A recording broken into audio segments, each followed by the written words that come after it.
And welcome to Super Saturday. This is the PPA Asia 500 Macao Open here at the Venetian Cotai Expo Hall D, to be exact. That's a mouthful.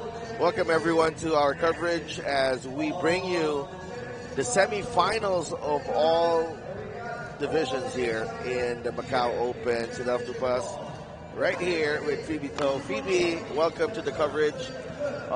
Happy to be here, Sidel. So exciting. I love that we're in Macau. First time the PPA Tour Asia has stopped over in Macau, and the third of 10 stops that we'll be seeing this season. Yeah, third of 10 stops.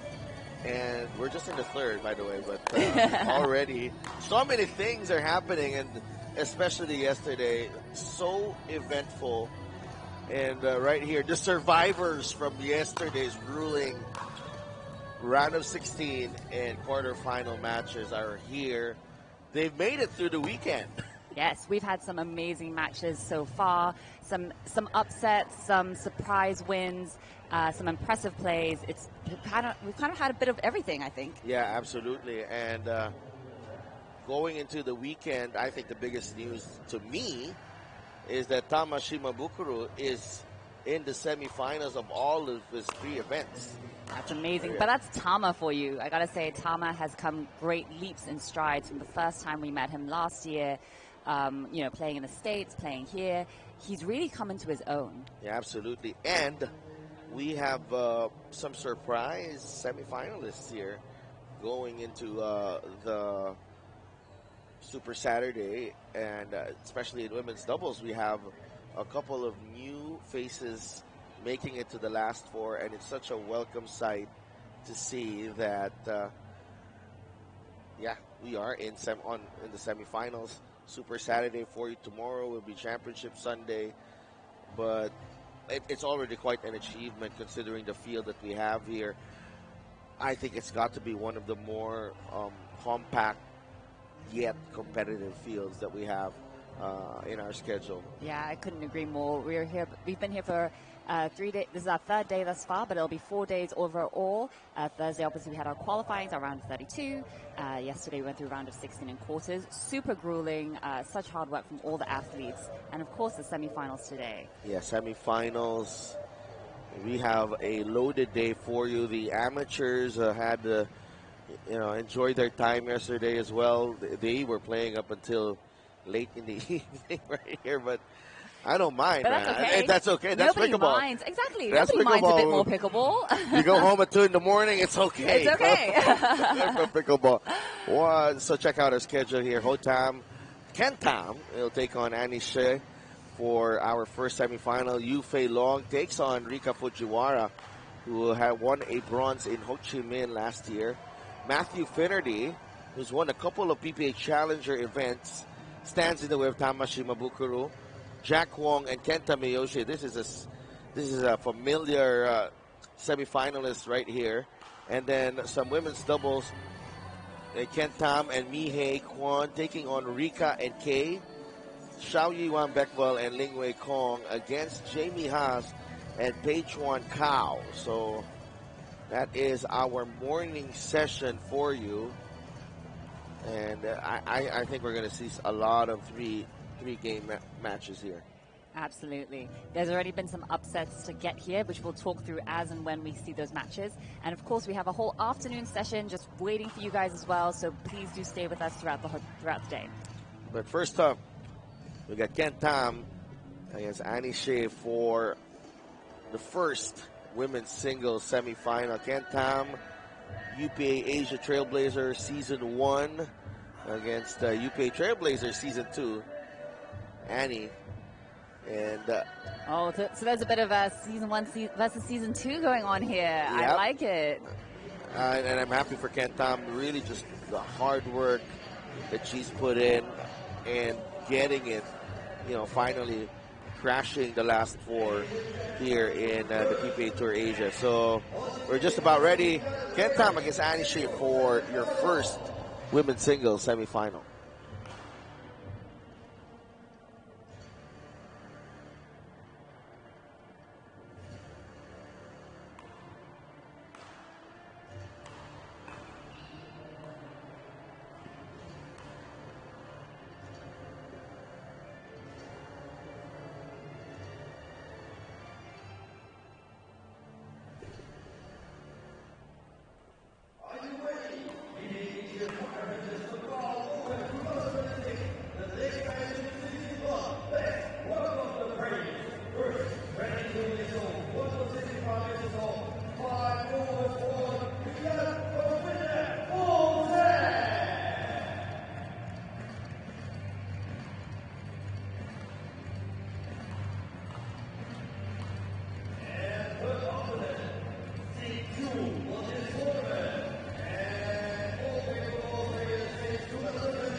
Well, what a moment for Annie Shi, representing China, making her first PPA Asia 500 semifinal.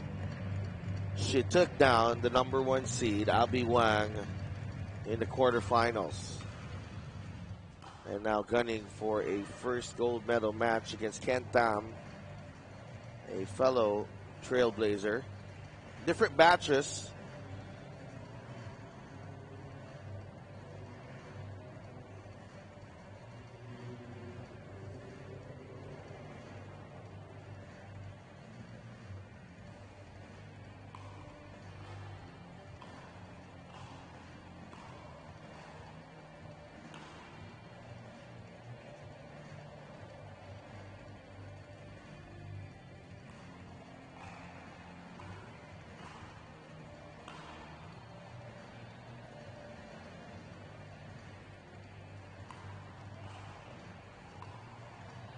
Annie and Ho Tan, aka Ken Tam, are just sorting out some things with the refs.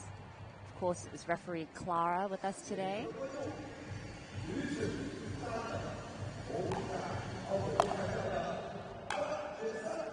I have to say, Annie's run, like as you were talking about earlier, has been quite impressive thus far. Of course, she took out Albie Huang, 11-8, 11-7 in the quarters, and you know, she already also took out Mia Azar in the round of 16, and she's looking really composed thus far. Yeah, she's looked very strong here all the past few days. And I'm just glad that this Trailblazers program is really reaping the reward, its rewards right here, because you know, it's really pretty much a testament to, you know, their appearance here in the semifinal, a testament to the impact of this program right now. Absolutely. The fact that we're seeing both Season 1, Season 2 Trailblazers all the way through to semifinals, it's just so exciting to see how that program has been able to foster the talent that we have in Asia. Yeah. I do feel like for pickleball, we just have such a wealth of sports in Asia that you don't necessarily have access to in the States. Well, you do have access to, but traditionally tennis is the more common sport that they play over there because we have such a colorful racket sports background. Ping pong, badminton. This really creates different shots and different techniques that we're not used to seeing. So to have programs like the UPA Trailblazers just to foster that talent is quite something. And of course, we're always proud of our Asian players. Absolutely. And good look at Ken right here. Her only medal in singles came in a PPA Challenger tournament in Baton Rouge.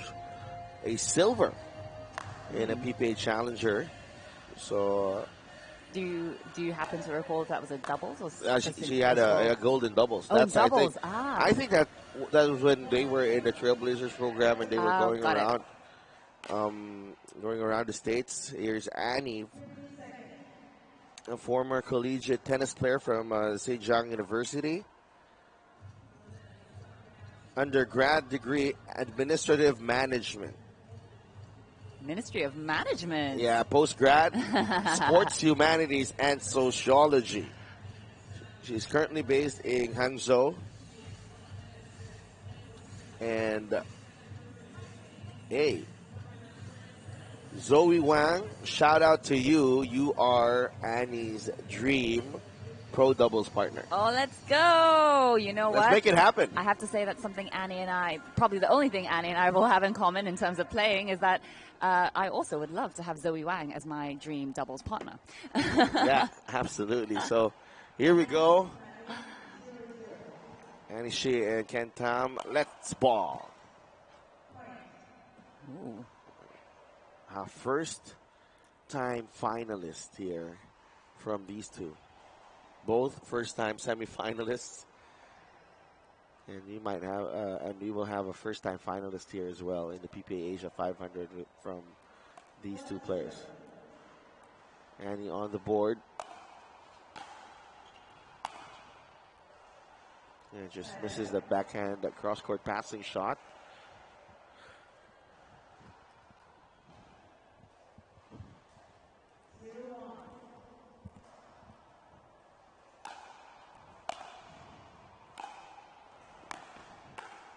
Ooh. And well played there from Ken Tam. Yeah. Such a tough opponent to play against.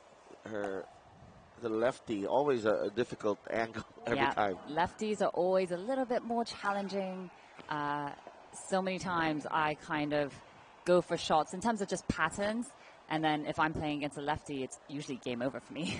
That middle is always very well covered.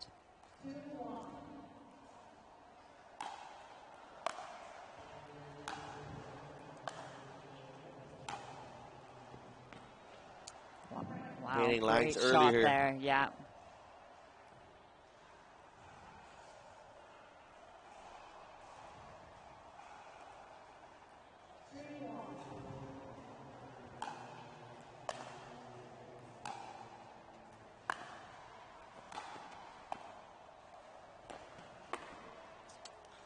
A nice drop there from Annie to set up the put away. Yeah, such beautiful touch and control at the net there. Again, got there, but already under pressure.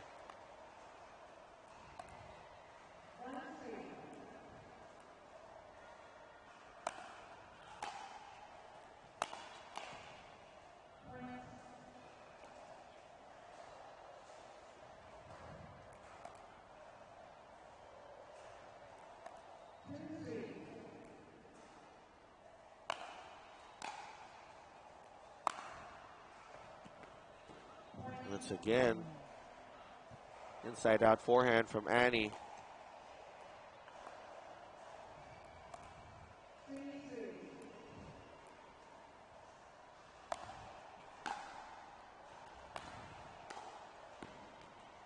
And Ken Tam, that has been a recipe for success here. Although I trust her ground strokes because of her, she strikes the ball very well, but I love her getting to the kitchen line and just controlling the point from there. 4-3. Some quick rallies here early on.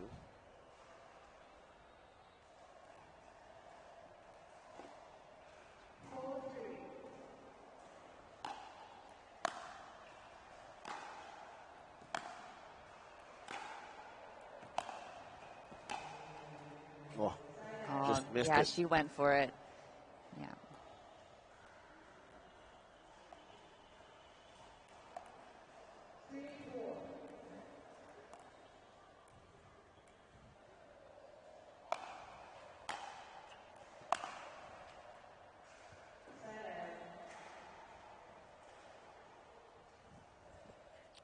Still tight here early on. Both players still just feeling each other out here.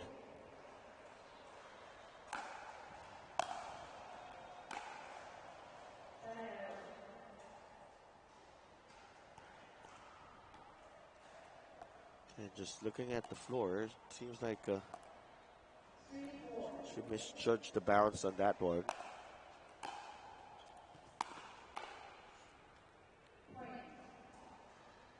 Able to get to the kitchen, but the return is straight at the body. So difficult for Ken. We're at 4-4 now.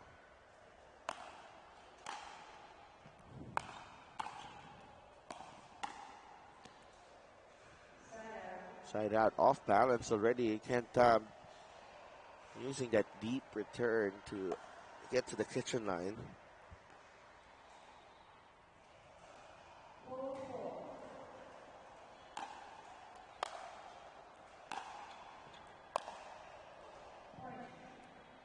Another one. Yeah, I have to say, Ken's drives are really deep. It's really keeping Annie away from the kitchen and trying to take advantage of that ball to establish herself early.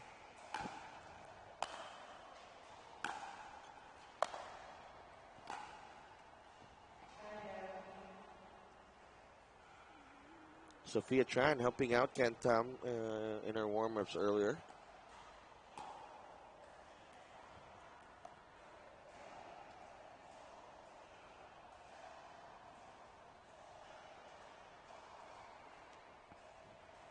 Four, five.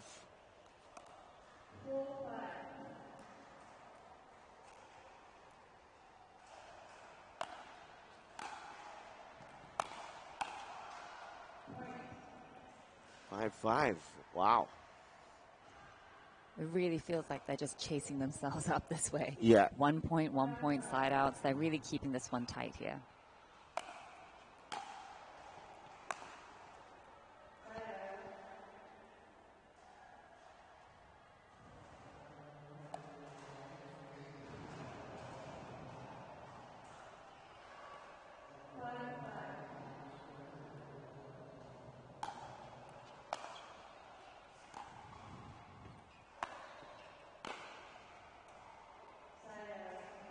Bit of a slice there from Ken. Annie getting super low to try to get that ball over the net and coming up with some success there.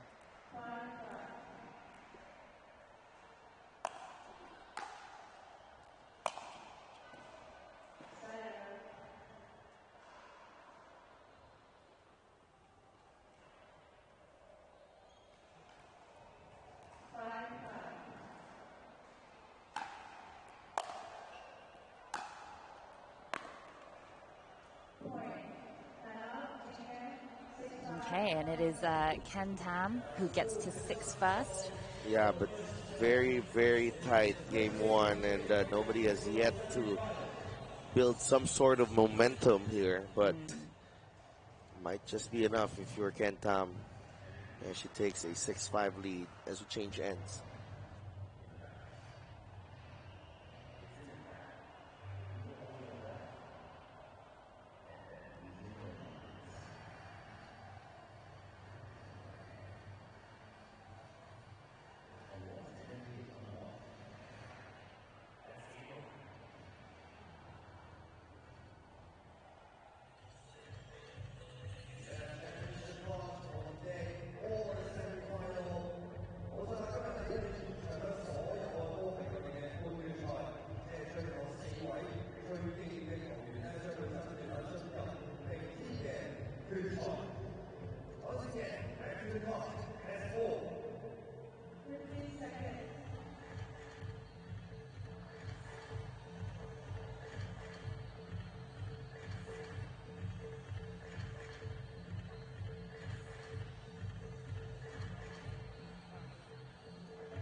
That goes in for Ken Tam.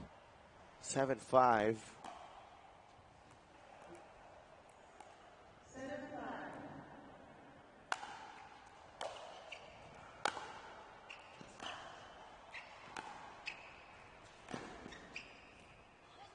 A great angle there from Ken.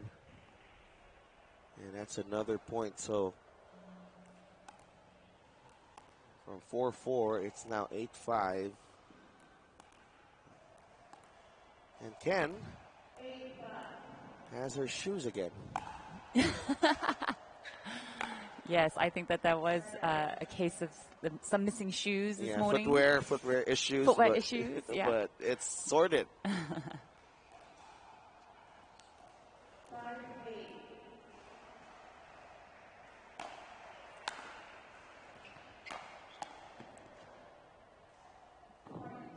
Beautiful shot there from Annie. Really catching Ken off guard. I think Annie is quite adept at, she just kind of holds her paddle for quite a while, and it's very hard to judge where she's going to go with that ball.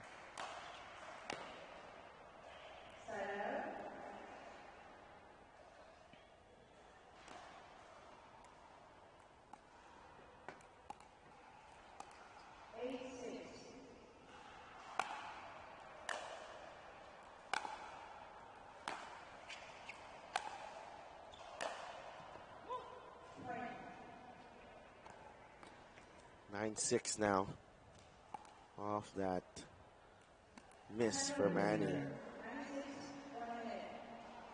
Yeah, and Annie will call a timeout here. I think that's a good timeout. You know, the beginning of the game, they were kind of keeping it really close, a lot of side outs, kind of not really moving much in terms of points. But after the change of ends, Ken has really established a bit of a lead here over Annie and is kind of almost grasping at game one, it feels.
Now very methodical there and very patient from Ken.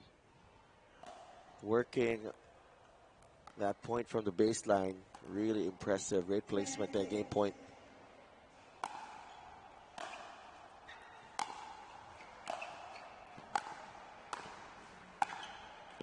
And that's it.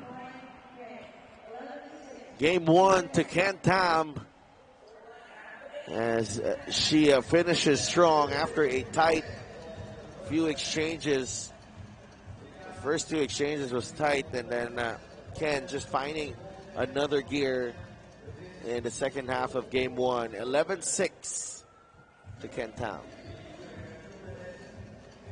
Yeah, that was quite a game. And obviously, I feel like in that second half of the game, you could really tell that Ken was getting more and more comfortable with her ground strokes. I feel like for that second half of the game, for Annie, just couldn't quite tighten in on some errors. Some balls going long, but Ken was just looking very, very comfortable from the baseline, not necessarily having to approach the net too much. Ken Tam looked very solid in game one.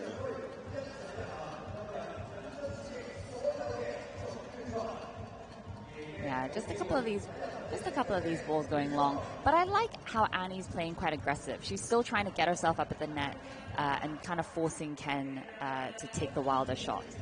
And of course, we do have MLP Asia, which is coming in 2026. Major League Pickleball is sailing across the Pacific and landing in Asia this year. New teams, fierce rivalries, and dream breakers are set to take over the court. The wait is almost over. Get ready to back your team, wear their colors, because there's pride on the line, and stay tuned for more announcements coming soon. I love a bit of MLP action. Yeah. How about you? Just excited for what's to come in second half of the year. Exactly. Is it? No, not yet. we're almost there. We're a couple of days shy of the second half of the year. But it is game two. Ken Tam to serve. And this is a match. We'll talk about that after this one.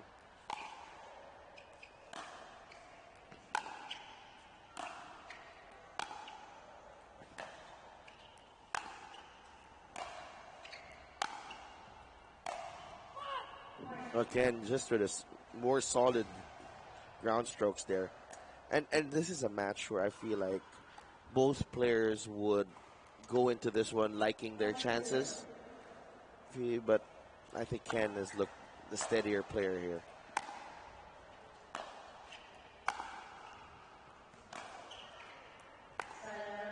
That one is long from Ken Tam. I agree.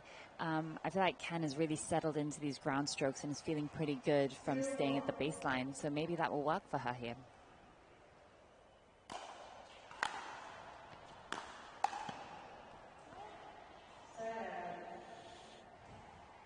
Nice little stab volley there from Ken Tam. Just catching line.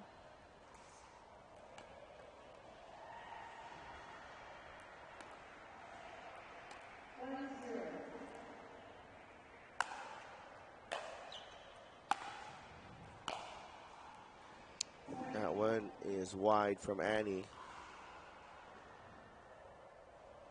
So, judging by the way the second half of game one has gone, and here in the early part of game two, Ken Tam is in control.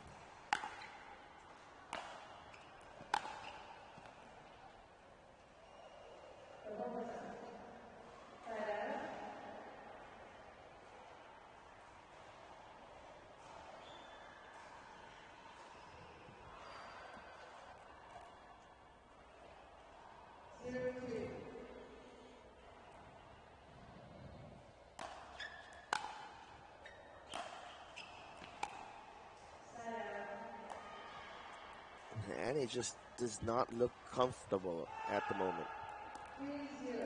Yeah, just on some of those balls. I mean, Annie has, I'd say, really impressive returns. Super deep.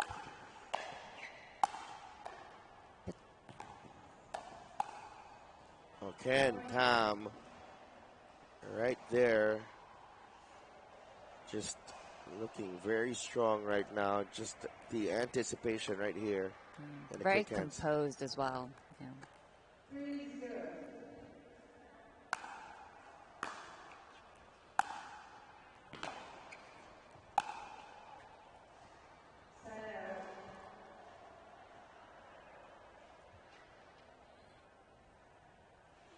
Against the Albi, she just, you felt like she was going for every shot, Annie.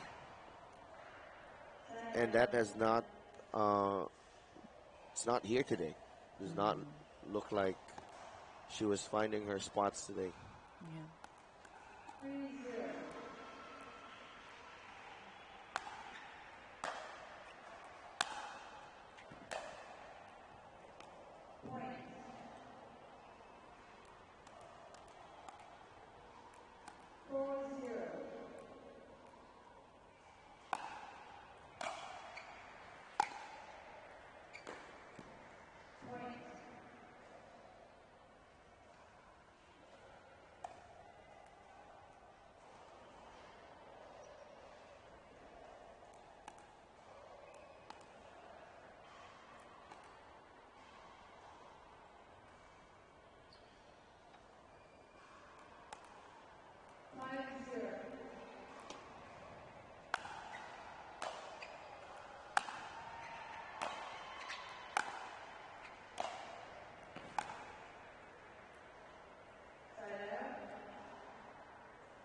Great start here from Ken Tam. Well, 5-point lead, so Annie earning a much needed side out and hoping to get on the board here. Yeah, no answer so far. Oh, okay, there's one.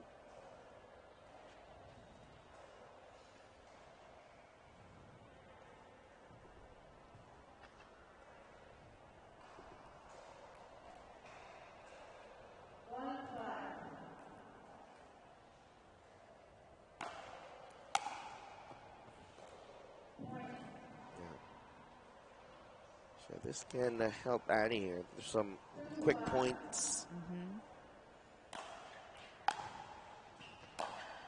And there you go. Beautiful point there. Yeah, lovely shot. Even Ken kind of giving it a little applause. She needs that. Yeah. Hopefully give her a bit of confidence as we go in.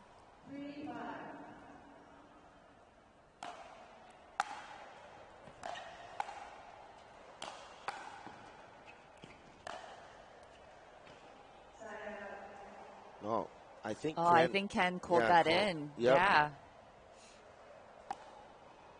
Yeah.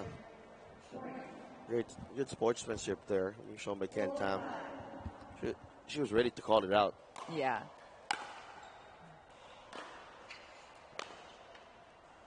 And just like that, Annie has tied it up at 5-5, and seems like we have a familiar theme here.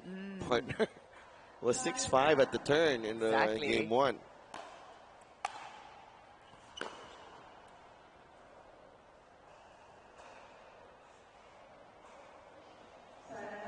Ken Thomas going the other way. And fortunately for her, that was long.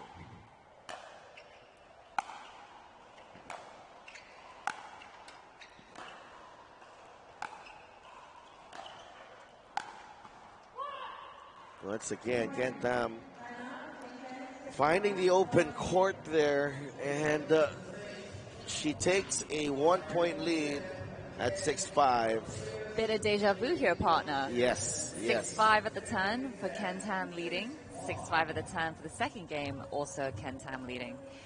I have to say, I feel like Ken has just been looking a little bit more comfortable and settled versus Annie. I feel like Annie's maybe either not quite found her rhythm or just been kind of struggling a little bit in terms of depth of her balls.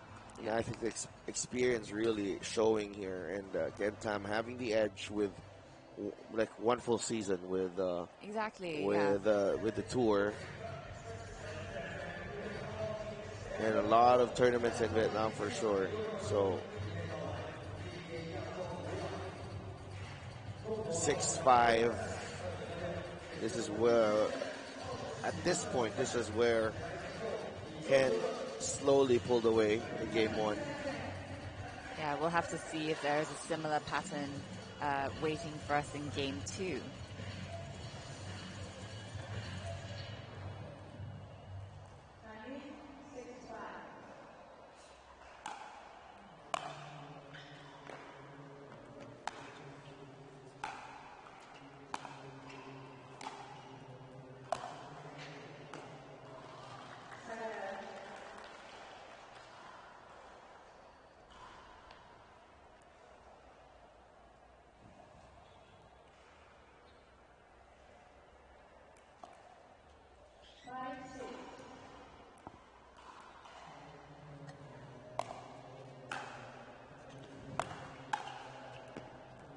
Oh, too good from Ken Tam, kind of shutting down that angle real quick on Annie.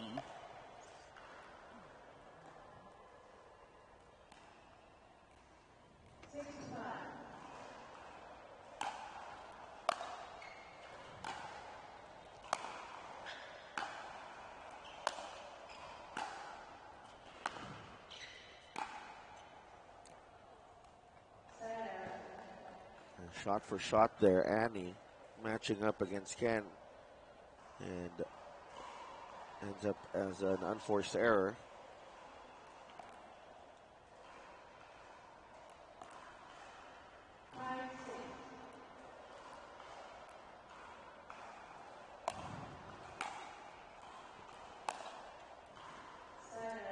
What a return there from Ken. I think Annie thought that it was going out and suddenly was surprised at how it caught line. Such a deep return from Ken. And that has been the key for Ken. Those deep returns. A little awkward there on the return of serve from Annie. 7-5.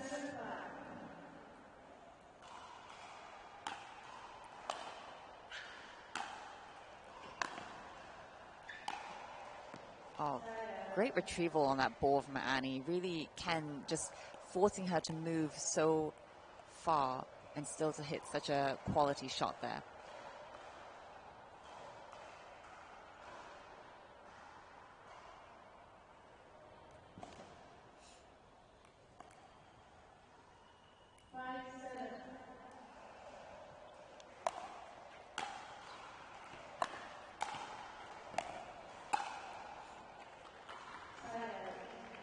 Every time Annie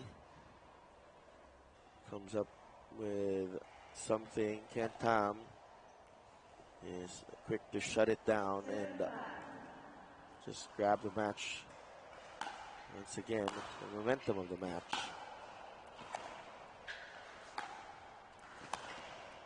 Really targeting Annie's backhand there. Annie not at all comfortable, and that forces a timeout from Annie Shea, as Ken Tam is now up 8-5 in game 2. Looking poised to make her first PPA Asia final.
Eight five.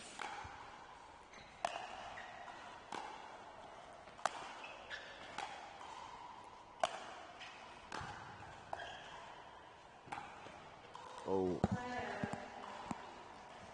I like that shot from Annie. I feel like we saw her kind of hit that in game 1 and with some success. So having success with that little drop shot with Ken there, I'd love to see Annie kind of try that maybe a couple more times.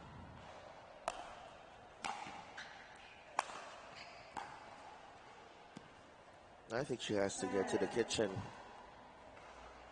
ahead of Ken. Definitely. She has to kind of establish her ground there.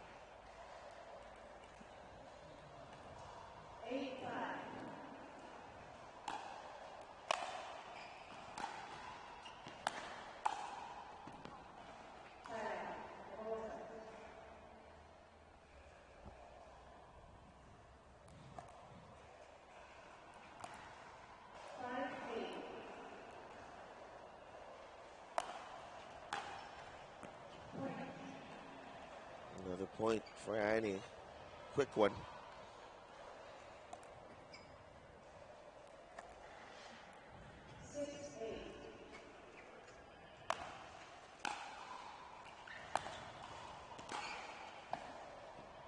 Oh, yeah. Again, just trying that touch volley shot there from Annie. But just short and going in the net. But I like that she's trying that. I like that she's being a bit more aggressive after this timeout and seeing if she can't make Ken a little uncomfortable, maybe force some errors.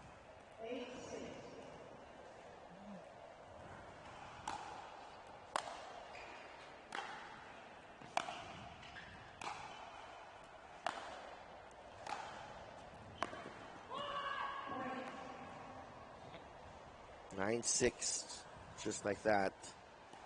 Ken Tam closing in on her first PPA Asia 500 final.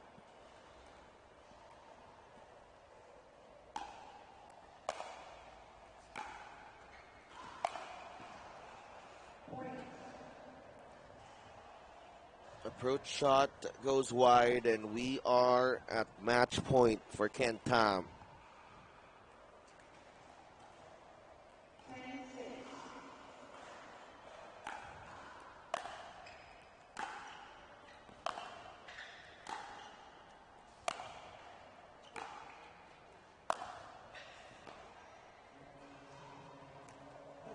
She's done it. Ken Tam clinches the first finals spot in women's singles. It's also her first finals appearance in the PPA Asia 500, and no one happier than Sophia Tran. And Sophia, who was her obviously friend there. Yep, cheering on Ken from the corner. So good. But yeah, great win over Annie Xie here. 11-6, 11-6. After like quite a tight first half of game one, I feel like Ken really just settled into the game, was striking the ball really well and very consistently from the baseline, forcing some errors, unfortunately, from Annie. Yeah, she was solid and consistent, Ken Tam. And Annie, her first finals appearance would have to wait. Not today. It's Ken Tam who is moving on to the gold medal match tomorrow for Championship Sunday. Ken Tam from Vietnam is your women's singles finalist.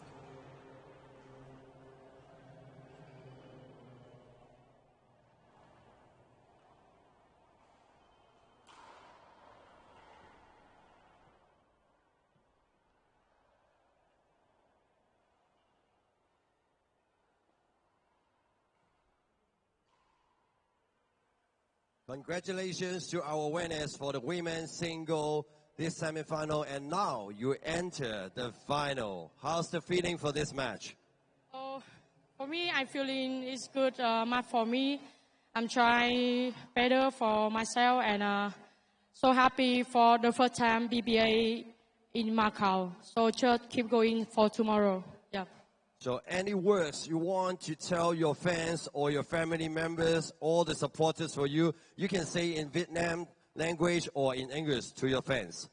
Mọi người Việt Nam ơi, cổ vũ cho mình nha. Let's go Việt Nam! Once again, congratulations for Hotem to enter the women's single final. Congratulations. Vietnam has their first women's singles finalist on tour as Ken Tam wins over Annie Xie in the first semifinal. And we have what should be an explosive matchup after this one. Yu Fei Long against Rika Fujiwara, second semifinal. Later, it's Matthew Finnerty against Tama Shimabukuro. Jack Wong takes on Kenta Miyoshi in the other semifinal. Women's dubs, Ken Tam will be back on court to team up with Mihei Kwon. They take on Rika and Kay, and then Xiao Yi Wang Bekvo and Ling Wei Kong teaming up to battle Jamie Haas and Pei Chuan Cao. Still a lot of action for our morning session on Super Saturday here on Championship Court. And of course, for our upcoming tour stops, if you're having a bit of FOMO and wanting to join us, we have the Beijing Open coming June 17th, the Tokyo Open coming July 1st, and of course, our Singapore Open coming in July 23rd. So book your tickets now because we've got a lot of stops and a lot of pickleball to get through this season. And also, speaking of more pickleball, we've got MLP Asia, which is coming in 2026. Major League Pickleball is sailing across the Pacific and landing in Asia this year. New teams, fierce rivalries, and dream breakers are set to take over the court. The wait is almost over, so get ready to back your team, wear their colors, because there's pride on the line. Stay tuned for more announcements coming soon. So MLP Asia, watch out for that. And let's have a look at Beijing. PPA 即将攻占北京，耶！ That is riding the rail right there. 来给我们加油吧！ Oh my, incredible. 来参加吧。 He hit the turbo button. 加油加油加油！ Beauty. Want that technique down. That was pretty. 我非常兴奋，期待跟你们见面哦，耶！ PPA Asia. Play where the pros play. Yes, the Beijing Open is coming your way on June 17 at the National Tennis Center in Beijing. Women's singles semifinal, number 2, Yu Fei Long against Rika Fujiwara. Should be a good one right here. Rika has looked extremely strong in this semifinal run. Yu Fei, of course, you can't have morning. You can't have a you morning, can't have a morning without Yu Fei Long. Absolutely. Yu Fei Long, of course, is our #1 seed here in the Macao Open, and she'll be going against Rika Fujiwara, who is our #3 seed. All right. So we're just about ready for that one. So we'll be right back.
Our next match, women's singles, Simon Yin is back, along with tea, croissant, coffee, and Yu Fei Long.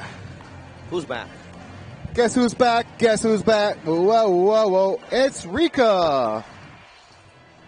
Rika Fujiwara having herself quite the tournament here, partner. You would say that she's found her new kind of life in singles. She's had that Eureka moment. Wow. Do you like that? Wow. Yes. It's like coffee, croissant, and Yu Fei Long. Coffee, croissant, Yu Fei Long, and a Eureka moment here, championship court on a Super Saturday? Yes, it's Super Saturday.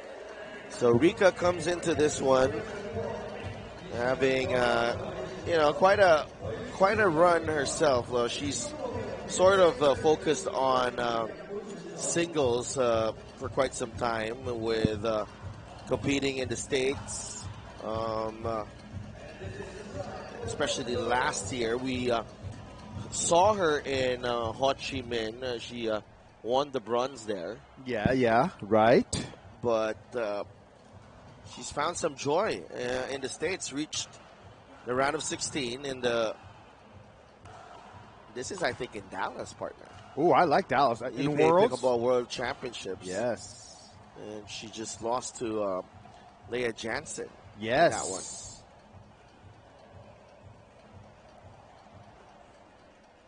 one. And, of course, Yu Fei Long has a few gold medals. Just a couple. Last medal in singles was a bronze in Hangzhou last year. Shout out to Waddles, who's working on that new PPA Tour Asia website, and you can check medal count on there and all sorts of interesting facts and figures as he is working hard to get that website revamped for a glow up. PPATour-Asia.com. So Yu Fei's gold medals in singles came in Vietnam, in Ho Chi Minh, where Rika settled for the bronze, and then before that was in Malaysia. So quite the run from Yu Fei Long. She's been a consistent figure every weekend when we are on tour. Yep. It's not complete. As we mentioned, it's coffee, croissant, and Yu Fei Long, and also Super Saturday. Yes. With Yu Fei Long. Yes. Everything is with Yu Fei Long. Yeah. Warm-ups with Yu Fei Long. Hamburger fries and a Yu Fei Long. That's not part of the menu. Okay. But a Yu Fei Long could be a drink. Could be. It's like a long black, meets a little bit of coffee, meets a little bit of... I think we have to talk to Yu Fei on... all right. On that. Trademark Simon Yin and Sidel Tubas for the Yu Fei Long. Can I'll have a Yu Fei Long. Oh, Skim milk. Oh, That gosh. should keep me awake for the rest of the match, partner. Hopefully the rest of the Super Saturday.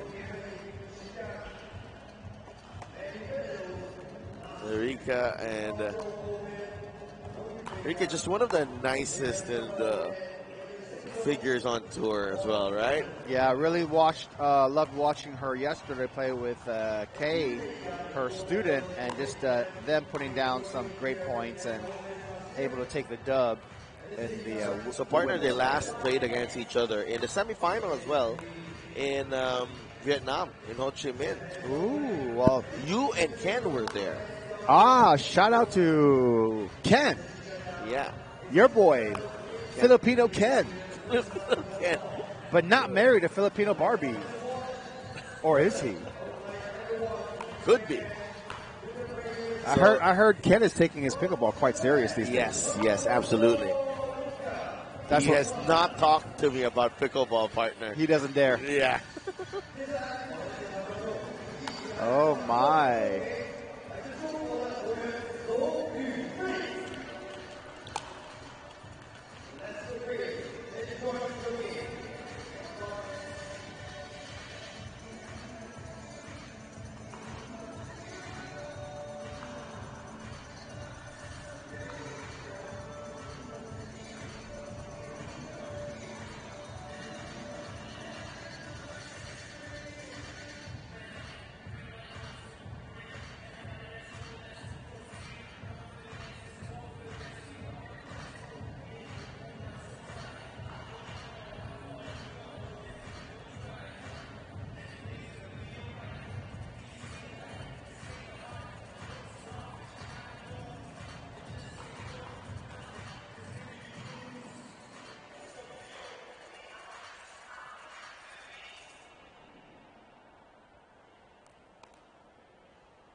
Yufei Long and Rika Fujiwara for a spot in tomorrow's gold medal match.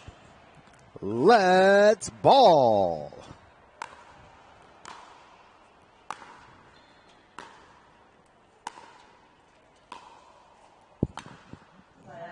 Bit wide there. Quick side out.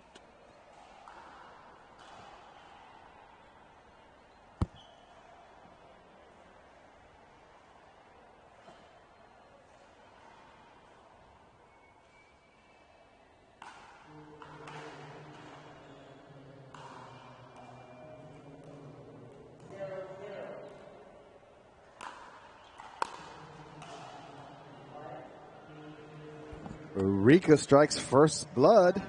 1-0.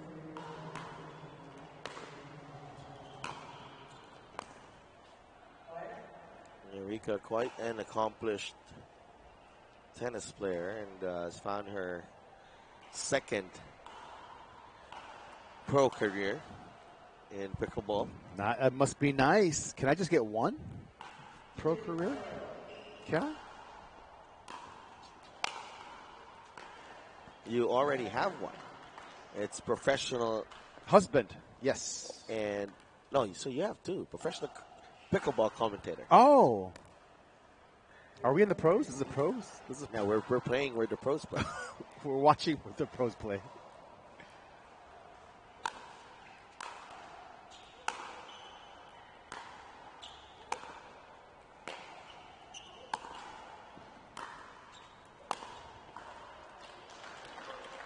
Rika gets to the kitchen line, but Yufei Long unloads with this really solid down the line backhand.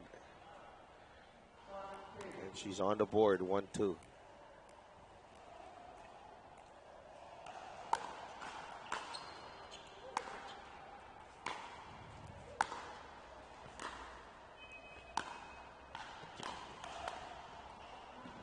Great control from Yufei Long.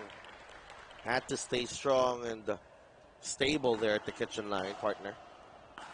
Absolutely. Great hustle by Rika.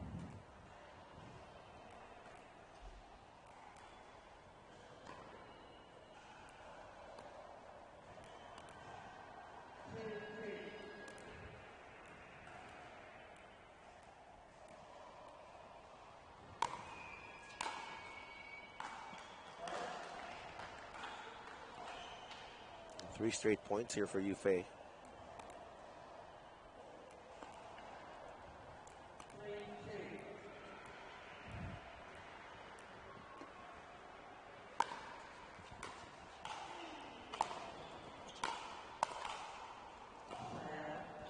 That out, but I almost have a sense that Yufei Long doesn't drink coffee. I might be making that up, but I'm going to ask her later.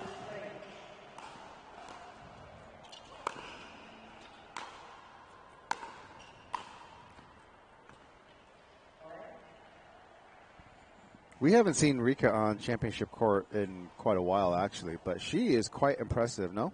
Yeah. It's been a while since she's played some tournaments here. Oh, wow. Took it on the rise and really short and compact swing there, partner. Set up by that wide slice serve she had there.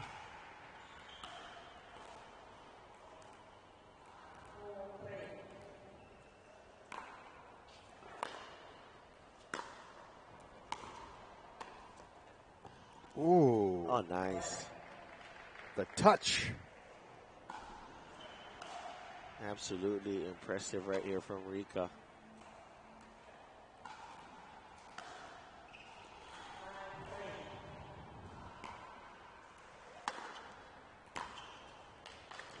It's the miss from Rika right there. 5-3, 3-5 now. So who of these two loves a pistachio syrup matcha latte? Yufei Long. You are correct. So she does drink coffee. Tell me her order again. Pistachio syrup matcha latte.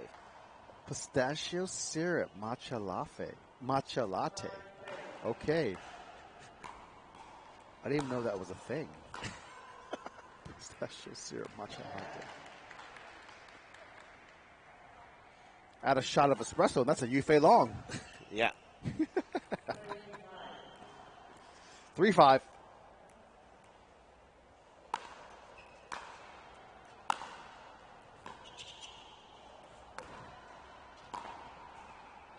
And that finds the mark for Yufei Long.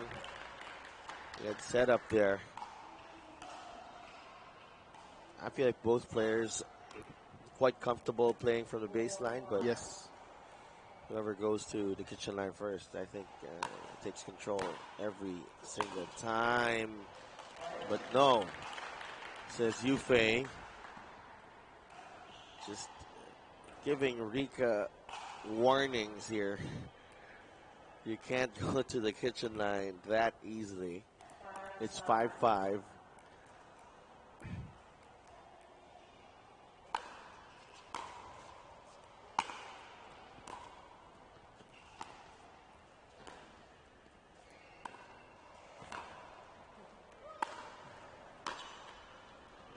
Oh, net court. Net court for Rika, but can't say she did not deserve to win that rally. She stuck in there. She was already behind in that rally, but managed to claim that one. And Rika, she just loads up quickly, partner. Yep. Really compact swing. Before you know it, the ball's over on your side already, and that's been the secret to her success so far. 6-5 at the turn.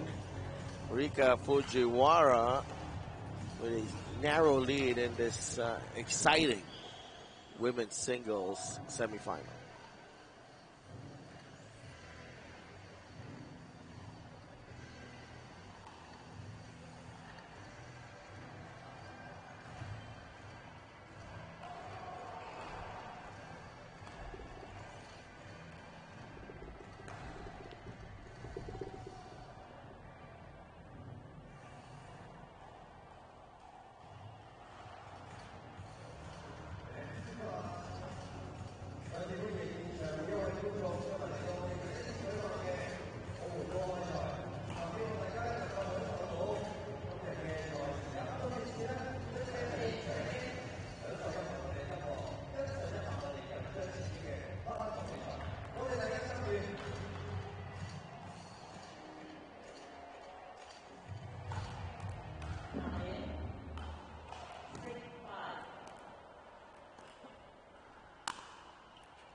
7-5.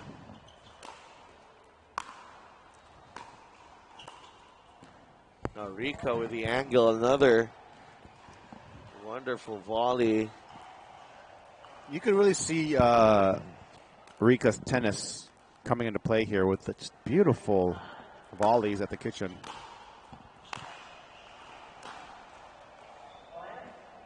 And partner, the first time I saw Rika play singles was actually in Hong Kong last year. And really? Where we first met? Yeah, where we first met is Yu Fei Long calls timeout. It's quite impressive how, you know, even her as a veteran player, she somehow found a way to, you know, get better in her craft, right? Now I think Rika's so a much better player. It's so different. I think she was just starting out with pickleball back then. Yeah, I think you're right, and I think we've also saw her in Fukuoka as well. Yeah. And a player to watch for sure, but now she's like cannot be denied. Yeah, and it helped that she was competing a lot in the States. Had those matches in the World Championships. And that was a major tournament, the World Championships in Dallas. For sure. You were there. It was and huge. You didn't even cheer for Rika when you were there? I was just cheering for myself.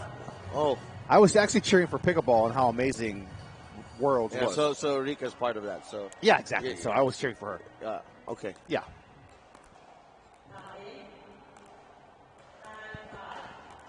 Partner 9-5.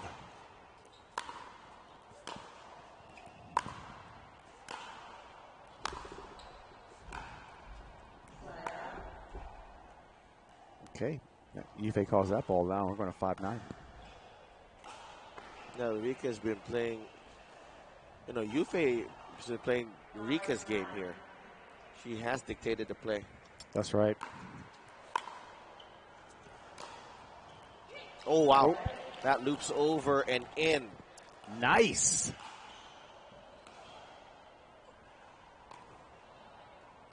Rika with a slice return in the middle and just a little bit of angle there from Yufei Long.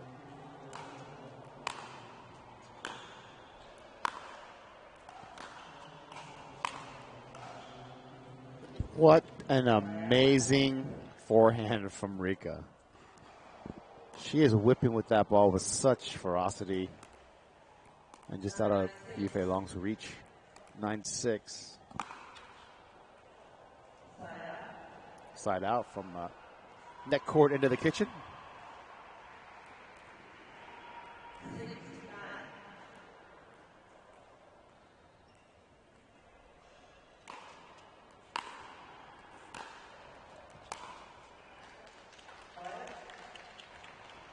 Yufei making her move here. Yep.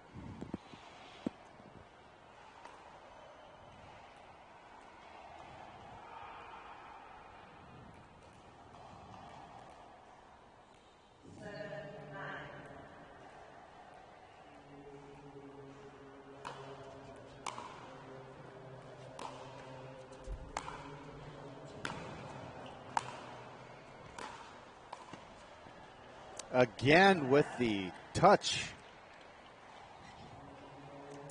Wow. Rika was a top 20 player in women's doubles in the world in tennis.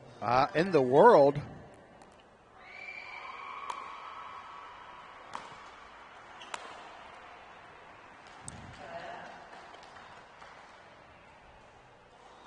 Just had to reach for a little bit there, Rika.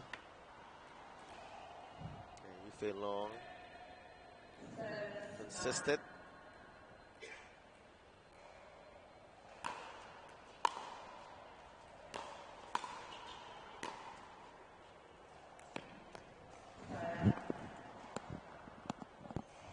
Rika just taking her chances every time on Yufei's serve. Yeah, she's definitely going for it. What a setup. What a my setup. Days. To get to game point. Rika serving wide and then The cross court. Taking it on the rise once again. Game point. Miss hit. That happens. It happens. That's pickleball.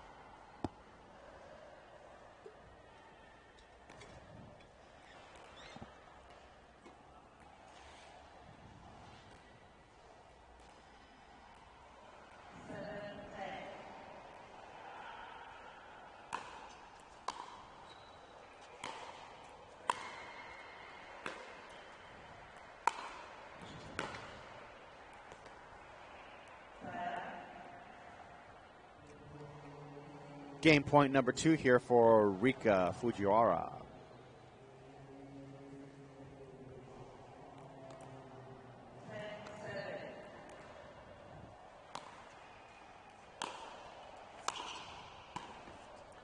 Oh, great play from Yufei Long. Yeah, Yufei Long says, I have some touch as well. Watch this.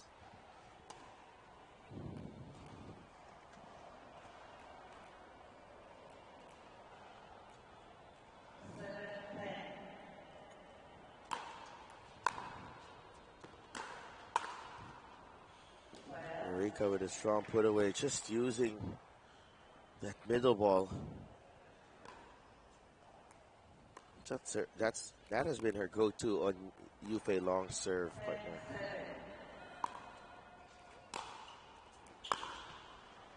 Oh, Rika Fujiwara takes game 1. What an impressive performance in that game 1 victory for Rika Fujiwara. I think what's interesting is that Rika has been changing up her serve every now and then. Sometimes it's a slice, sometimes it's top spin, sometimes it's a lob, sometimes it's a drivey type aggressive serve. So that's a great strategy for a lot of us too, just to change up the serve and keep your receiver off balance.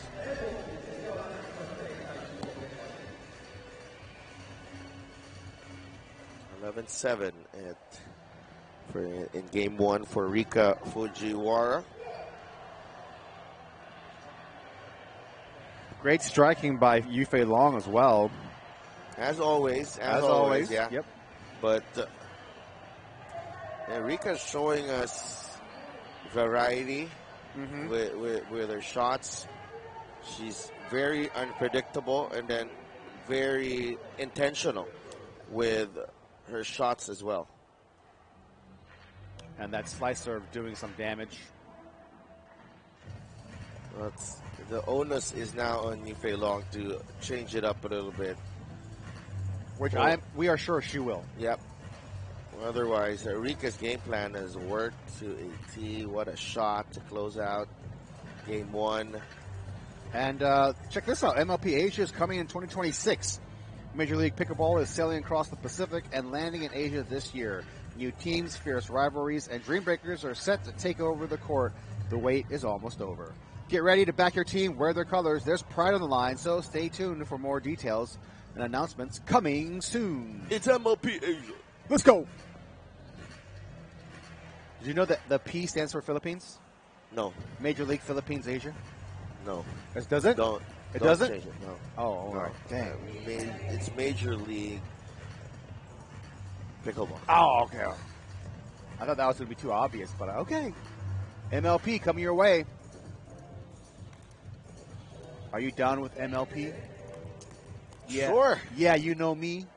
Don't know that one? Okay, man. I'm old, bro. Game 2 underway. Ooh, nice slicey. Serby. Wow. What a setup with that slice serve. I like that. That's like 3-4 shots well planned from Rika Fujiwara.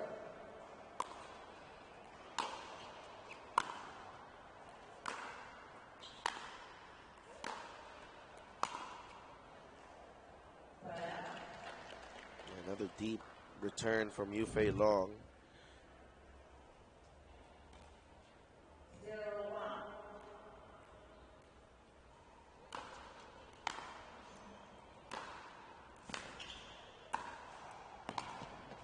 The hustle.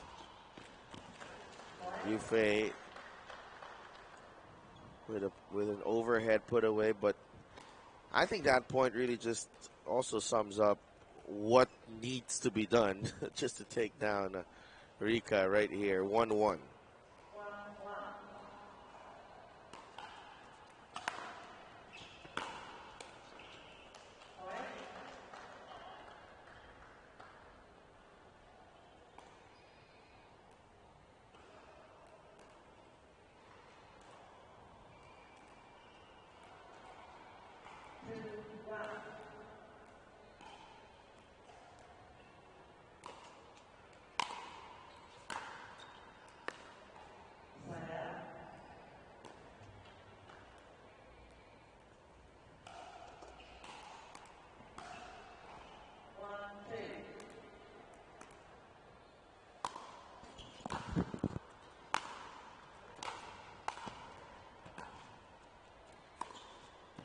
Oh, wow.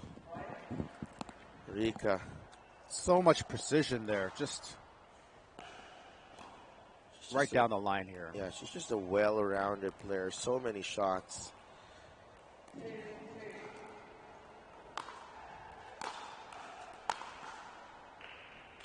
I feel like she has really studied the game a lot, and she may be like a scientist, just working on everything right there, just coming up with something every time. Rika.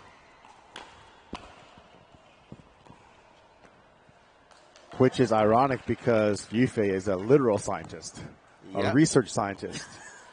So, so you have two scientists going. Yeah, coming up with the equations.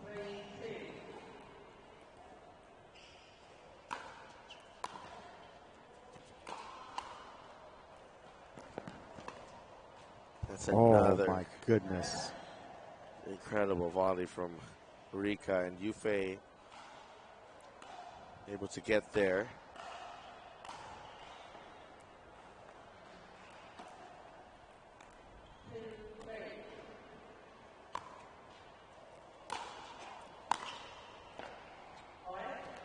And a passing shot? I mean, yeah, it requires every weapon at her disposal right now.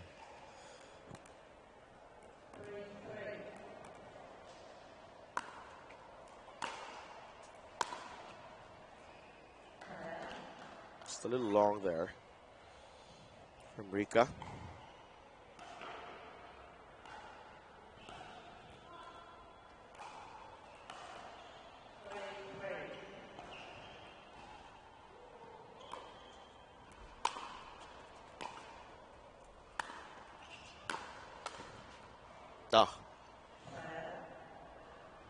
Yufei Long just searching for answers because normally that passing shot turns out to be a passing shot. Right. But not with Rika. No. Right now. No. Yufei's got to thread the needle here just to get a point. What a battle.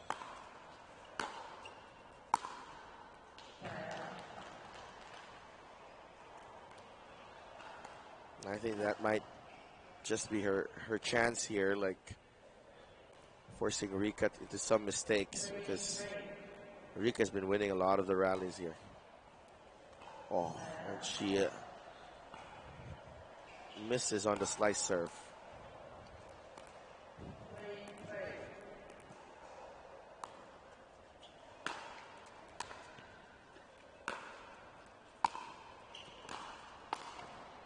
Oh, what a put away from Rika. Rika.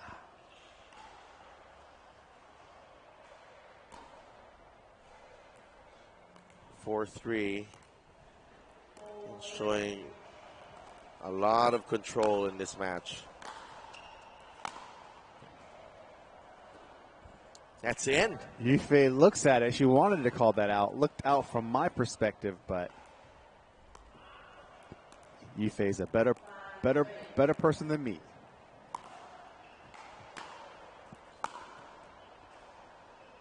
That goes a little bit long. Well, Rika's been winning Rika's been scoring points through winners, and Yufei's been getting side outs through errors. Yeah.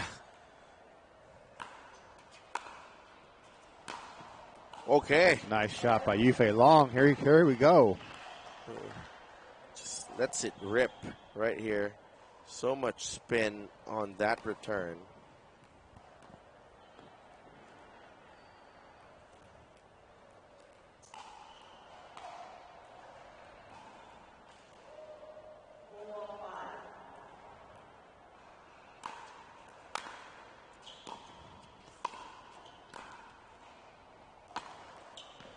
Oh, wow.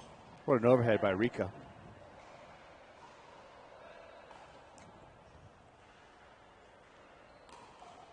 Right there.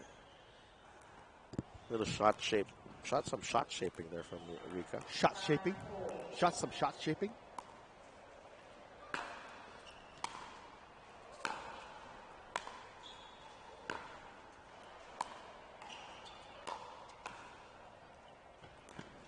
Yufei just does not get there in time. 6-4 at the turn, and just so impressive how she's taking over this match. Rika Fujiwara.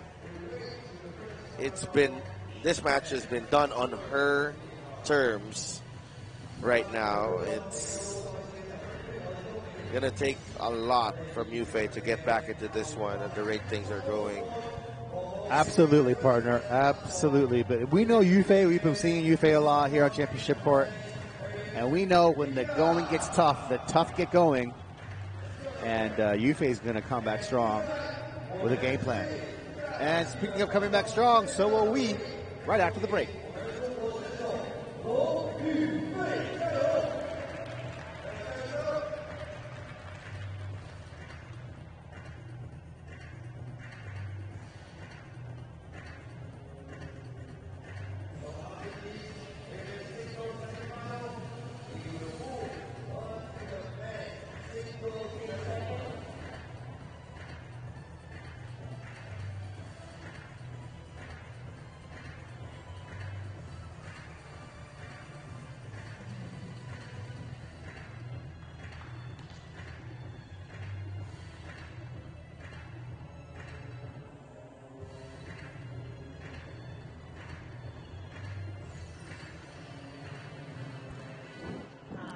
Second half of game 2, Rika Fujiwara with a 2-point advantage.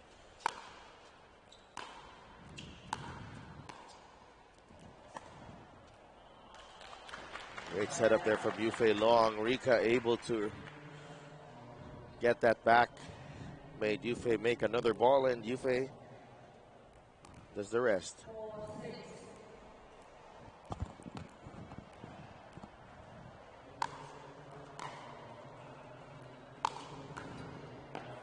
Rika with the touch volley. Just took everything. Just took the power out of that one. So good.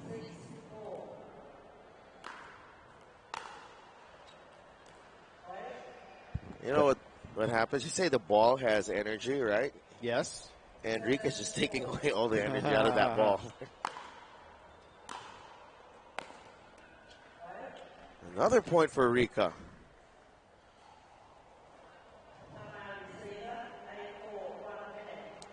And Yufei Long will take a timeout here.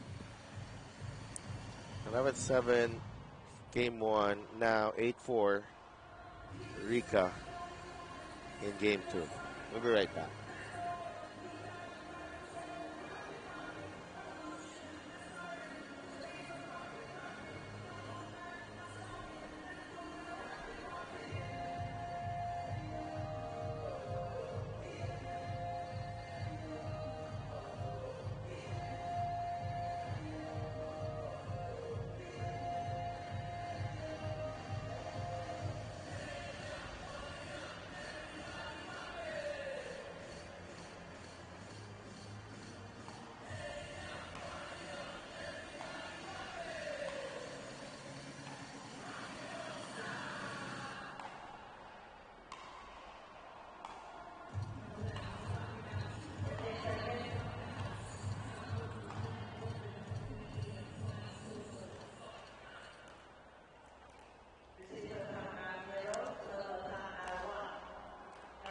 I see Rika smiling there during the timeout.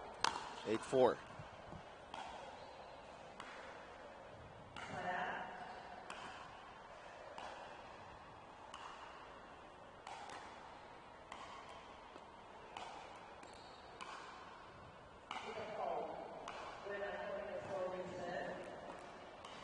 It's a fault, so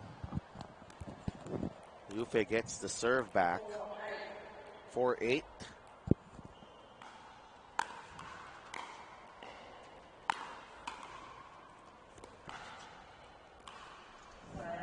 That has been key, partner. Rika's hitting those angles like it's nobody's business. Yeah. That's been key. While he's at the kitchen. Yeah. The control as well. It's not just a simple volley. I'm actually surprised how Rika is taking control of this kitchen. I thought Yufei would be the one to be the aggressor and. Oh, I haven't seen her that often in the kitchen, Yufei.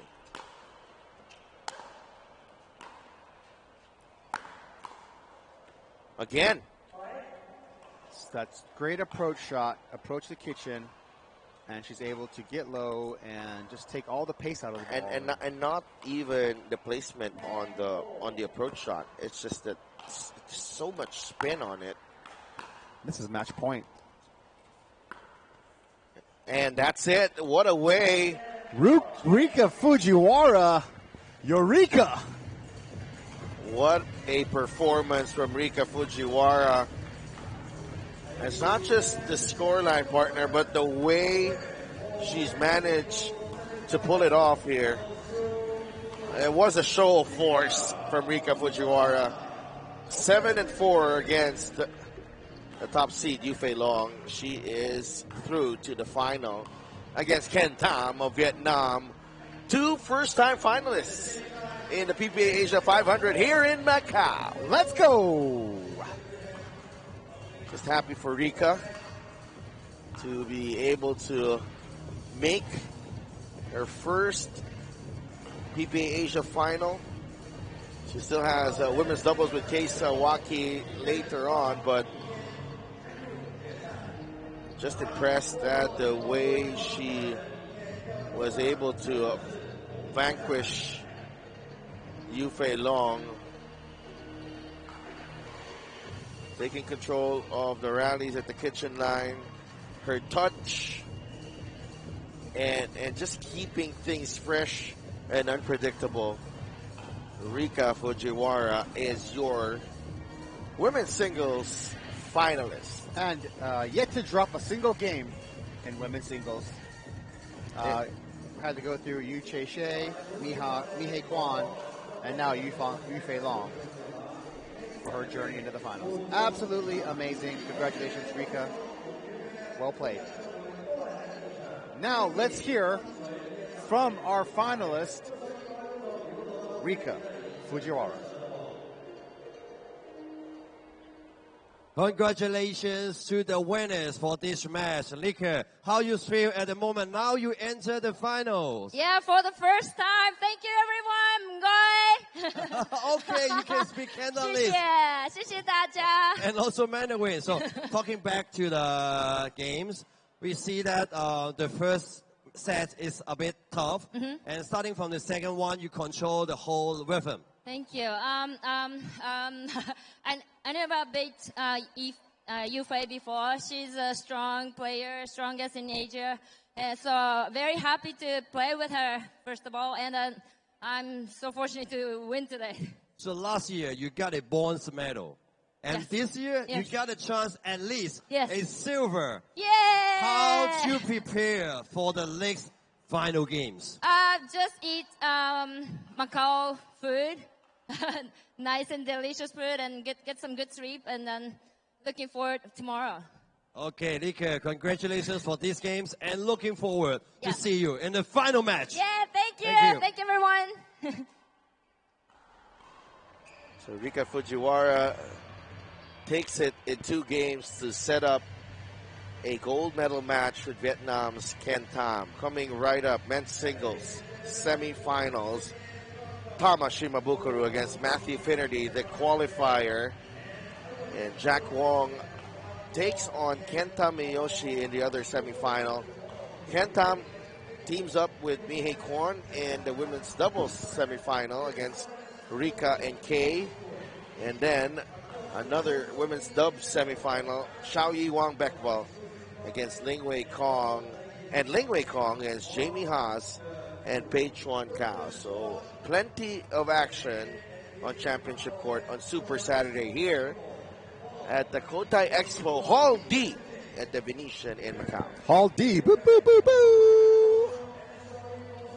And coming up, tour stops. In case you got some FOMO, you want to check out PPA Tour Asia, which I think you should. We've got Beijing coming up. We've got Tokyo. And we've got Singapore on our next 3 tour stops. Be there or be square, my friend. You should be there. Get your tickets, register if you can. And speaking of tickets, we got MLP Asia about to come in 2026. Major League Pickleball is sailing across the Pacific and landing in Asia this year. New teams, fierce rivalries, and dream breakers are set to take over the court. The wait is almost over, y'all. Come on, get ready to back your team, wear their colors. There's pride on the line. So stay tuned for more announcements. It's coming soon. MLP Asia, let's go.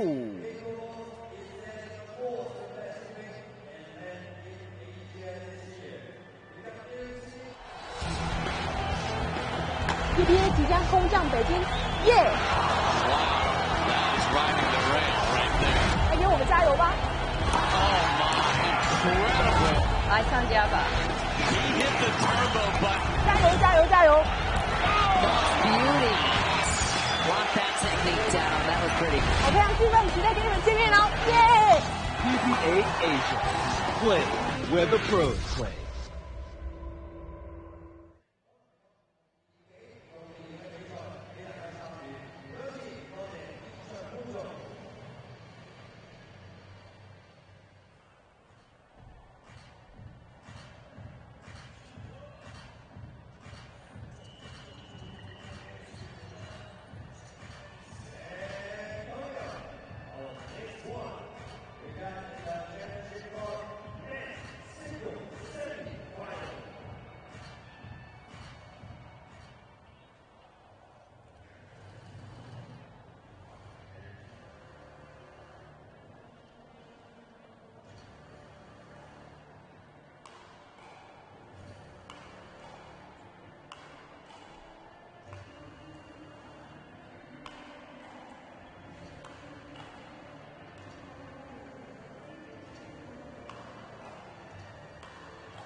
And here we go. Matthew Finnerty is in the house for the first time in Asia.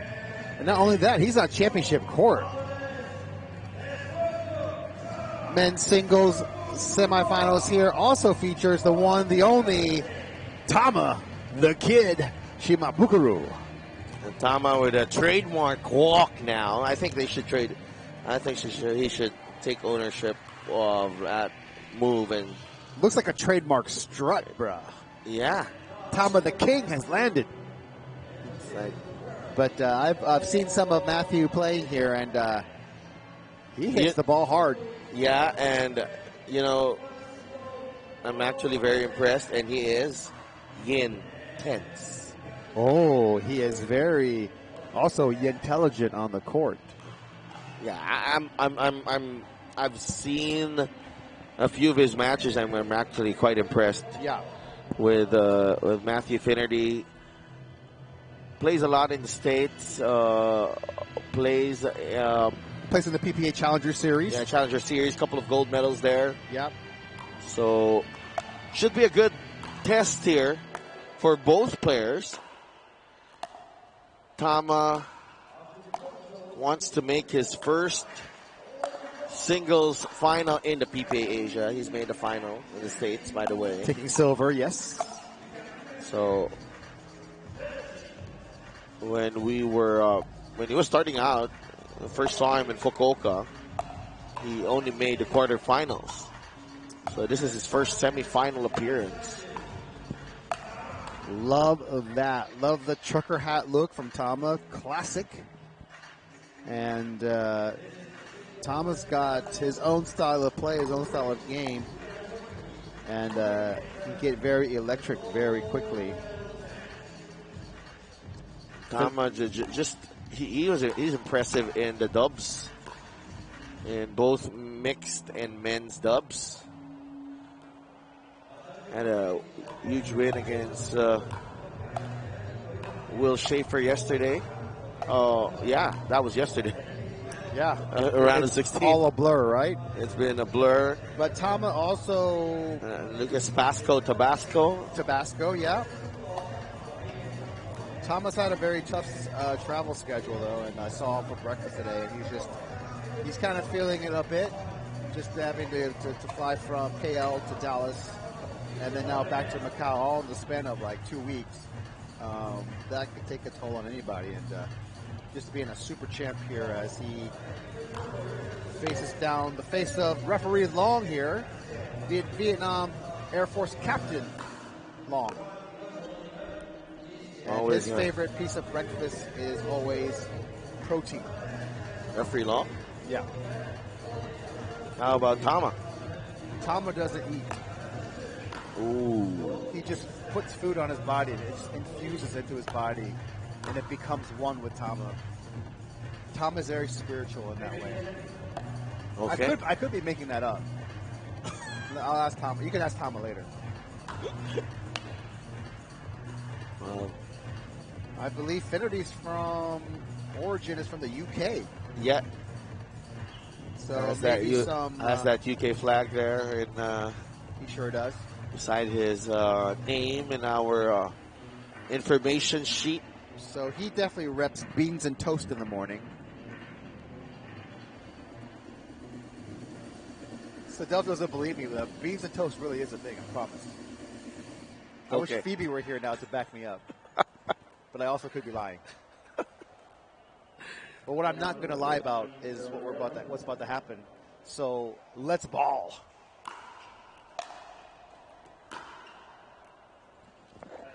All right. Finnerty just wants to get that out of his system. So, yeah, I've seen a couple of matches from Matthew Finnerty against Mitchell Hargreaves. He can get intense and always pumps himself up.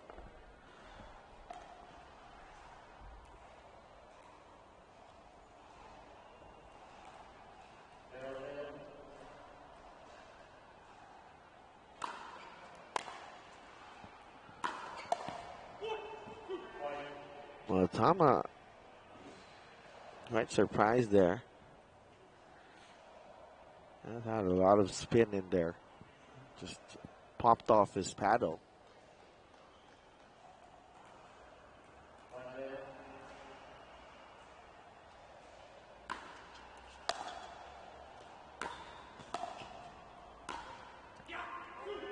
Short and compact, that swing from Finnerty.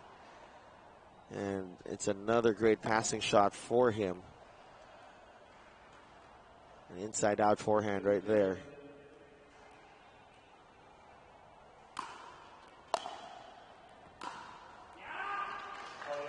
Now, Tama, his strength has been getting to the kitchen line, and Matthew is just making sure that he thinks twice from now on. That's right.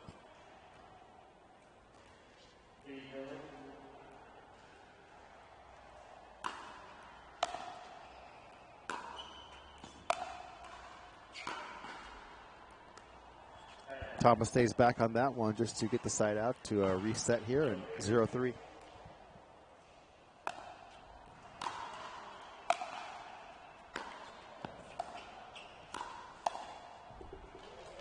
Okay. Able to save the ball off the net cord. Tama now on the board. I think Tama, he just needs to time his entry to the kitchen line better. I think.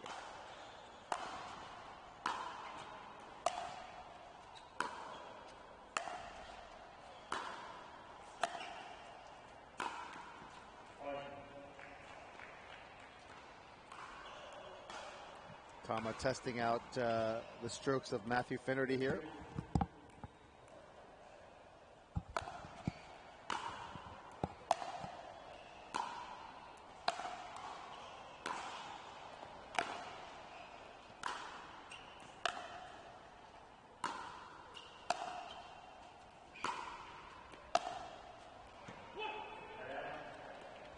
Baseline to baseline.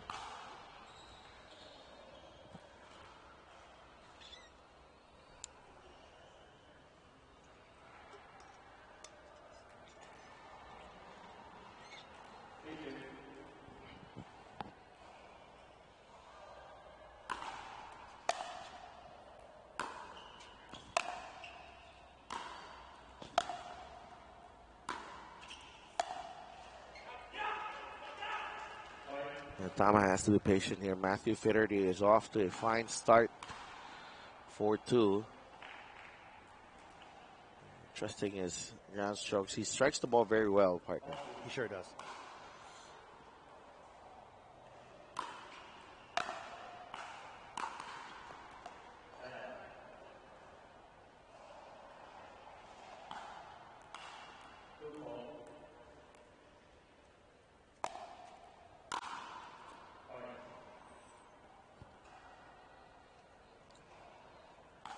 Another point for Tama.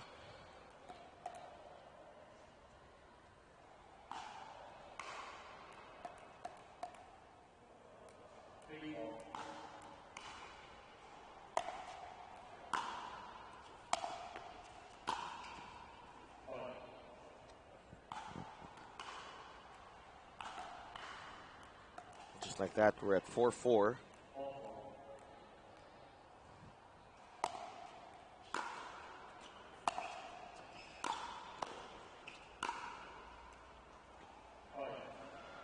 One goes out.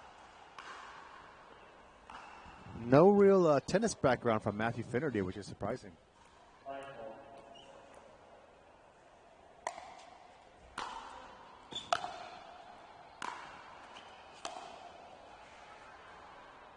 Oh, that just drops.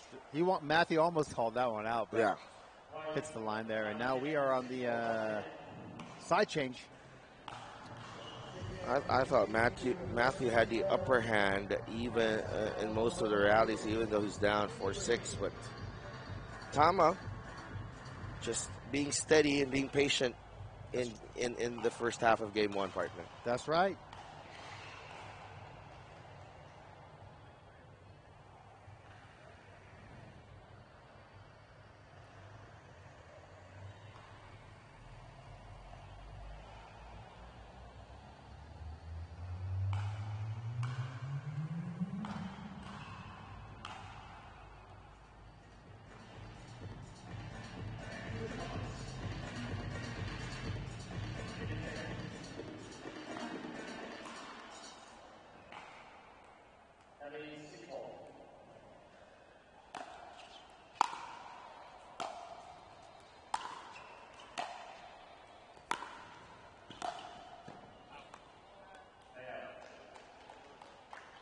Some good placement there from Matthew. Thomas sends that one long, and 4-6.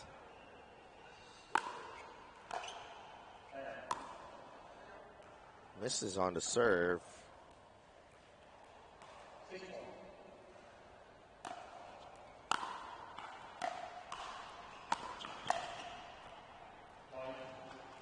Tama with a put away.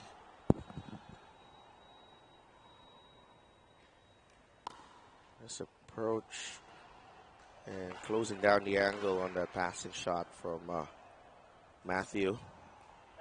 7-4.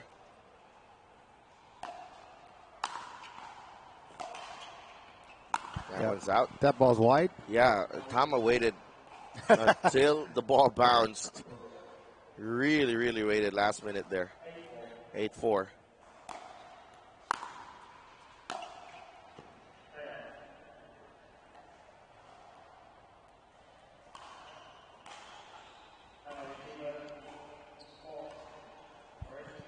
Timeout by Matthew Finnerty.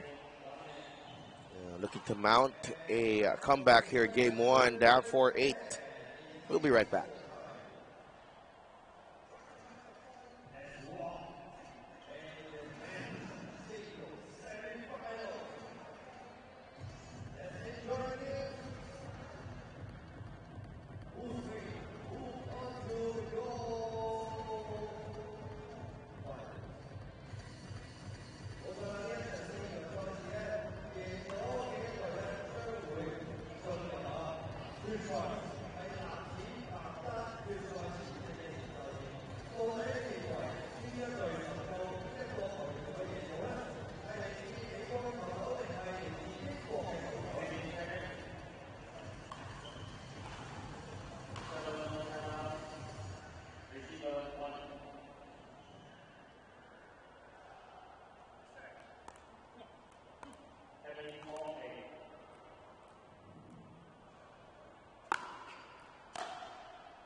Okay, Tama.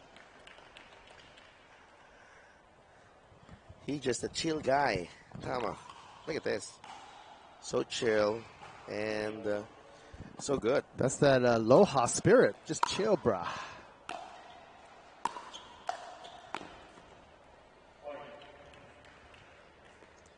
He has not been rushed into anything right now. Nope. Tama Shimabukuro. He does it on his own time.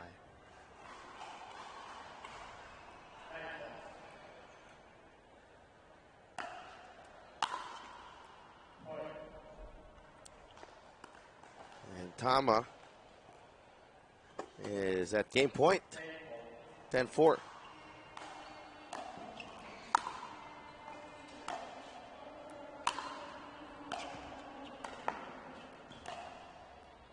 Right there, he clinches game one with a passing shot. Took some feeling out from Tama Shimabukuro, but when he got his rhythm, he's gone. 11-4 in game one. Tama in control right now.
Game two underway here.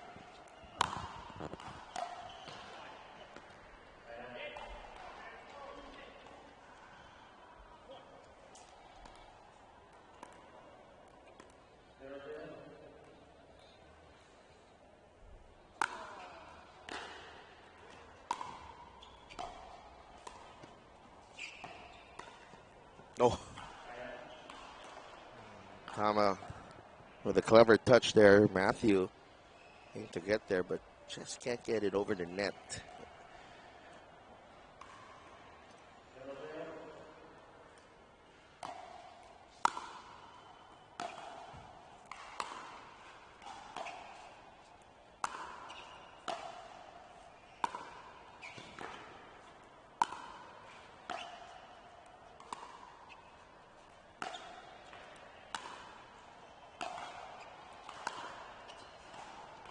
Oh, net court, tough call there. What a baseline to baseline battle that was.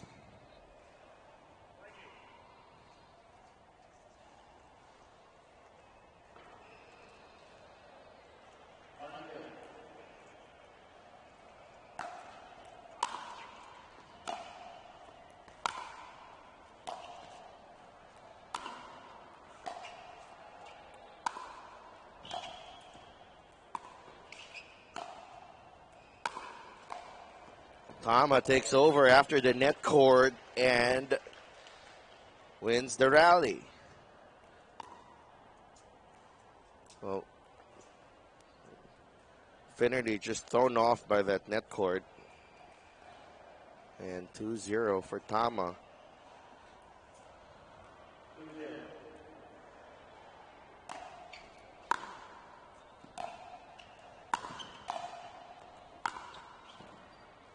Went for it for that passing shot.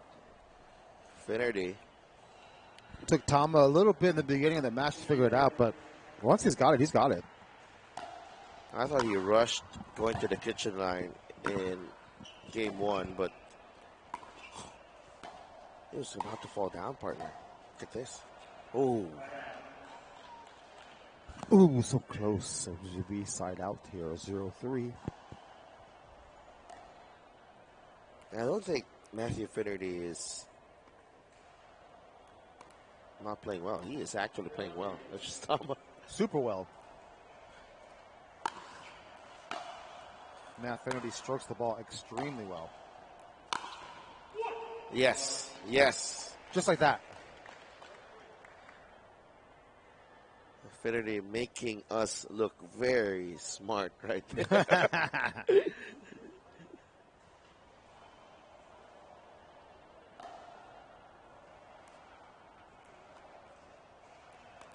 1-3.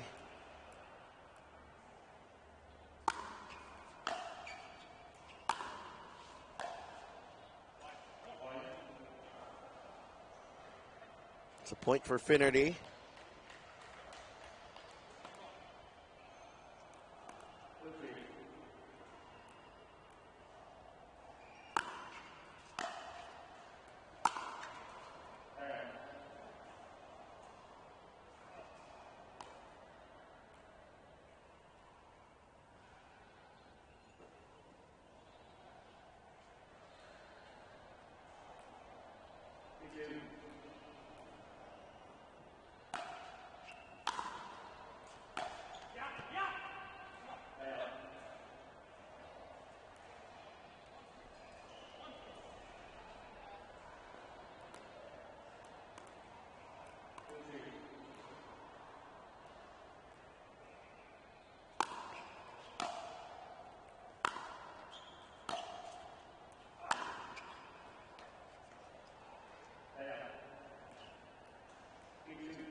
Tama calls it out. Referee Long agrees. 4-2.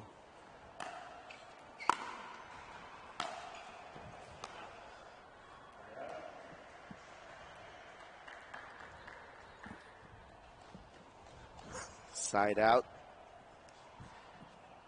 at 2-4.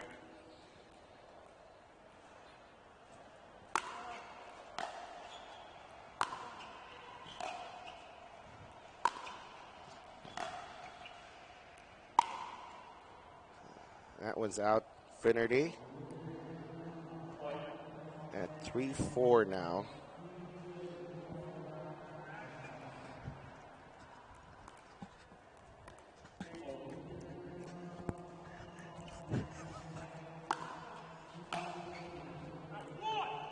Wow, we're tied at 4-4. Tama a little unsettled here.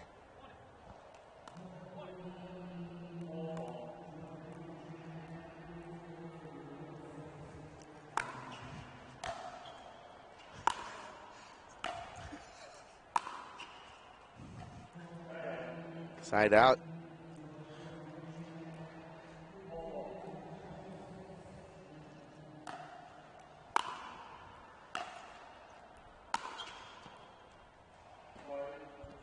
Another one for Tama.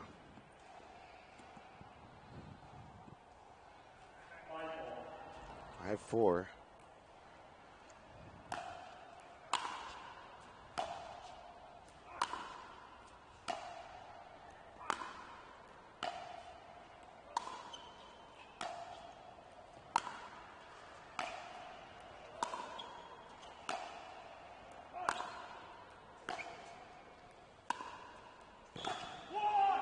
Wow, test of patience there. Yeah.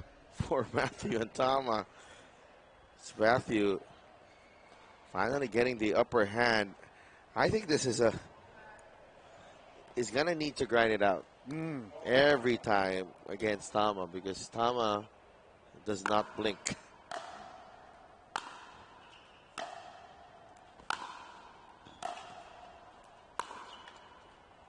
That's a problem, though, when Tama gets a good approach shot in and gets to the kitchen. It's pretty much point round is pretty much over. Yeah, Tama's playing a very smart game right now. He's taking his time, choosing the absolute perfect ball that allows him to approach the kitchen in one single maneuver. And, yeah, he's figuring it out.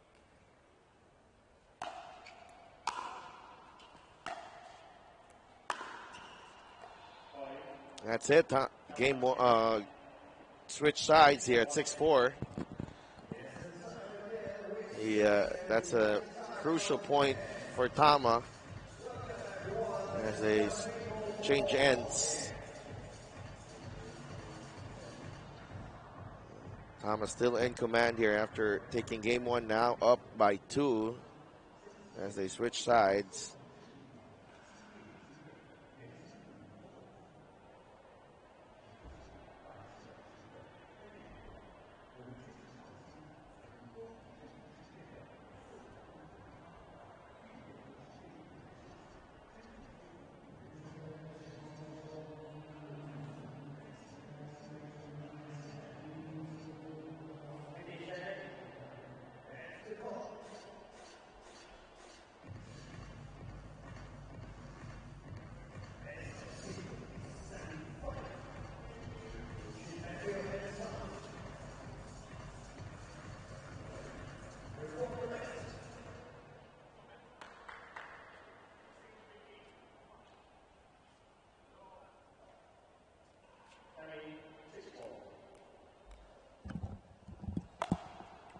Six-four, let's go.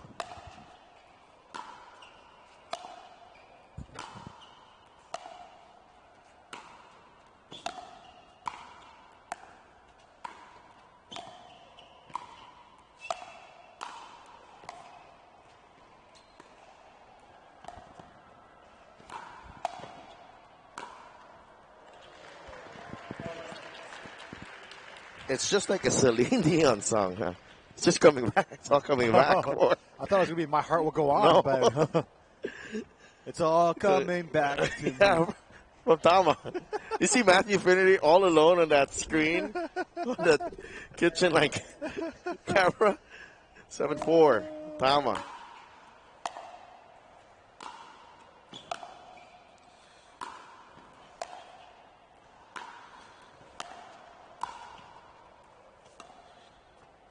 Oh, come on, Tama. Tama time.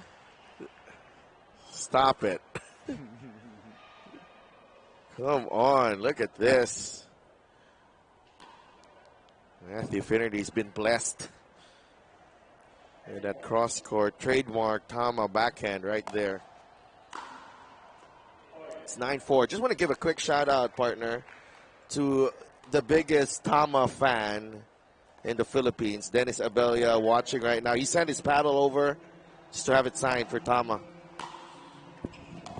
Let's go. How can you not be a Tama fan?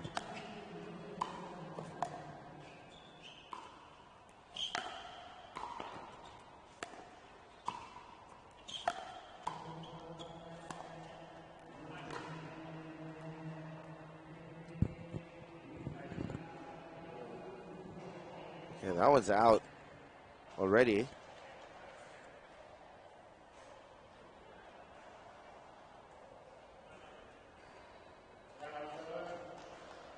So Matthew Finnerty trying to mount a comeback here as he is down 4-9 in game two. Tama Shimabukuro 2 points away from reaching his first PPA Asia final. We'll be right back.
That one just wide from Matthew, 9-4.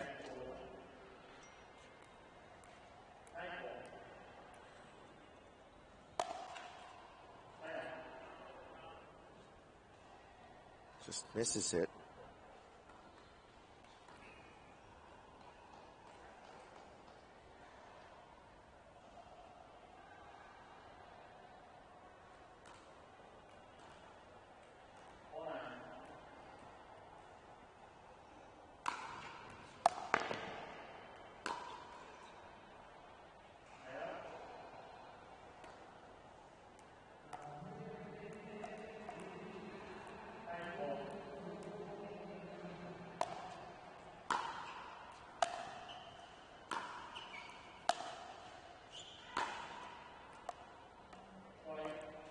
Long from Matthew.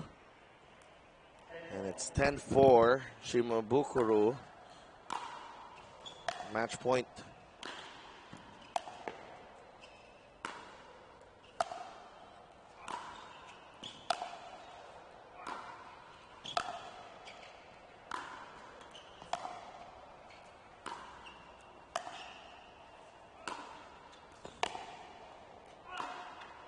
Oh, wow. Just... That's it. Yeah, patience from Tama. 11-4, 11-4. And I saw a different side of Tama in this match, partner, that I have not seen in some of his previous matches here on the tour. Showed his patience, showed his ability to grind out points from the baseline as well. Matthew Finnerty asked him some questions in this match, but he answered in style. Yeah, Tama took a bit of time to figure it out, but once he figured it out, it was kind of game over. And I wonder what went in Tama's head there to adjust so well, because I literally thought that Tama was going to be in big trouble for the first points that Matthew Finnerty came out with. Yeah, a couple of passing shots. He just rushed a little. Yeah, these were some of the moments that we thought Finnerty had Tama figured out.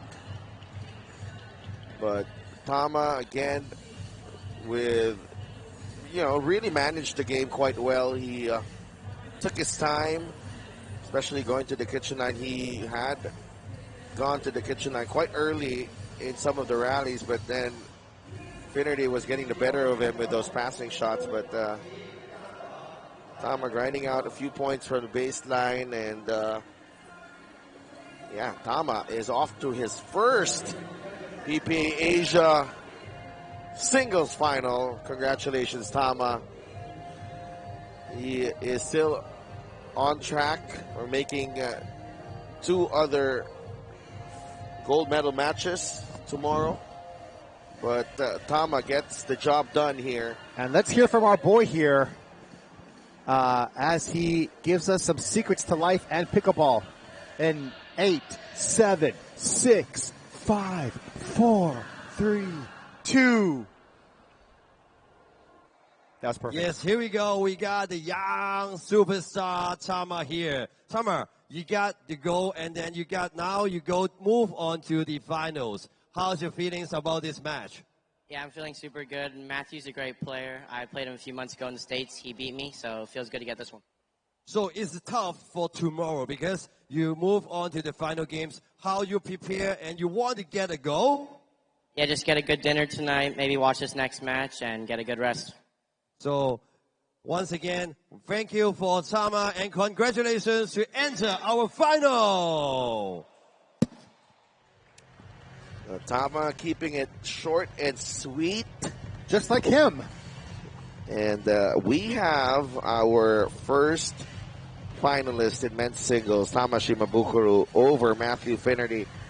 Women's singles, it's going to be Ken Tam and Rika Fujiwara battling it out. And up ahead is the second semifinal, Jack Wong and Kenta Miyoshi. And then some women's dubs, Ken Tam and Mihei Kwon against Rika Fujiwara, Kei Sawaki. And after that, it's Xiao Yuan Bekval and Lingwei Kong taking on Jamie Haas and Paige Wan Kao. So much more up ahead on Super Saturday on Championship Court here at the Venetian in Macau. And in case you want to see more pickleball this summer, guess what? We got upcoming tour stops in Beijing, Tokyo, and Singapore. So come on down and come meet Sadel Tupas.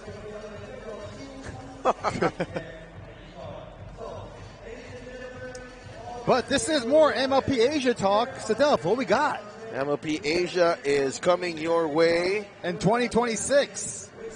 It's going sailing across the Pacific and landing in Asia. New teams, fierce rivalries, and dream breakers are set to take over. The wait is almost over. Get ready to back your team. Wear their colors. There's pride on the line. Stay tuned for more announcements coming soon. The P stands for performance. Major League Performance. Nice. Major League Pickleball. Major League Pickleball. So, are you stoked for Beijing? We'll be right back. PPA 即将空降北京，耶！ That is riding the rail right there. 来给我们加油吧！ Incredible. 来参加吧。 He hit the turbo button. 加油加油加油！ Beauty. Lock that technique down. That was pretty. 我非常兴奋，期待跟你们见面哦，耶！ PPA Asia. Play where the pros play.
All right, we are back in men's singles semifinals, PPA Asia 500, and it's Hong Kong Jack Wong.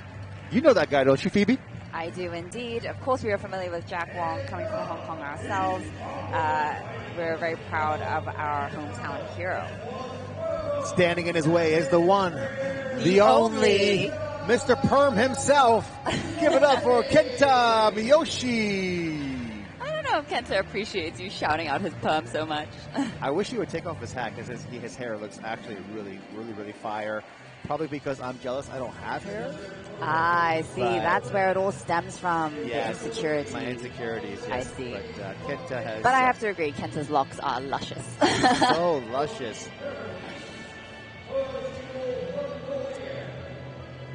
This is going to be a good match here. Jack, of course, is coming in as a #1 seed for men's singles.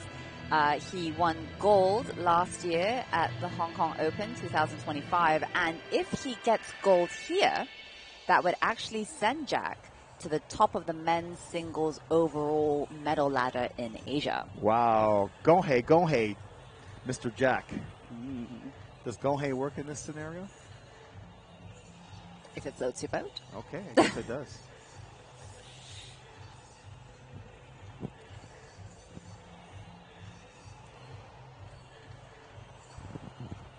I'm going to check on the interwebs to see how Jack and Kenta fare with one another. In previous battles won. Indeed. Let's see. Jack went through Harrison Brown, Timothy Fu to get here against Kenta. Kenta had to fight against Jimmy Liang and Hey Phoenix. And so that was his journey here to the semis. Very impressive. Jack and Kenta have faced each other a total of 3 times. Okay. With Jack eking out 2 wins and Kenta with 1. So it could actually be really anybody's game in this one. It sure could. Does your famous and popular computer tell you which match and where Kenta won? Oh, which match and where Kenta won? Yes.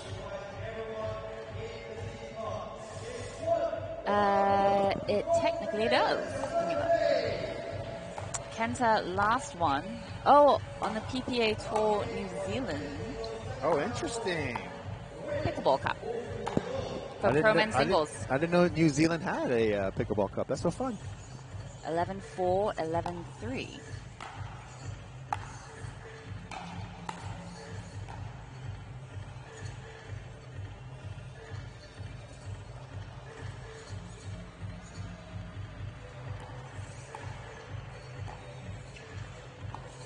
I feel like you're quite familiar with Jack's game, so what are you expecting to see? Jack is known as the tactician, so he kind of formulates his plan 3 balls ahead of time, and he's very cat and mousey, so you won't see too many drives. Although here in Macau, no pun intended, all bets have been off. As in, usually the mild-mannered Jack gets kind of insane in the membrane with some drives and some smashes, and so I'm not sure what I'm going to see. But if this is Jack of old, then Jack's going to find the right ball to come into the kitchen and be very cat and mousey against Kenta, whereas Kenta will play a more traditional singles game from baseline. And Kenta will also try to get to the kitchen, but Kenta will be looking to put away the ball as soon as he can, while Jack will be looking to set up the ball before he attacks it. So let's see what happens here. But as we saw yesterday at Fantastic Friday, things get quite wild here on Championship Court at the Venetian. That was a long-winded way for me to answer. I actually don't know. Well, in a funny way, this is kind of a repeat of the semi-final that we had earlier. Just in the fact that it is Jack as the number 1 seed and Kenta is coming in as the number 3 seed. Yeah. So very similar earlier when Yufei faced Rika. That's right.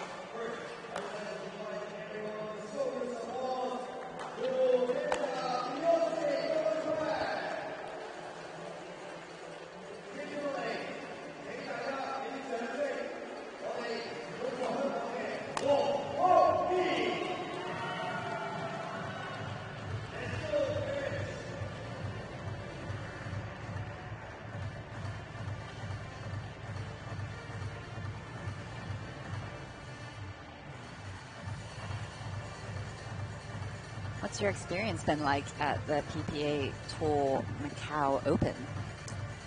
Yeah, it's been interesting here at the Venetian. Great big space where the amateurs are playing right behind us, so that's very cool. And I kind of like the idea that we have some of the U.S. pros over here, but I like that we have some pros from Australia, UK, Asia. It feels like a very home tournament, and we're seeing a lot of new names here on Championship Court. Let's ball. So that's been fun. Tactician goes to work there. What's your experience been like? Yeah, I couldn't agree more. It's been super fun. We have a bunch of friends actually playing in the amateur tournament, which has been great to see. Foot fault on Kenta Miyoshi. Some of our friends are calling this the Hong Kong Open because they're all playing their own friends here in Macau, so that's been fun.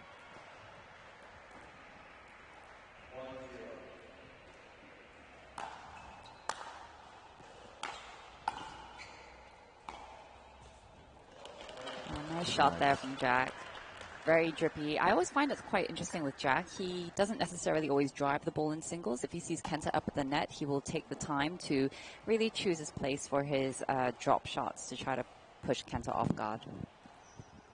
Jack's got a lot of weapons in his toolbox for sure.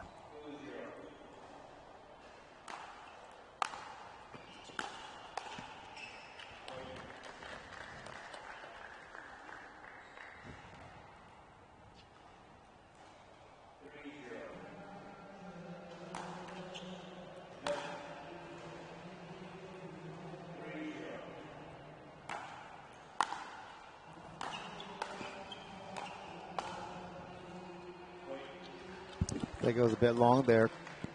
Kenta has a little bit more reach than Jack. That's very true. Kenta is very big at the kitchen, but I feel like Jack makes up for a reach with speed. And he agility. moves unbelievably well on court.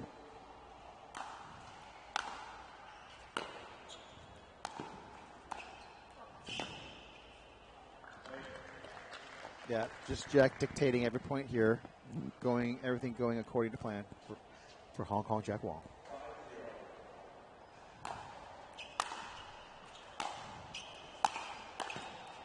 Oh, wow. What a great shot there from Jack. I swear. Even I thought he was going cross court. I swear. So did Kenta. But, wow, that's a very quick 6-0 lead here for Jack. Game 1. So they're going to take a timeout while they change sides. I mean, I don't think that Kenta's been playing badly. Sometimes it's just kind of getting a feel for the court, kind of where you are, how the ball feels. I like that he's kind of getting aggressive and getting up at the kitchen quite early. I don't think I've seen Jack approach as much as Kenta. Right. Kenta, within the first 2-3 balls, he's up attacking at the kitchen. Jack takes his time, is very methodical in his shot selection, and he waits for the perfect ball to approach, and then he's just going to kind of control you at the kitchen. But for Kenta, he has such unbelievable reach, and these like slice volleys that he have are really nice. So I'd love to see him kind of utilize that more, and maybe kind of put Jack in a more uncomfortable position in his return shot. Maybe more to making Jack move more. Yeah.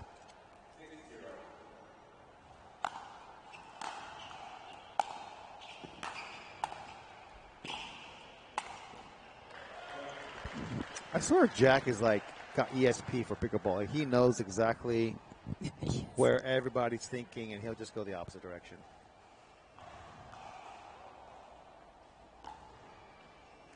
I tried some singles over the weekend last week, and I tried to emulate Jack's play style. And spoiler alert, I did not accomplish it. I failed miserably trying to play like Jack. Oh my God. In singles. What do you think was the key component to your failure? Too fat, too old, no stroke, too short. Wow. Too cocky. I asked for one. Oh. There you go, Kenta. That was a nice shot. Nice and deep and penetrating.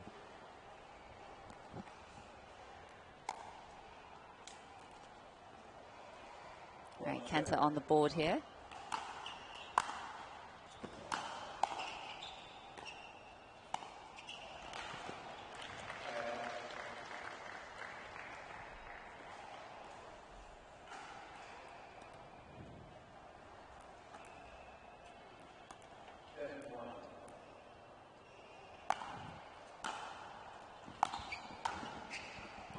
You know I love Kenta, right?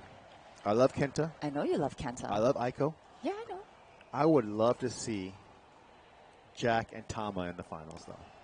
Ah, I see. Two very sneaky, deceiving, and fun singles players going toe-to-toe.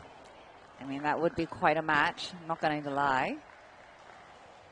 But, of course, we'll see what Mr. Kenta Miyoshi has to say about that. Hold my perm.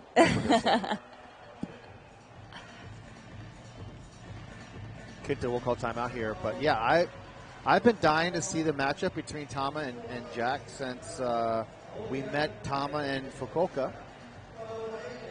And we've seen Tama playing more and more singles. And I just think a Jack versus Tama final would be really fun for everybody to watch.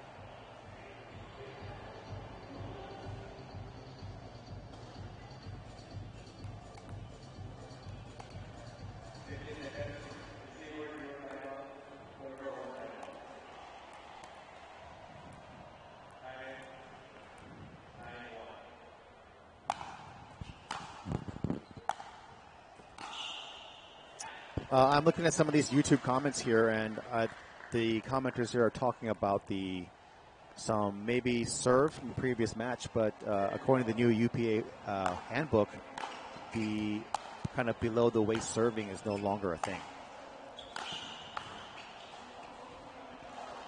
They have changed. Oh, that's game point. Okay, sorry, I was talking and it was a game point. Good job, Jack. But back to my original point that the handbook from UPA has changed the ball height when it comes to serve, and you guys on the YouTube can do more investigative journalism to figure out what that is. But that's my 2 cents for the morning. How are you feeling about that match, Phoebe? I mean, I think Jack was very firmly in the driver's seat for that whole match. Kenta kind of looking a little bit out of sorts there. I would love to see Kenta, like, just in game 2, really push Jack with his returns. You know, sometimes with singles, you really have to make your opponent move. And just kind of picking those, you know, back spots, like returning to middle is tricky, because if Jack is very set up, he can go really any angle. So I'd love to see Kenta kind of make Jack a little bit more uncomfortable and try to force some errors from Jack. Yeah. But Jack squarely in the driver's seat right now, as we can see here on the highlights, and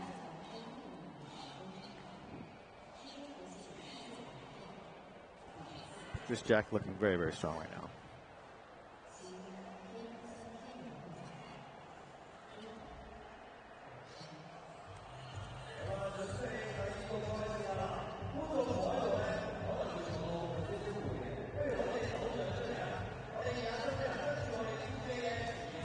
And of course, MLP Asia is coming in 2026. Major League Pickleball is sailing across the Pacific and landing in Asia this year. So stay tuned for more announcements coming soon. And with that, we're going to start game 2. Jack to serve.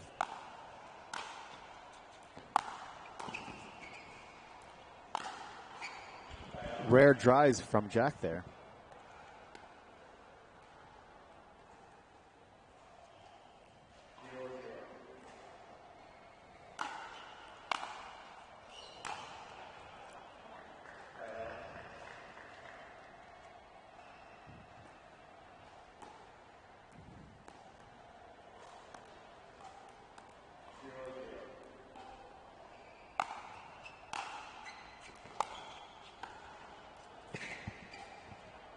Oh, I like that drop volley there from Kenta. Super smart with the angle. And again, just making Jack move more on the court is really what I want to see.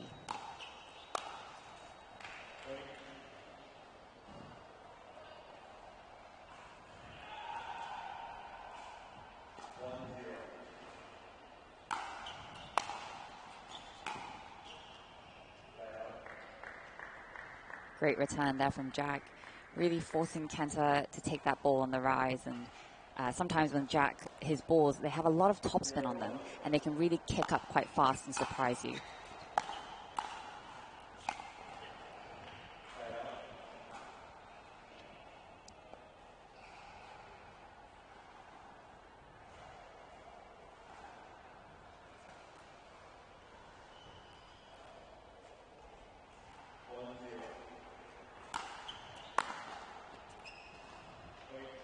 Great serve there from Kenta. A lot of pace on that.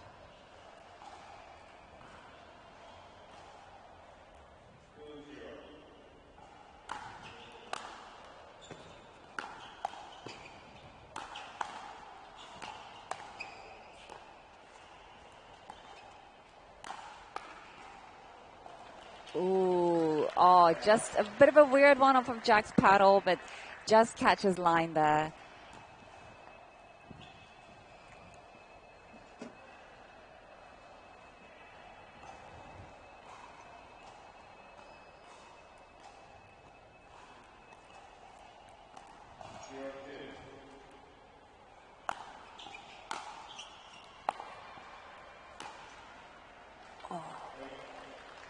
Bit of an unfortunate ball from Kenta. I like the direction he was going in. He definitely had Jack guessing. And I can already see in these early points of this game that Kenta is making Jack move a lot more. And using the net cord as his ally. Well, sometimes you need a bit of luck. Who doesn't want a bit of net cord action on Super Saturday? Super Saturday. Oh, beautiful. Such a pretty passing shot there from Kenta. Especially hitting it as Jack is approaching the kitchen as well. Yeah, isn't it amazing that the pro players just make such great adjustments after losing the first match? Yeah, I would be a puddle after the first. I would give up. But that never ceases to amaze me how someone can go down 1-11 and come back and mentally change everything and now be up 4-1. That's just something I do not possess.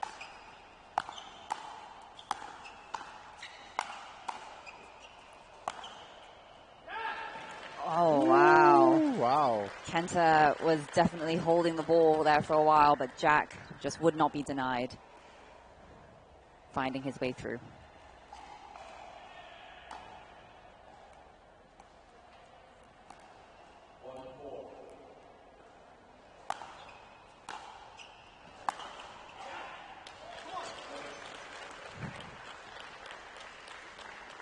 Jack, of course, having some passing shots of his own.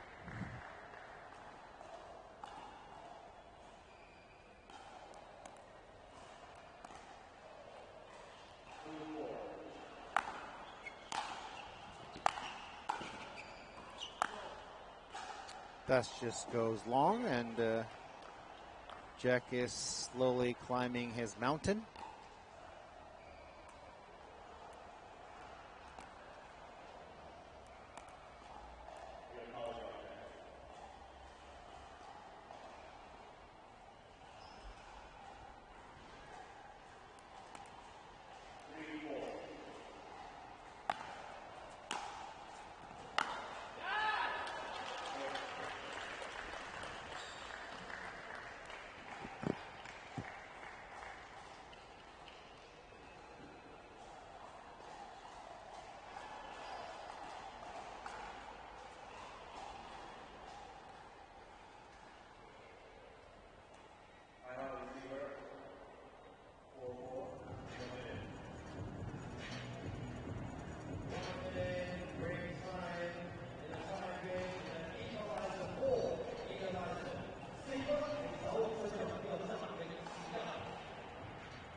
Phoebe Toe, exciting here, 4-4. What are your thoughts?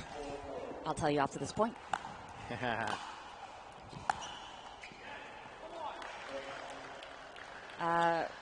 Very similar feel. I feel like Jack's really come back strong and has really eliminated Kenta's lead here. I feel like Kenta had a lot of success when he was being very deep with his returns and kind of making Jack move. But so many times Jack has been so set on the third, which is causing Kenta some problems.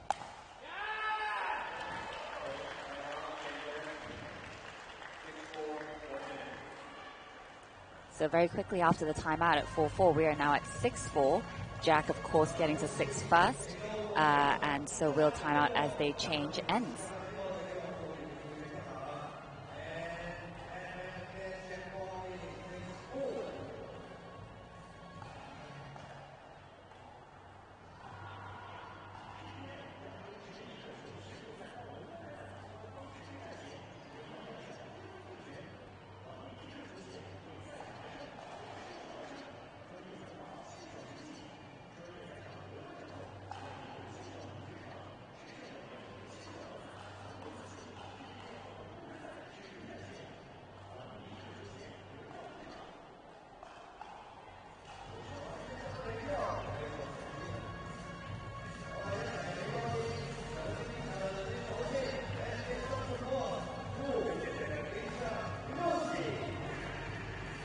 All right, we are back 6-4. Jack, Hong Kong Wong, Jack is about to serve.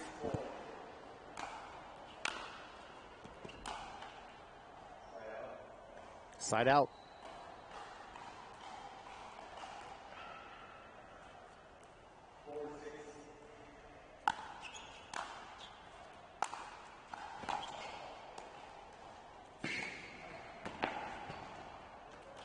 That's a typical Jack maneuver right there.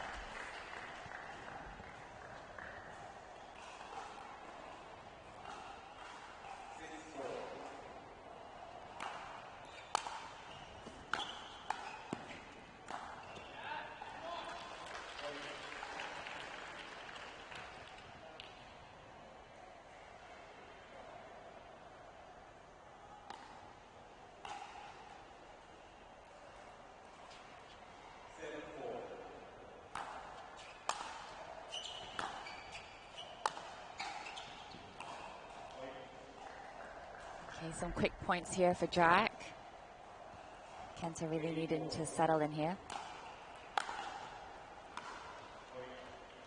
Commentators jinx. Commentators cuts.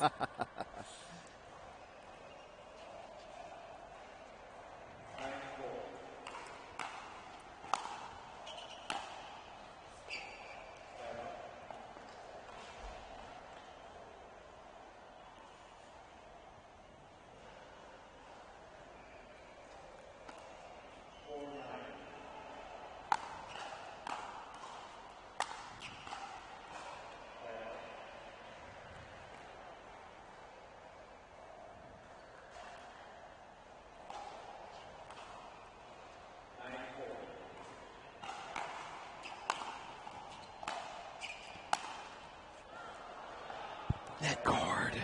Yep.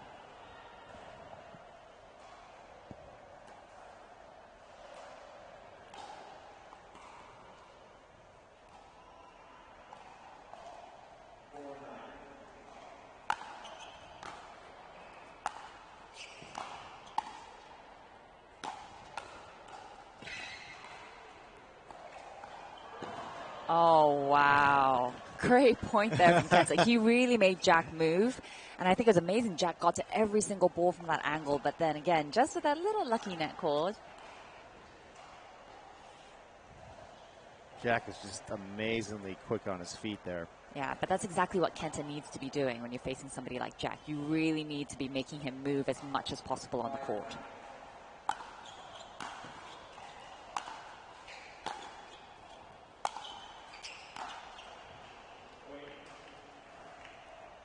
I think Kenta's hearing you loud and clear.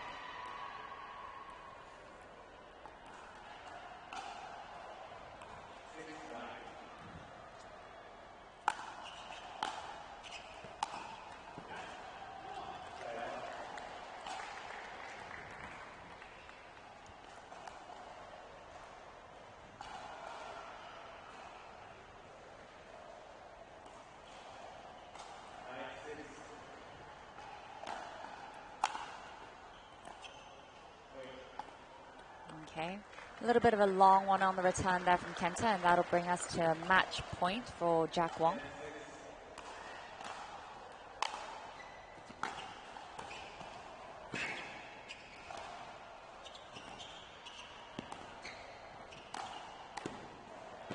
Wow! Oh.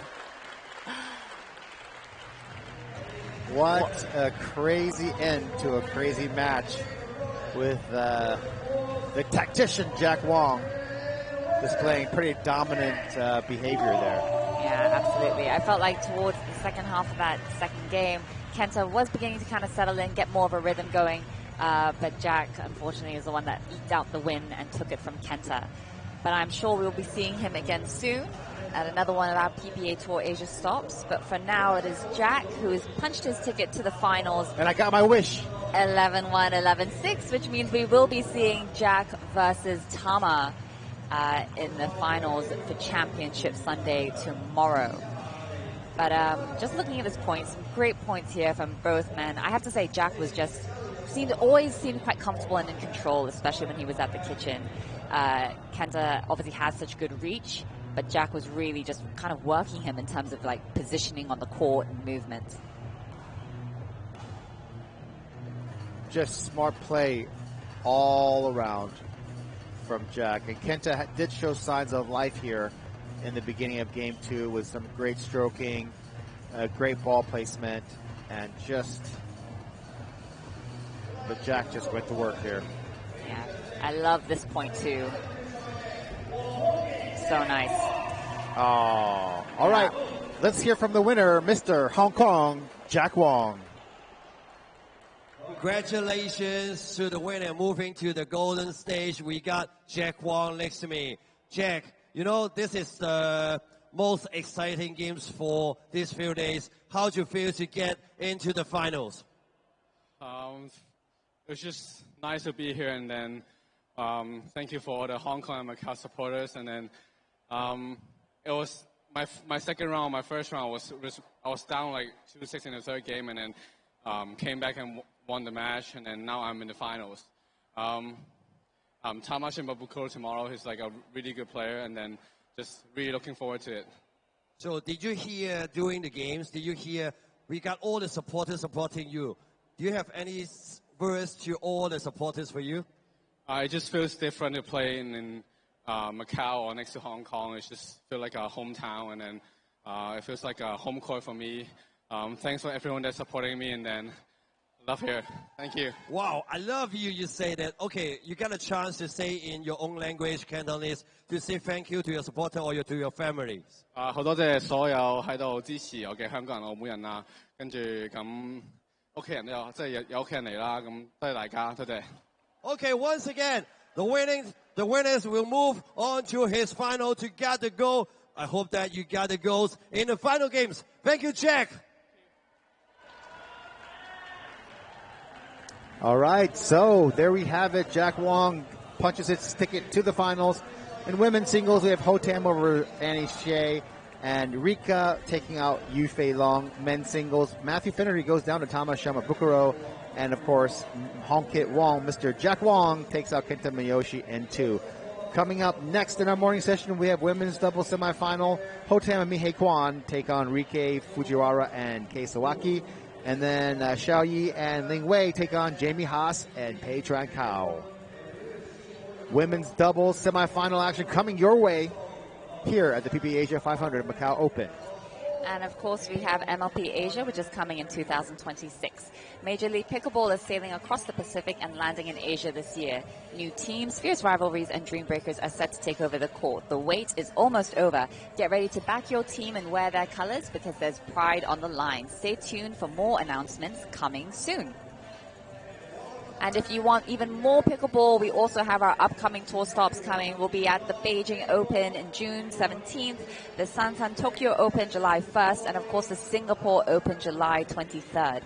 So do look into applying to come and play with the pros, or just get your tickets to come and watch some games. It's a fun time, I guarantee it.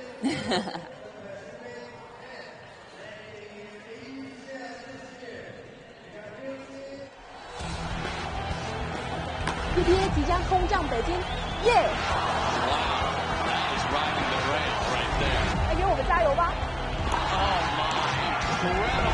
来参加吧！加油加油加油 Beauty. Lock that technique down. That was pretty. 我非常兴奋，期待跟你们见面哦，耶！ PPA Asia. Play where the pros play.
Women's doubles coming up right away here.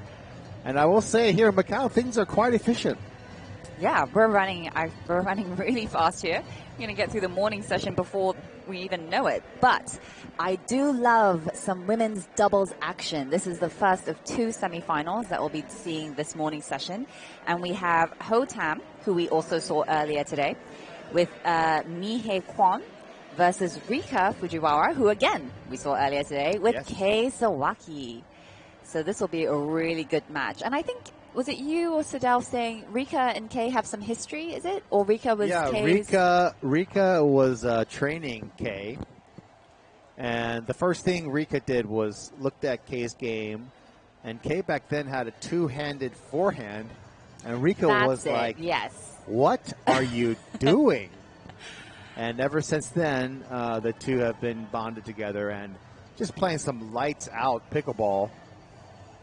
I mean, I should find Kei after this and be like, Kei, do you mind just showing me what a two-handed forehand looks like? She might not want to show you because she might have to be like, she's probably sure she's worked long and hard to get rid of it, and she doesn't want to bring that back. Or she'll show me, but she'll be like, maybe we'll show you when Rika's not here to watch. Yeah. Okay. The story of the day has definitely been Rika Fujiwara there taking out Yu Fei Long in women's singles. That's right.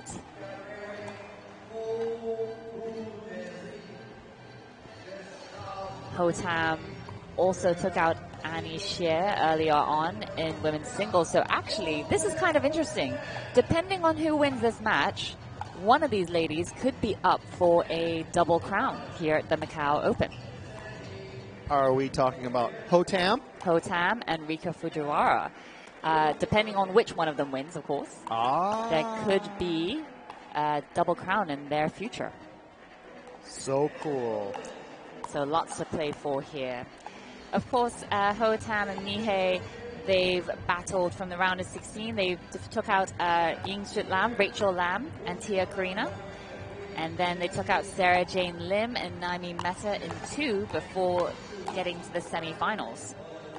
And Rika and Kei's journey here, they took out Pei Yu Lai and Annie Xie.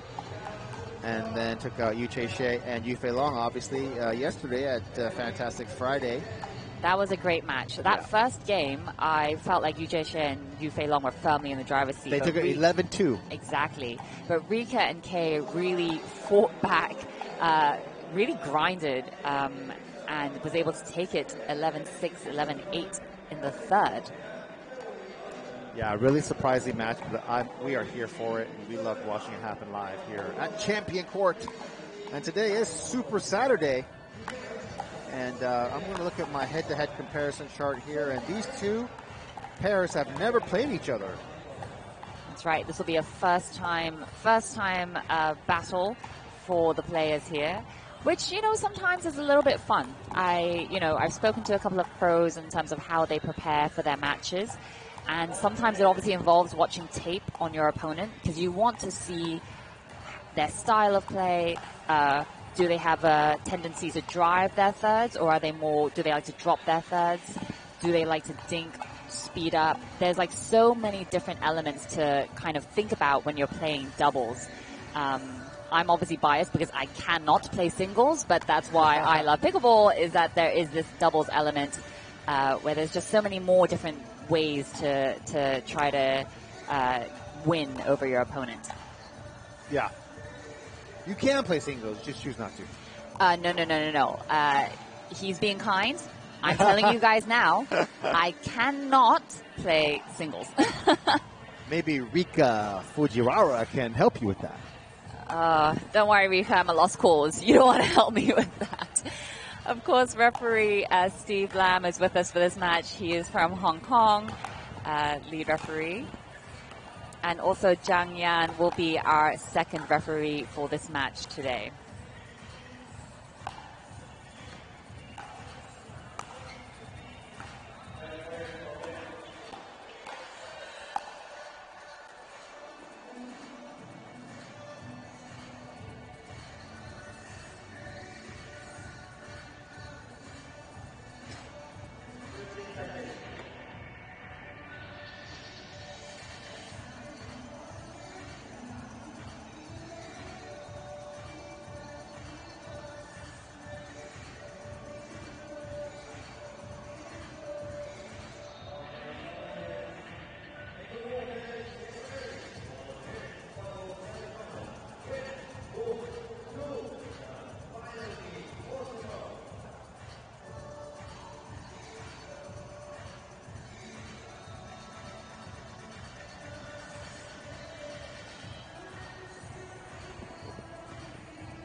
All right, we are seconds away from getting underway here, women's doubles.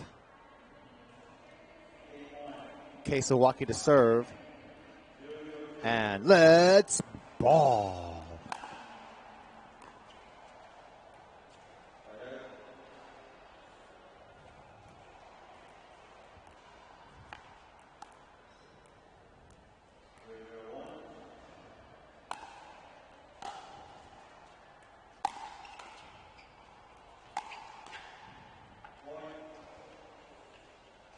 Strong point there from Ken Tam.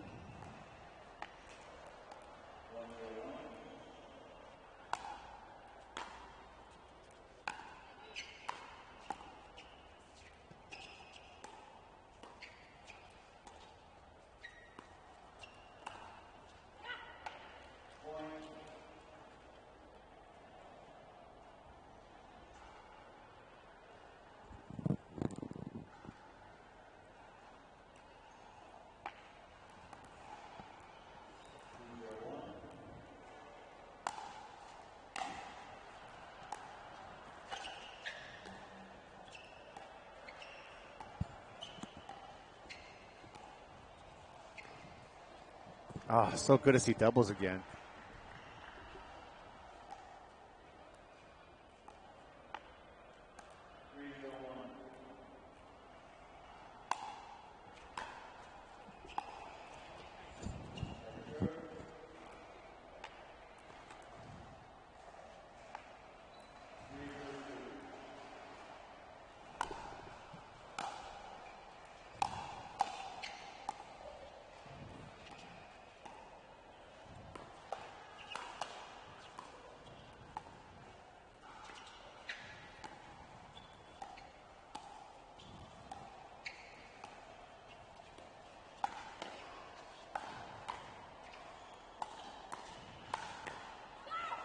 Oh, beautiful point there. And also why I just love doubles. I There's love always a bit of doubles. everything. Yes. The dinking, the initiation, the reset, try to get back to neutral.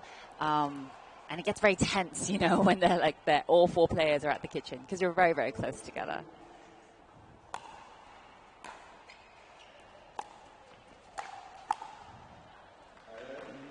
Nice put away there from Kay.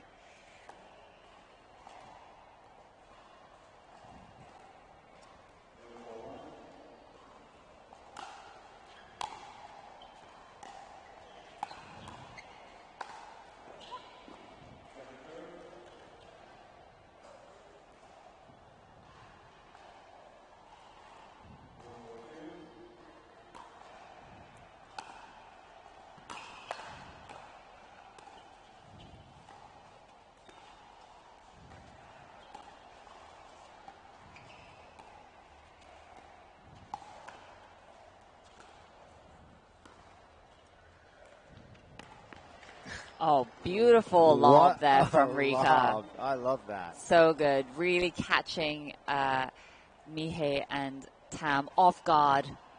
And just on the back of the line, punishing. Yeah, that was definitely a tournament out for me, but that's just me.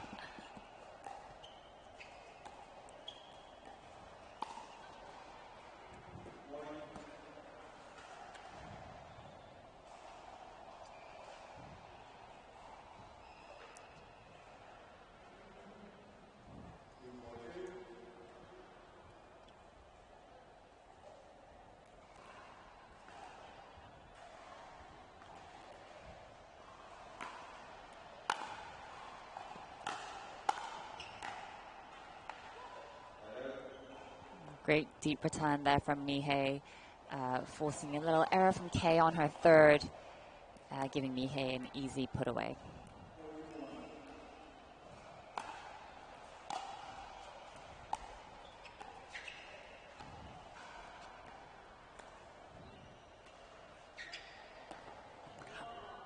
Oh, just wide. Ooh, just wide, just wide.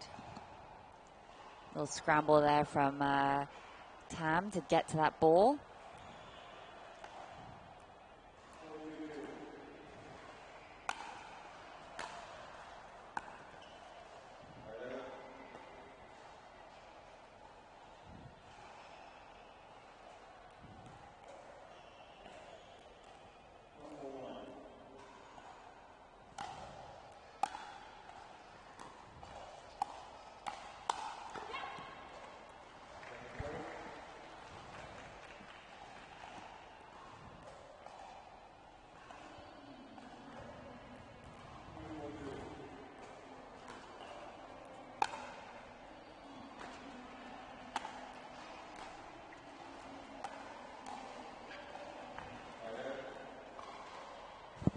Bit of a slow start for Rika and Kay here.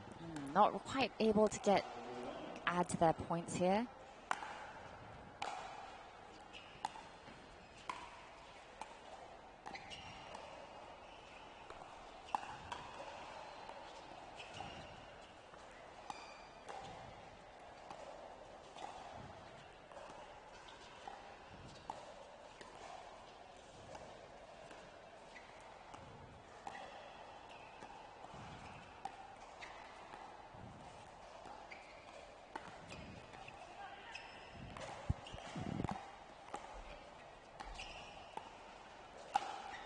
Oh, beautiful point there from all four ladies. And what a get on that overhead from Mihei. Yeah, but what a patient play by Kay here. She doesn't overhit the ball until she gets the right put away, which is very, very patient.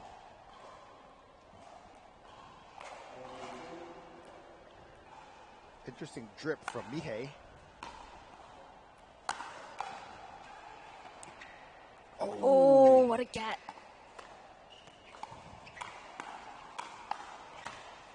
Oh, great defense there from Tam and Mihei in the midcourt. Kind of struggling, trying to fight for their lives here against Rika.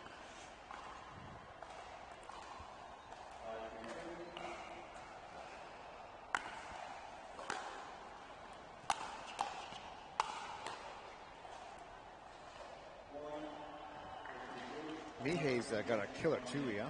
Oh, yeah, for sure. You'll change sides here. Yeah. It just occurred to me, actually, that this is almost like Team Trailblazers versus Team Japan. Obviously, both Ho Tam and Mihei Kwon being Trailblazer alumni. Yes. Ho Tam having gone through Season 1, and Mihei, of course, coming through Season 2. Yes, yes. And I'm really liking the dynamic between these two Trailblazers, actually. Ho Tam obviously is left-handed, which, you know, adds another element to doubles, just in that the middle is such a guarded area since there are two forehands there, but can also be a source of confusion as well. When do you back off? When do you take it? But I like seeing how Mihei and Ho Tam seem to have a general understanding as to which balls. I feel like Mihei is definitely letting Ho Tam maybe take a bit more of that middle and just being a bit more aware of partner positioning. Yeah, I love that. It seems like also that Ho Tam and Mihei play a bit more aggressive game, while Rika and Kay, they're playing a little bit more safe. So do you think the aggression from Ho Tam and Mihei are what's winning them this match, or what's your thought on that? I think so far that could be the case, but I know Rika has a lot of aggression in her. She does. Yeah. I would love to see her kind of just turn it up a notch in the second half of this game.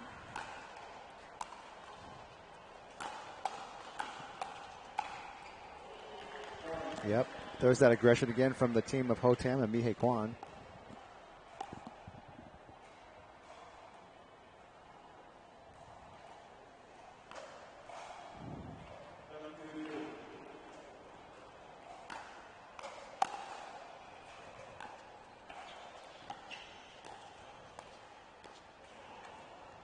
Yeah, I like that initiation there from Rika off of that ball that's floating a little bit high. I feel like sometimes when you're playing doubles, you kind of got to take your shots, you know, especially if you see a ball just within your strike zone. Just roll it at the feet of your opponent. Yeah. Oh! Would you almost say that you're not throwing away your shot? That is exactly what I'm saying, and I would love to know if any of our listeners know that reference.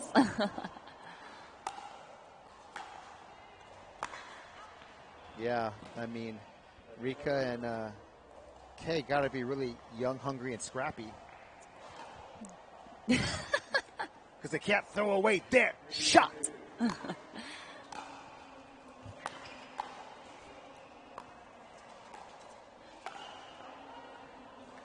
Oh, and comes up with the body. Yeah, this ball quite high, uncharacteristically high, I would say, from Ho Tam, actually. But 4-7-2 here, Rika and Kay.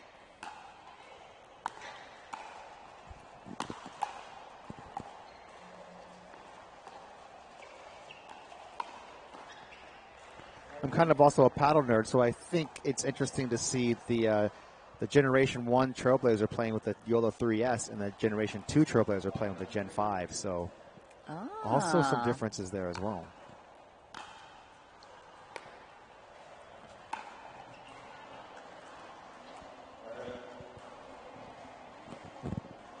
For me, it's the unrelenting of Mihei and Ho Tam here that are putting them ahead in this match.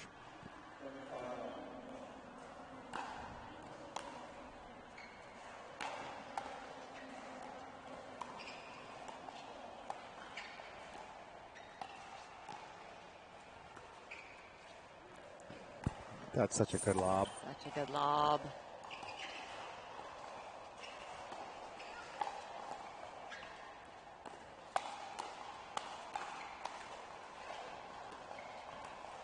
Come on with this point.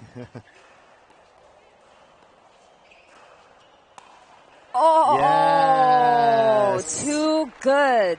Eureka. I think Mihei and Ho Tam are doing so well, like really making their way up the kitchen, having to make their way up the kitchen again with that lob from Rika. Yes. And just a little high on that volley reset from Ho Tam gave Rika the put away. Too good.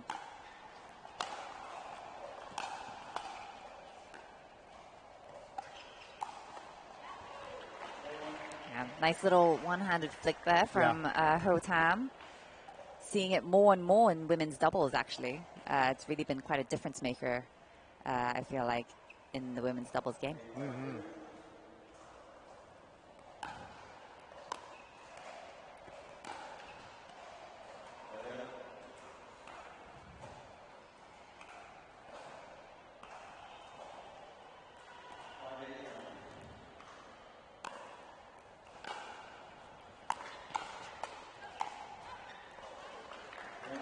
Nice leave there from Kay as that ball goes long.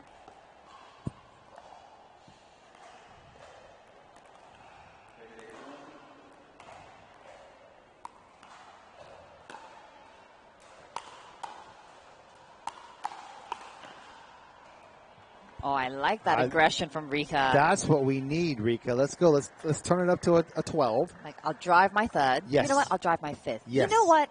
I'll just drive my seventh just to hammer the point home. Yes. Yeah.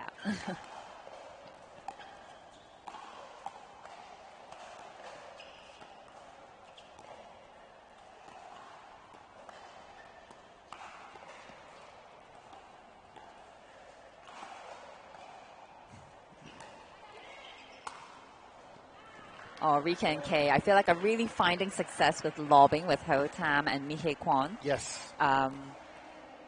So I would love to see if they're going to be utilizing that a bit more, and also how Ho Tam and Mihei can adjust. Yeah, Kay is very sneaky with taking that lob out of the air. She's not letting the bounce. Exactly. She's taking the lob out of the air, catching Mihei and Ho Tam off guard, and Rika just able to put it down and put it away.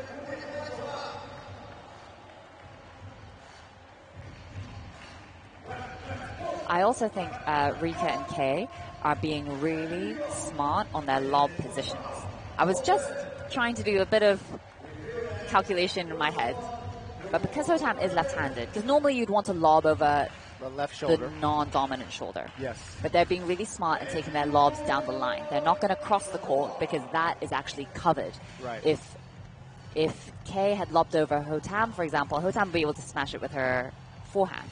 But they're doing them down the line, which is both of their backhands, which means each player has to go back and retrieve it and take it on their backhands. That's correct. So it's really smart positioning and play there from Rika and Kay.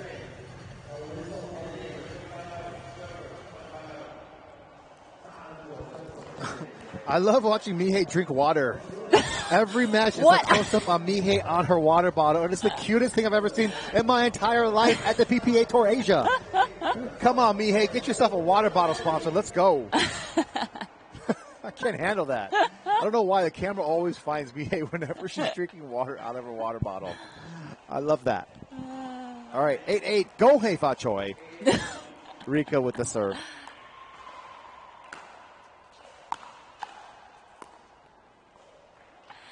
And if you've been watching us from season 1, you will know exactly what Gong Hei Patoi means in terms of 8-8. Our little Asian homage to Dave Fleming and his snowmen. Yes, that's right. Everything is an homage to Dave Fleming. The one and only.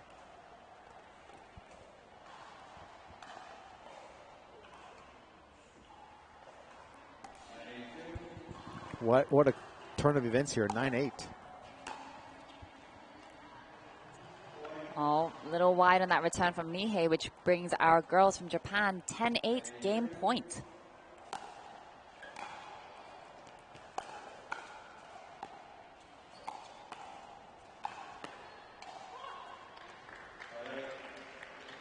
Okay, we'll side out, and Ho Tam just like talks to herself. She's like, just one more, come on, just one, one at a time.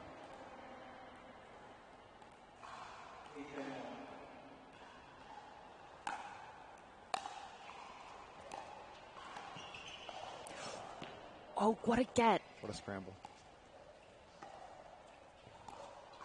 Oh, you know what? What? Oh, I think Ho Tam thought that ball was going to travel a bit further. I felt like she was setting up for an ATP, realizing she can't, and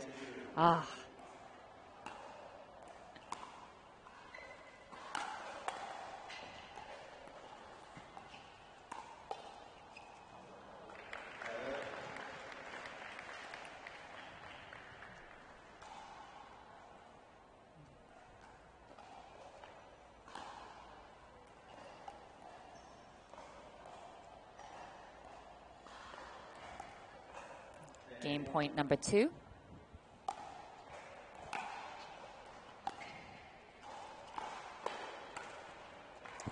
There it is. Whoop, there it is. Rika Fujiwara and Kei Sawaki take game 1, coming back from what we thought was an insurmountable task. But boy, did they prove me wrong. Yeah, they looked very comfortable in that second half of the game, so they will take game 1. 11-8 over the Trailblazer combination of Ho Tam and Mihei Kwon. And I'll be interested to see how they adjust moving into game 2. All right, so we will take a break as well, and we will be right back.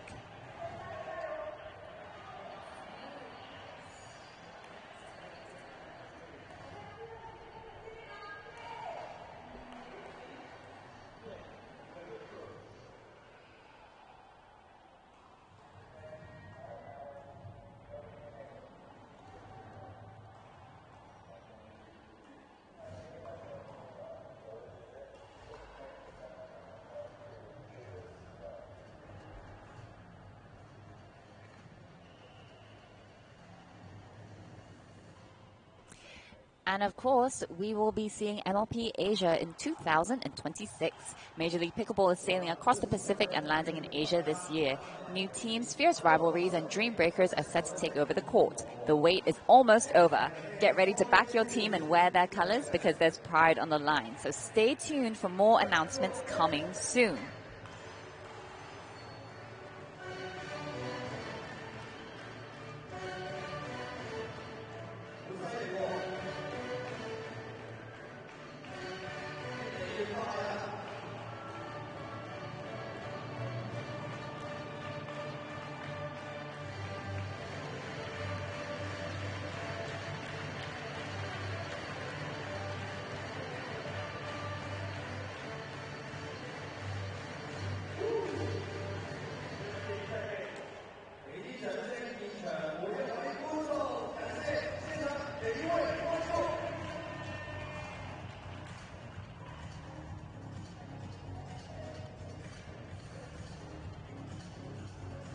All right, Rika and Kei showing a little bit of kawaii on the court.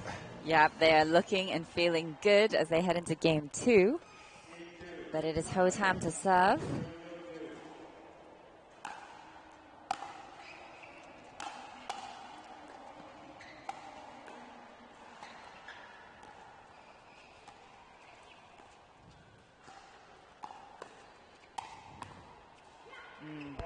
Ho Tam gets Rika a lot with that off speed. Yeah, also that one-handed flick. It's actually quite hard because it comes from the body. You don't traditionally see that in women's doubles. Usually they shift for their tui, but I really like how Ho Tam's using her flick here.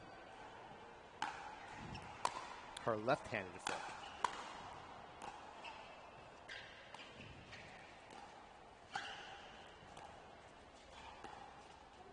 There it is. The moneymaker. Again, Kay, so smart with that positioning on that lob. Really causing some confusion for the ladies here. Yeah, so good.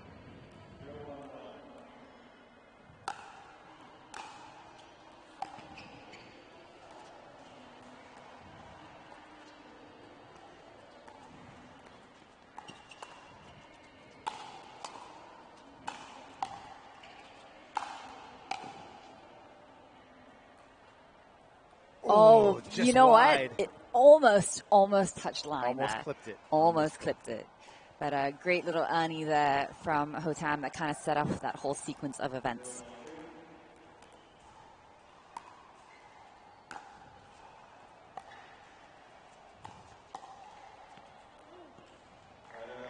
Quick side out here.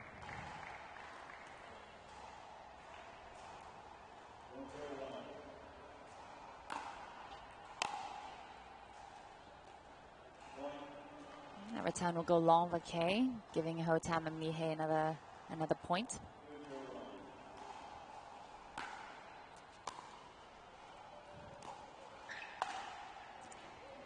Ooh. Little bit of an error there from Kay. Just got to shake those off and move on. But it's Hotam and Mihei, 3-0.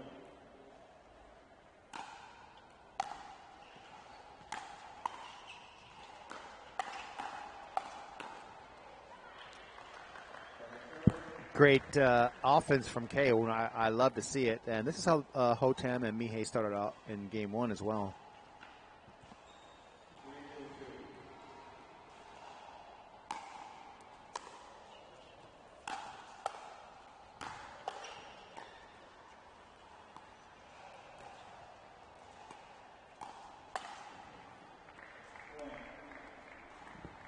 Our Season 2 trailblazer Mihei Kwan still searching for her first gold medal.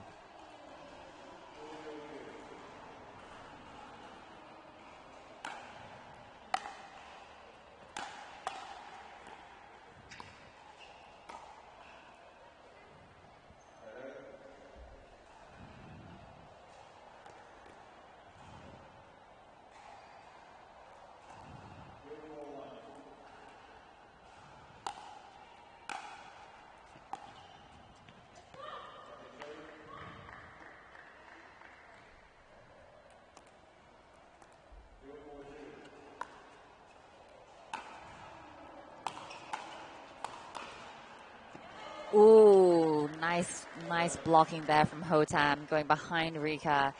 I'm sure Rika thought she might have had that one. Yeah, nice play.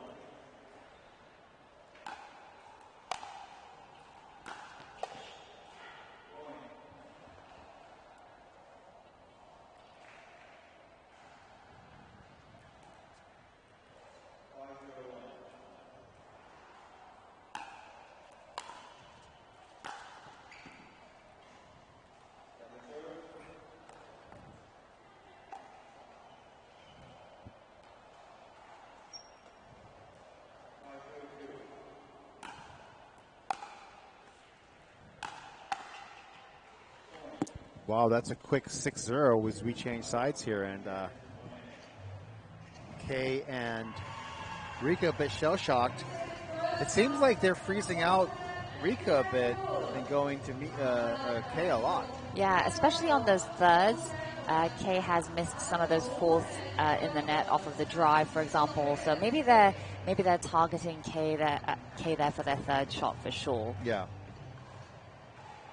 But different Hotam and Mihei here after the end of game one. They are now sitting pretty comfortably with a 6-0 lead at the change of sides. But the change of side always usually makes a difference. Yeah. Something is going to happen here that we cannot predict.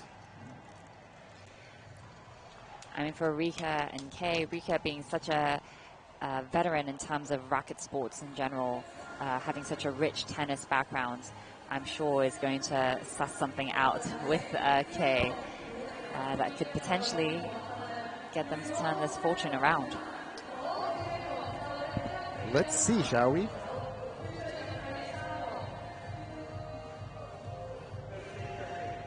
Grumpy old pickleball player got a reference of Alexander Hamilton.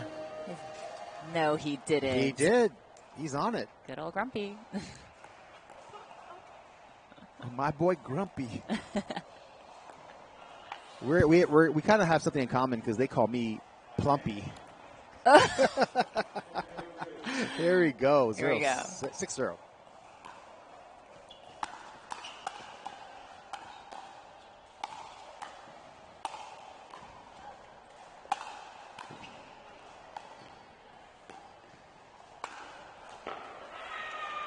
Wow. Bit of a roar from Hotam there, but what an aggressive game to start. Yeah, Hotam. And the change of sides. Yeah, Hotam and Mihei are treating the aggression of Kay and Rika with even more aggression. 7-0. Do you like the skirt that Mihei's got going on? I do, actually. I think it's really fetching. I'm going to have to ask her where she got it.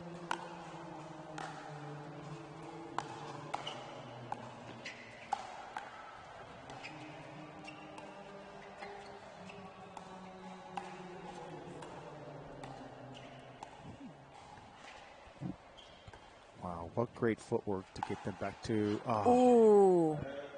Ho saw her opportunity. Just a little bit off with that timing. She kind of popped into the net. But great play there from Kay and Mihei. Just that battle to try to keep Mihei back. Mihei hitting her resets. Return is a bit shallow, and they were able to take advantage of that. And they get on the board 1-7.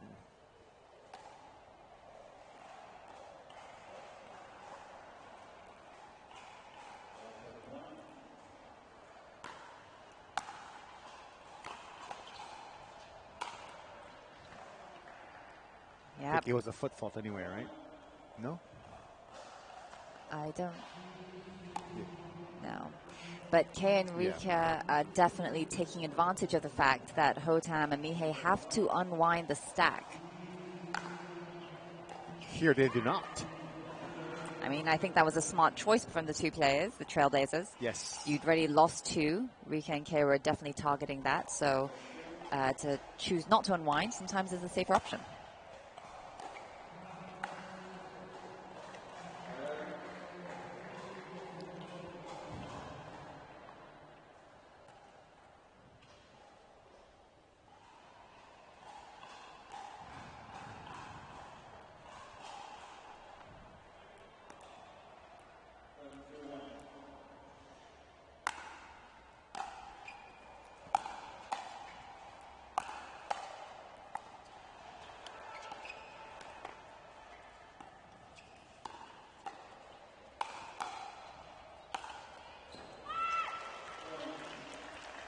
Great play and cover there from Rika and Kay.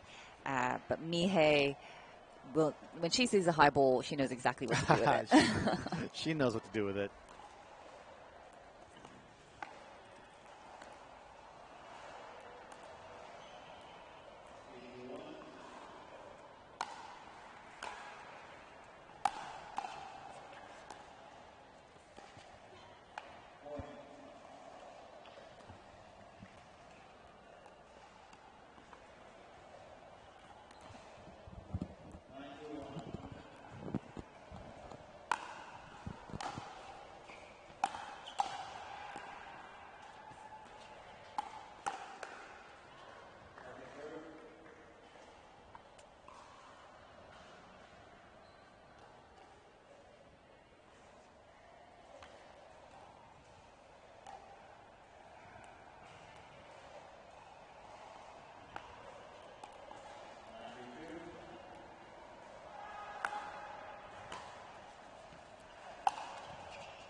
Net court goes their way, and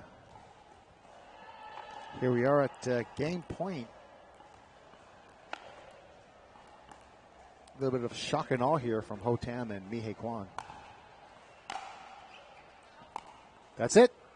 Game 2 in the books, and we're going to a first third game here on Super Saturday Championship Court at the PPA Asia 500 Macao Open.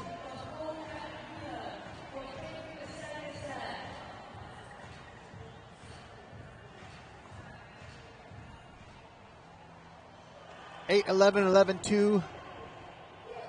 Tail the tape here as we look at the highlights here.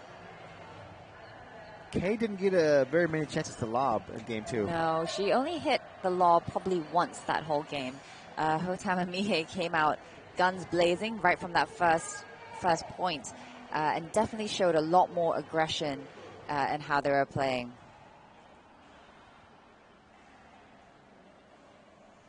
Right, so just pure domination and aggression from Mihei Kwan and Ho Tam.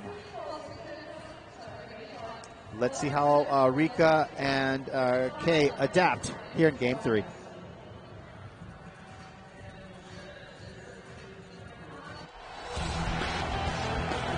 PPA 即将攻占北京，耶！来给我们加油吧！来参加吧！加油加油加油 Beauty. Lock that technique down. That was pretty. 好，非常兴奋，期待跟你们见面哦，耶！ PPA Asia. Play where the pros play.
Game 3 underway.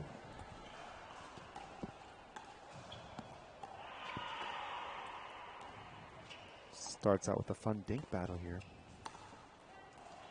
Aggressive dink by Rika Fujiwara gets her some points on the board.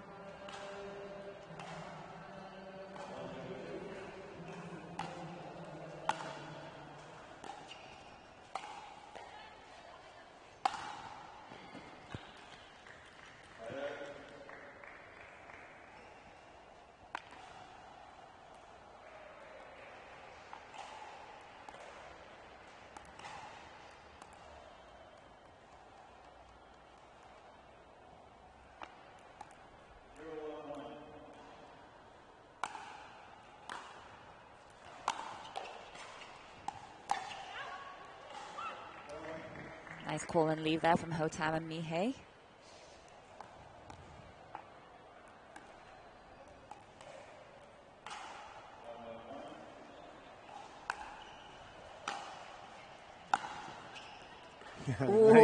Nice duck and roll there by Kay. Yeah, that was a great serve as well from Hotam to kind of set up that third, but maybe got a little bit too greedy on the third as she saw Kay scrambling. So 1-1-2.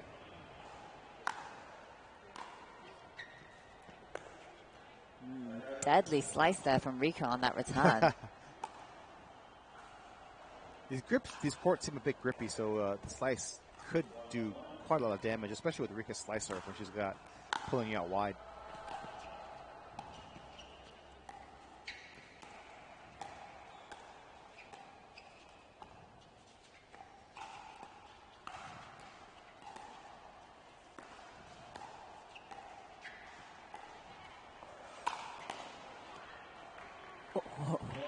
Ho Tam tries a lob of her own. maybe a little bit short as well. Rika not having to struggle too much to get that one.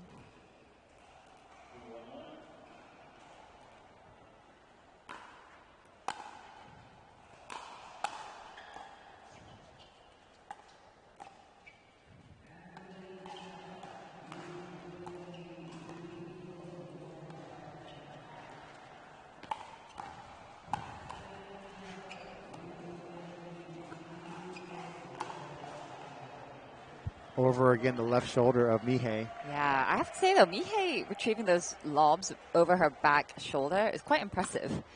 Really good sense of where she is on the court at all times.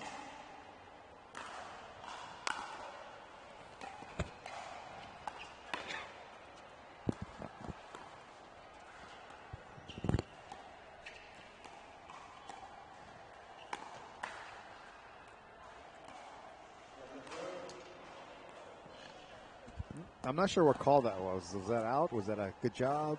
High five? That ball was out, but maybe I think Hotam might have known that her ball was probably going long and that Rika kind of saved her. Got it.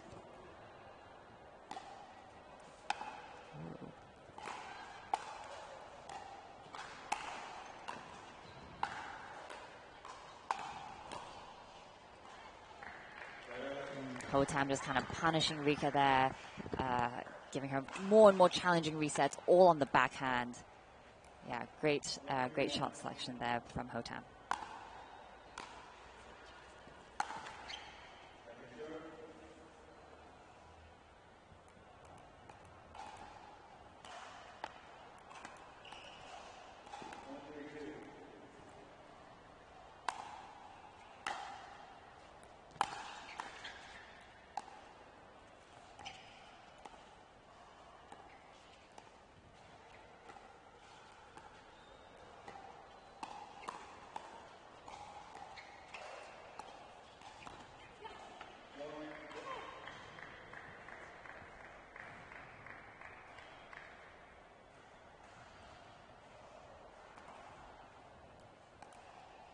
Still anybody's game at this moment. 2-3-1.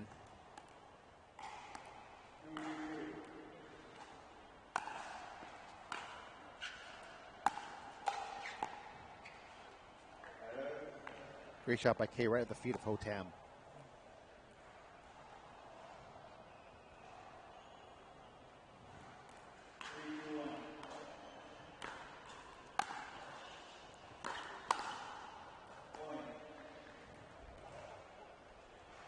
Missed volley there from Mihei.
I like when all four players are at the line. I feel like Rika and Kay are, really trusting their dinks and trying to wait for any pop-ups from Hotam and Mihei Kwon in order to take advantage. There's 2-5-1. Ho and Mihei.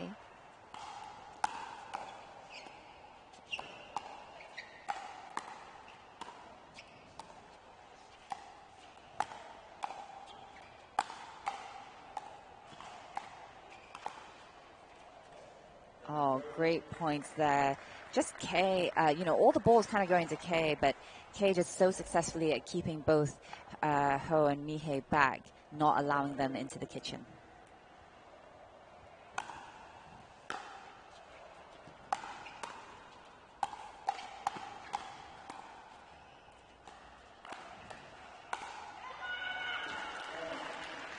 Wow. Again, that flick from Ho Tam setting up Mihei for a put away. Who made you so good at pickleball analysis? Pickleball. Shout out pickleball.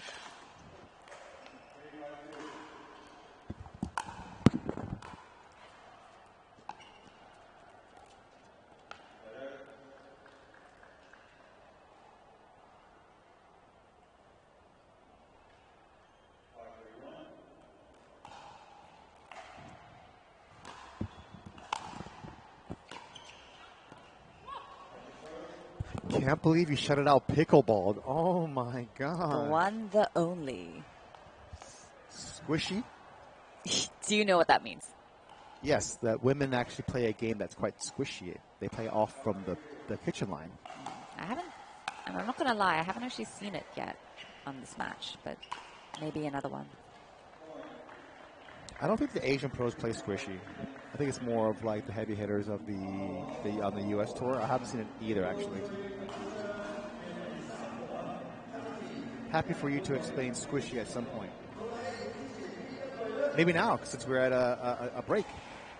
Well, squishy, of course, is a term coined by pickleball, the one and only. It effectively means that sometimes in women's doubles, women naturally don't tend to hug the kitchen line as closely as men do.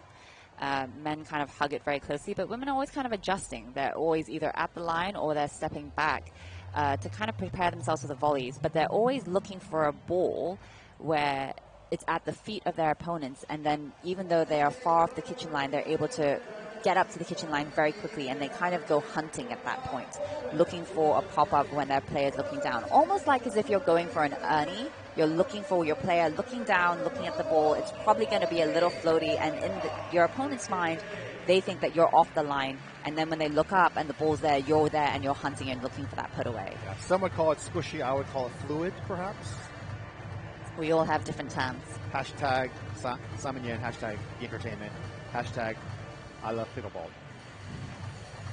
But yeah, that's a very good concept. Do you think it would work well for amateurs, not just female players, but in the amateur world? Do you think we could all use a little bit of squishy play?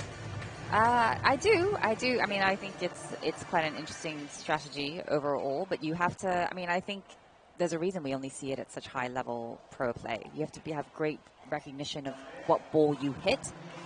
You have to be watching your opponent as opposed to watching the ball. A lot of different elements at play. Wow, what a nice angle from Ho Tam, making Case scramble for it.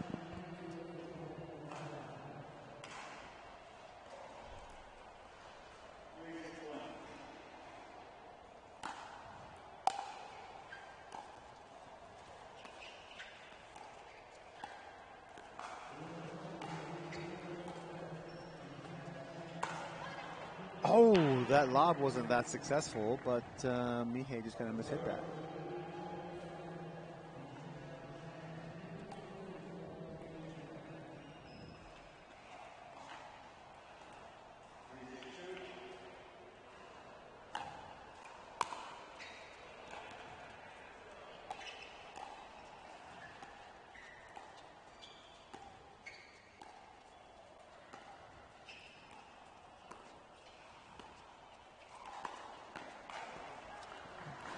Wow. Rika. That's a great pull from Rika. Very brave as well to go down the middle when you've got two forehands there. But that shot from Mihei meant that Ho Tam had to go shift to guard line, which kind of left that middle open, and Rika was able to take full advantage of that.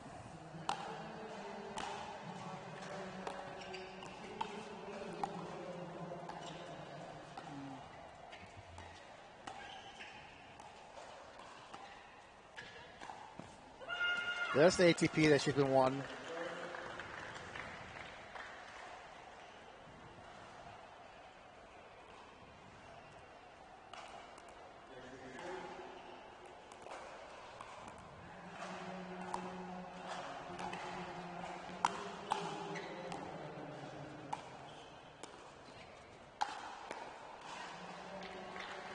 Ho Tam has a huge wind-up when she's about to attack that ball. She does, and I think she likes a certain spot as well. Definitely always to Rika's backhand here and just catching her, making it very awkward for Rika.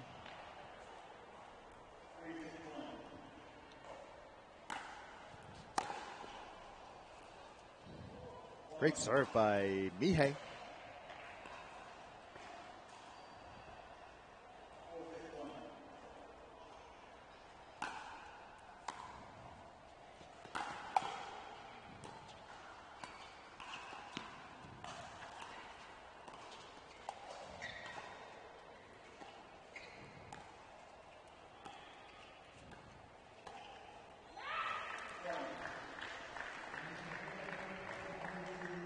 Hotam and Mihei kind of coming back here. Now only a 1 point separates the two.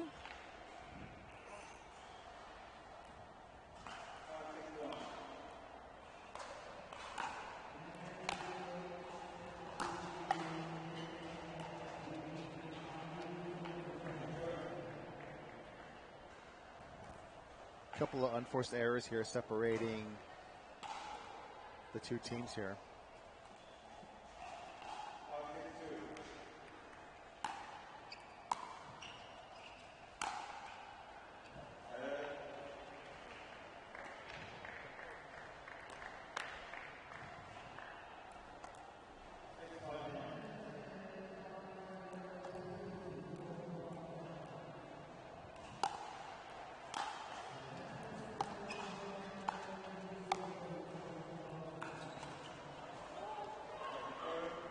I like that coverage by Rika, though.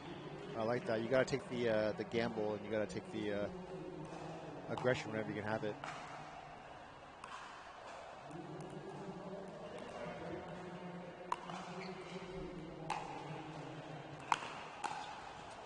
Oh.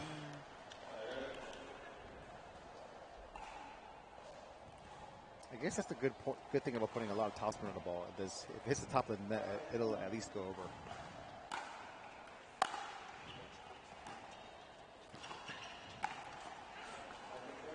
Oh, I think Hotam had that shot. Just kind of missed timing on her one-hander.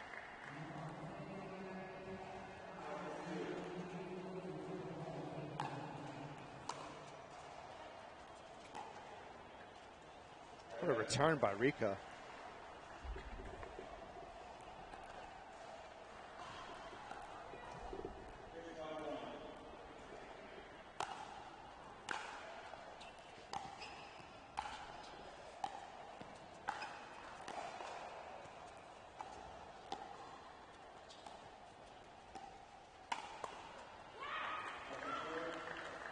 Mihei with that 2-e put away. The Trailblazers have been able to hold Rika and Kay to 6.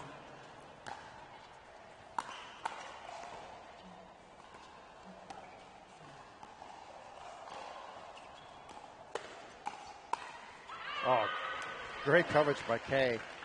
Great finish by Rika.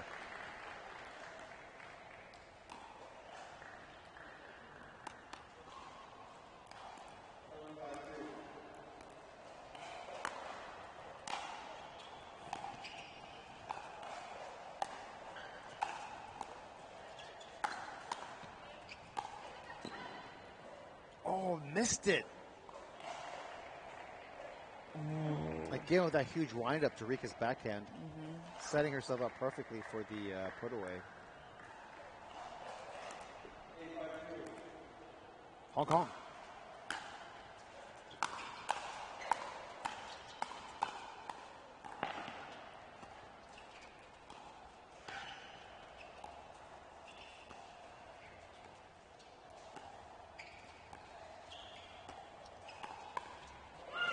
Wow, Rika coming out all guns blazing. And Hotam Mihei just holding the line, being really steady with all these blocks.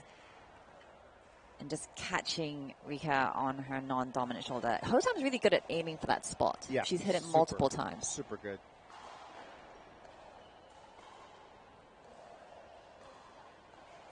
Okay, just leaving that cross-court dink a little bit high.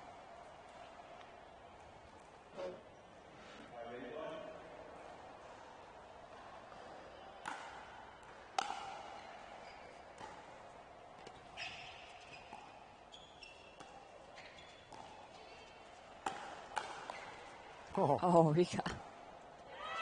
Ooh. Oof. Great play there from all four ladies.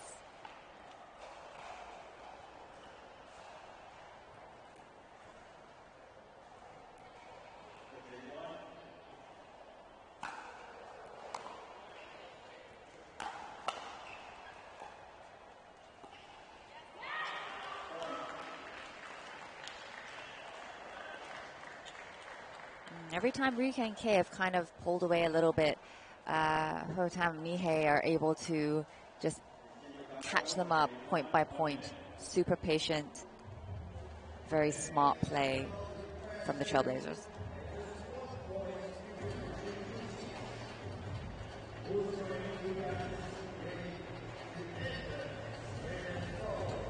Do you have any thoughts as to who may walk away with this one? Don't put that on me. I was going to ask you, but I was no, too scared you to put it always on you. put a lot of things on me, so I'm going to do it to you. Shoot.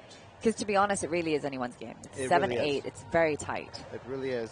I think it's going to come down to who's going to make the other team hit one extra ball. I'm seeing a lot of thirds in the net. I'm seeing a lot of things that hitting the top of the tape. And again, here's this close-up of Mihei drinking water. I don't know why that camera always finds that. But I think it will come down to who can really make their shots count. And I think, hot take, Rika and Kei take this 12-10. Wow, points too, huh? Yeah, specific. Whoa. Specificity is the king of life. So I think Rika and Kei here are going to play a little bit more high percentage pickleball. And then Hotam and Mihei are going to go here, guns blazing. And we're going to see which one comes out on top. But the Simon prediction meter says Rika Fujiwara and Kei Sawaki over Hotam and Mihei Kim, 12-10. Mihei Kwon. Yes. Oh, blue card for delay of game. Oh. Okay. Introducing the new card system here. The blue card is a technical warning.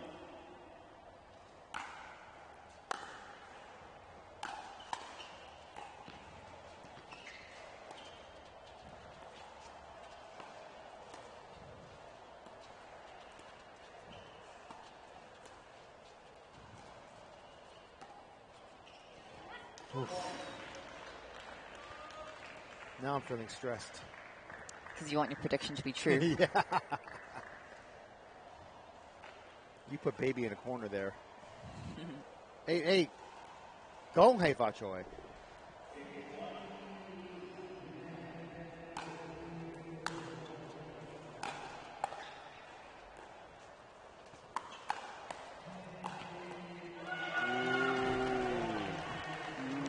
Hotam shutting down that attack from Rika with a quickness. Yeah.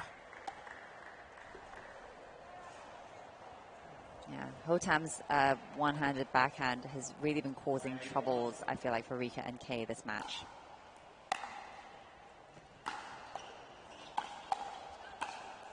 And again, one-handed backhand.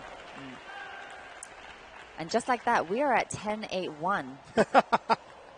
Yes, we are. Match point. Yes. For our Trailblazers here. I did say they would get 10 points. You did say they would get 10 points. Let's see if they get 11 right here.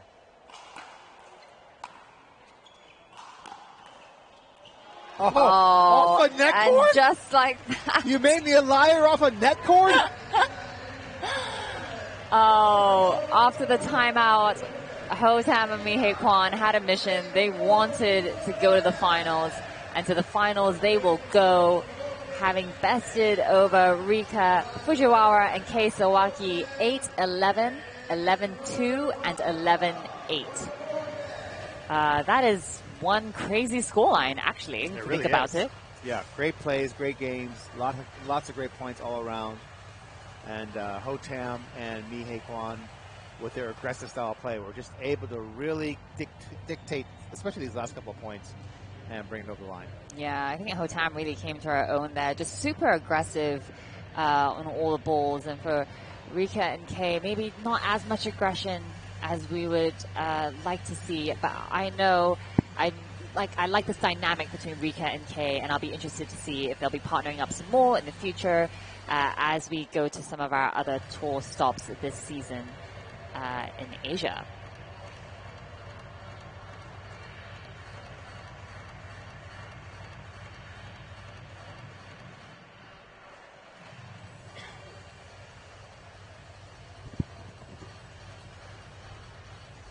Yeah, Rika and Kay really showing signs of life here in Game 2 and Game 3, but just not able to close the gap once Ho-Tam and Mi-Hei Kwan got going.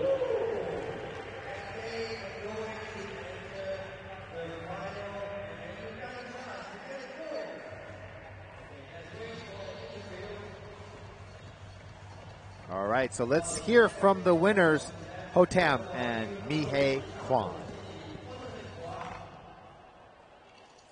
Okay, the winners for the women's double is here, and then they will move on to the gold medal match. How's the feeling? You can have the chance to go to the final. Oh my God, so exciting, and I can't say anything. It's good that you can't say anything because you are excited for that. Because everything, she played so well. Yeah, give them some support. Applause for them. And Ho-Tam, how's the feeling? You will have the chance to get a goal. I play with Mi-Hei this 2 times, so we just play funny game and understand when we play.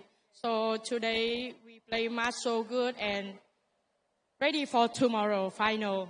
Okay, show to the camera. You choose show a heart or show a heart to the fans. So anything, show a movement to the fans.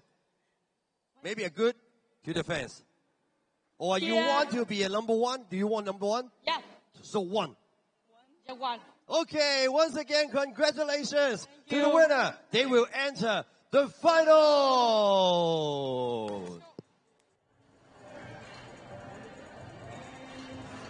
And here's your recap here for Super Saturday here at Championship Court, PPA Asia 500 Macao Open. And we just watched Ho-Tam and Mi-Hei Kwan take out Rika Fujiwara and Kei Sawaki, women's double semifinal. Coming up, we have Xiao Wayne Beckfall and Ling Wei Kong taking on Jamie Haas and Pei Chuan Kao. That's going to be a banger for sure. Absolutely. I'm looking forward to seeing the number 1 seed on court here at the semifinals. And for upcoming tour stops, we have the Beijing Open in June, the Tokyo Open in July, and at the end of July, the Singapore Open. So lots more pickleball headed your way. This is our 3rd of 10 stops that we'll be doing this season, and we would love to see you all at each and every one. Boo, boo, boo, boo. And MLP Asia is coming in 2026, y'all. Major League Pickleball is sailing across the Pacific and landing in Asia this year. New teams, fierce rivalries, and dream breakers are set to take over the court. The wait is almost over, so get ready to back your team, wear their colors. There's pride on the line, baby. Stay tuned for more announcements coming soon. MLP Asia.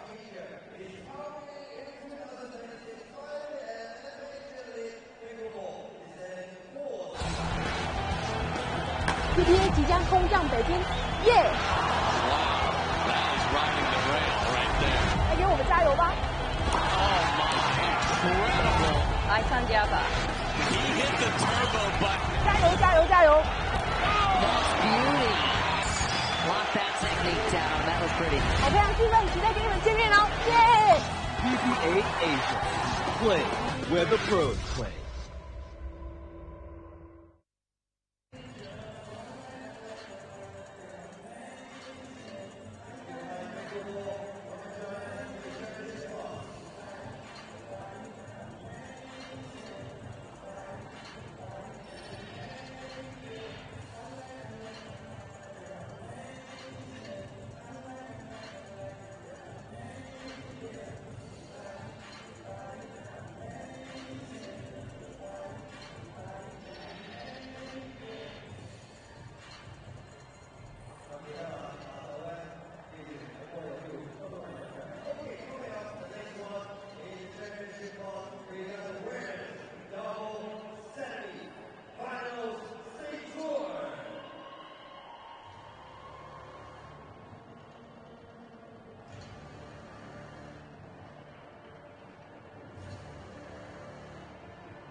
Here we go.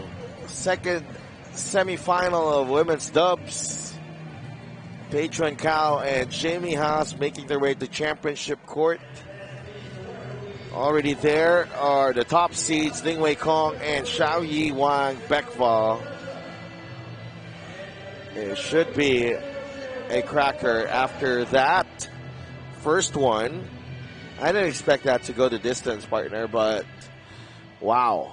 Wow, what a performance in Kentam and Mihei Kwon. Absolute beasts. They really held strong against Kay and Rika right there. Absolutely. Just kind of turning up that aggression in the second game, I think, was a big difference maker for them. But they have successfully punched their tickets to Championship Sunday, and we're about to see who will be their opponents.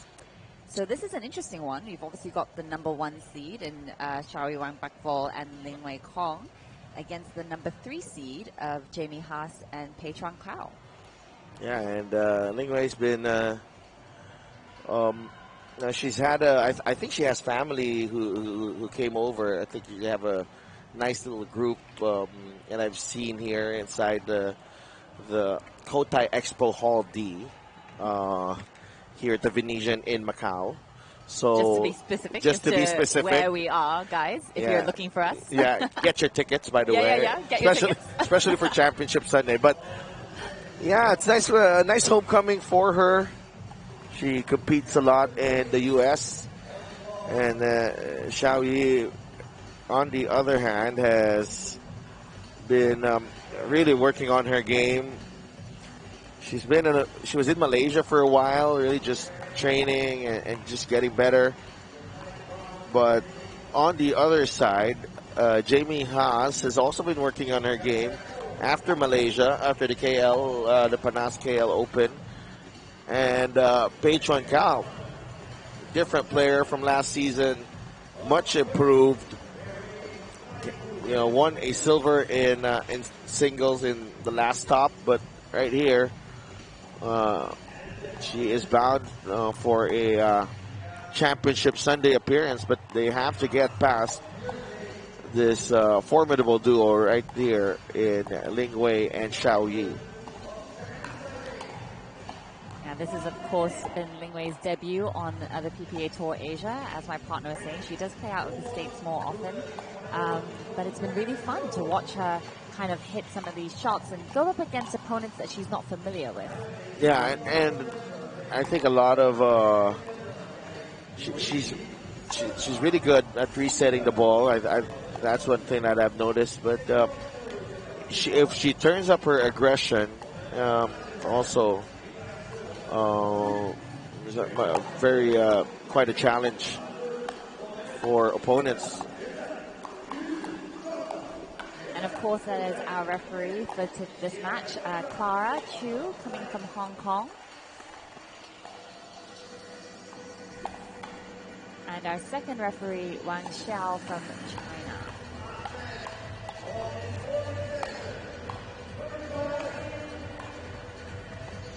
All 4 players on the court kind of warming up, getting ready to go.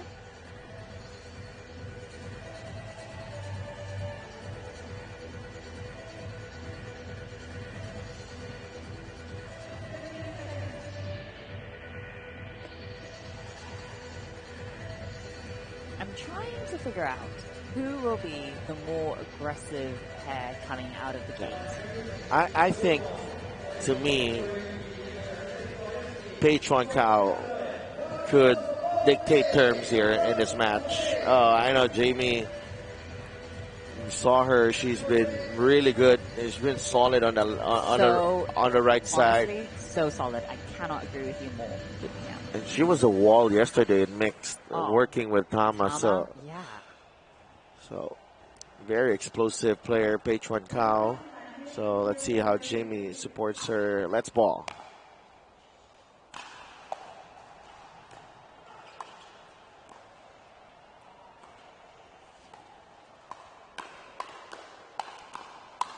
Oh, wow. Great hands there. Wow, hands battle right in the first rally of the match. And Ling Wei ready to engage as well. Absolutely not backing down. Such short, compact swings too on Ling Wei Fong.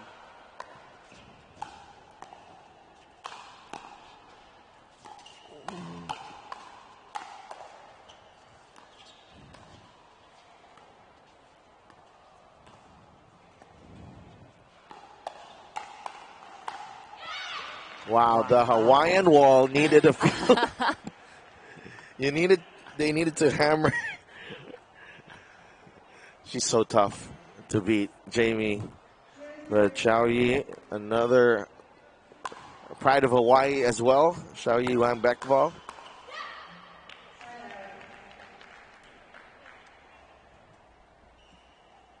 Quick side out.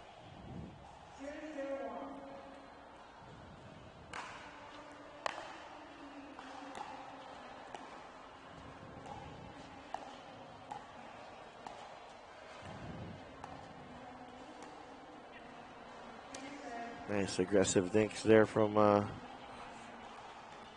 Jamie. Yeah, just great control of the kitchen, just not giving Xiao Yi a chance to get up.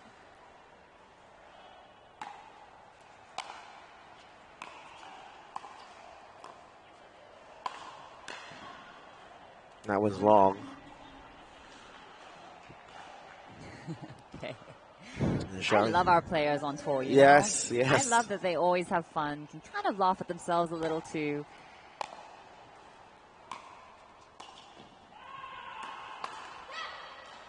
Now looks like Ling Wei and Xiao Yi are pretty straight up.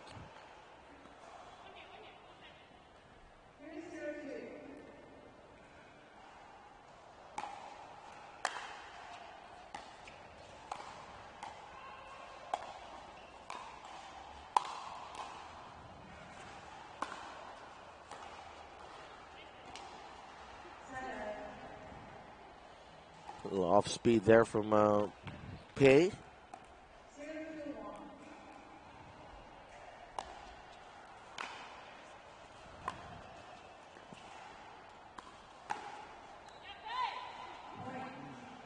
Yeah, as you predicted, Pei obviously being the initiator with some of that aggression. But I mean, I watched Xiao Yi and Ling Wei play some of the earlier rounds, and I know they've got a lot of aggression as well. I think they like to play fast pickleball, so we'll see how they do that here.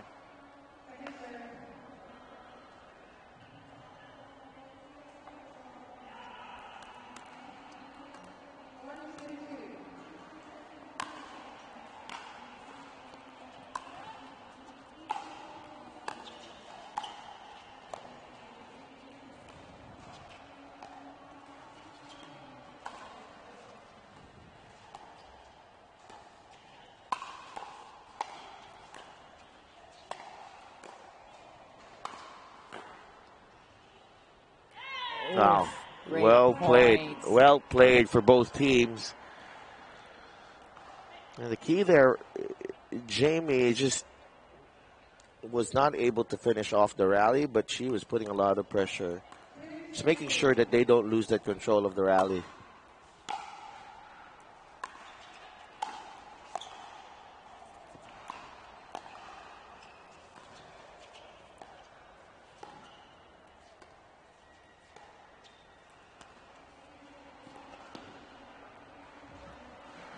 Honestly, I don't know how Jamie gets some of these balls back. Like, so, like, on her back foot, everything's kind of scrambling. Yeah, she's always scrambled. You feel like she's off balance, but she's not. It's insane.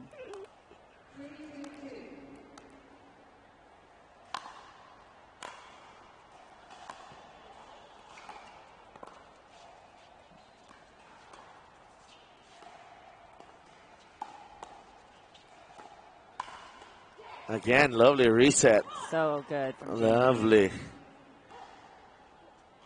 Yeah, you definitely could see that sequence of events unfold. You know, Xiao Yi trying to initiate, and Jamie could have countered, that I think Xiao Yi was waiting for, but just that gentle touch on that reset, so smart to give Pei the opening.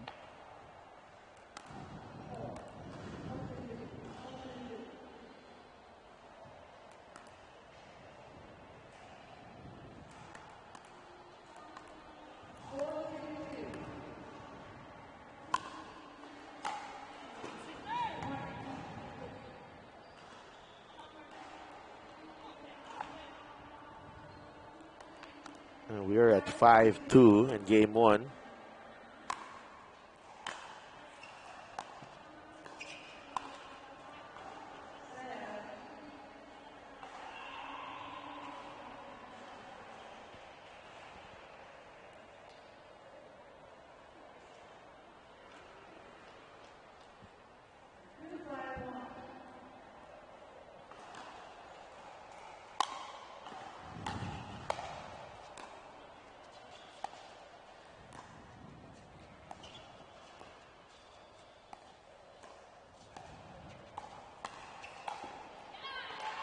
And Xiao Yi finding the line there.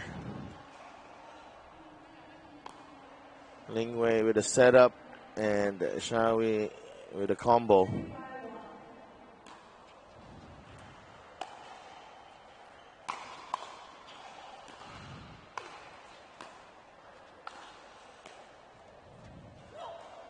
Good pressure being put by Pei Chuan Cao. Certainly seems Pei and Jamie are half stacking, I believe. Choosing to keep Jamie on the left here.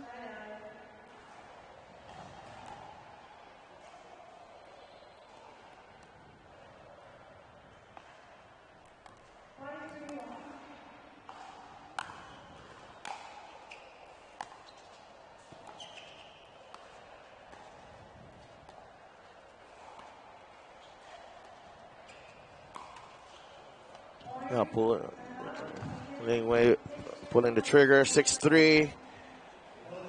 Good start here for Pei Chuan Cao and Jamie Haas in this semifinal in women's dubs.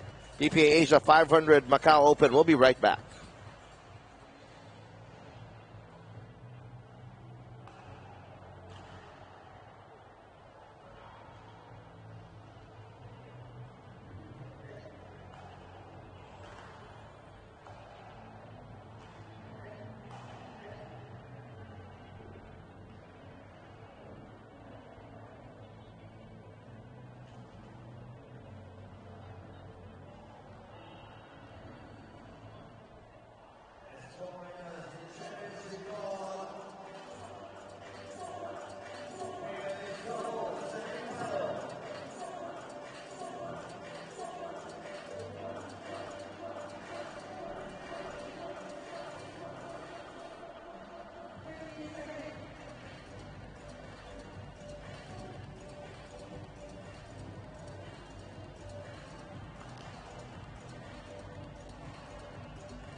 Number 3 seeds versus the top seeds right here in semifinal number 2.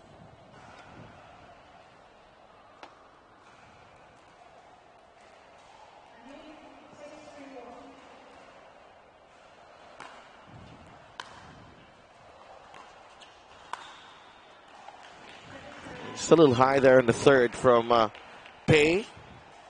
That sets up the put away from Ling Wei. Can't give her that opening.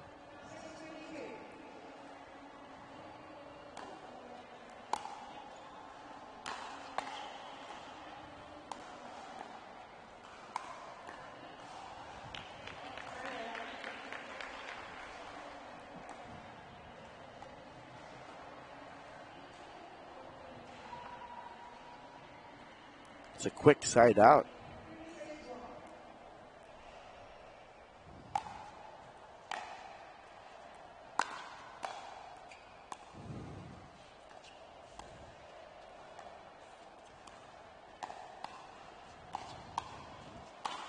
Oh, wow. What a setup.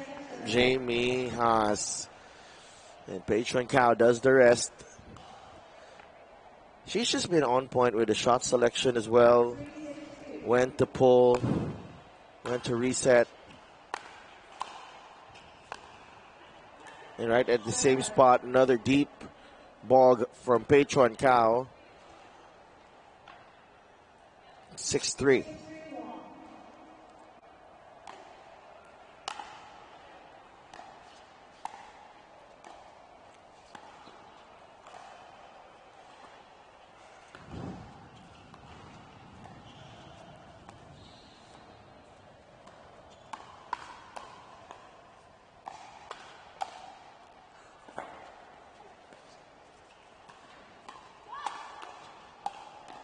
Oh, Jamie. Oh. Well, the thing is, it has to take that many attacks right at the feet to win a rally against Jamie and Pei. Exactly.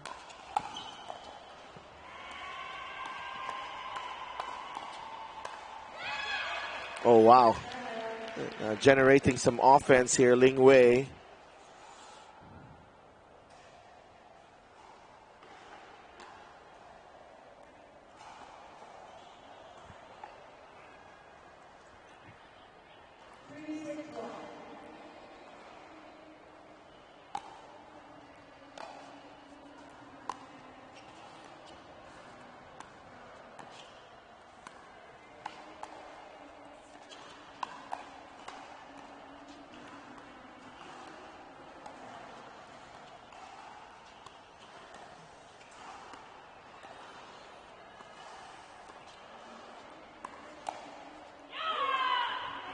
Oh, yeah. Raw from Jamie. I feel like she really bided her time and looked for that put away ball. So many resets and just kind of. No, she just stood toe to toe with Ling Wei there the whole time.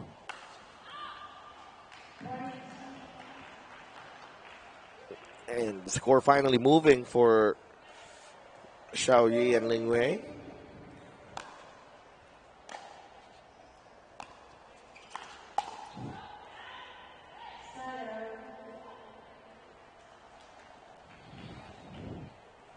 Such a tough shot to hit.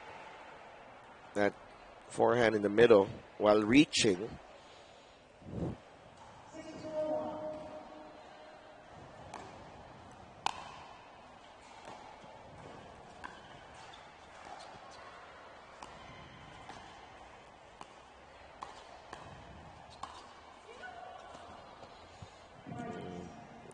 Fortunate there for Jamie and Pei on the net court.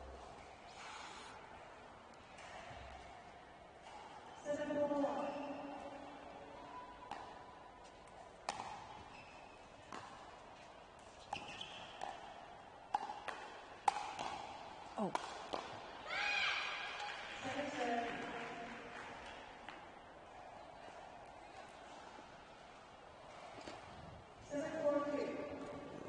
Ling Wei with a put away.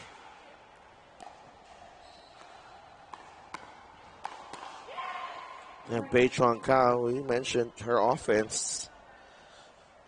She can get explosive at 8-4 now. And Pei Chuan Kao and Jamie Haas are in control of this opening game. Second semifinal of women's doubles. This is the PPA Asia 500 Macao Open.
Eight 4-2.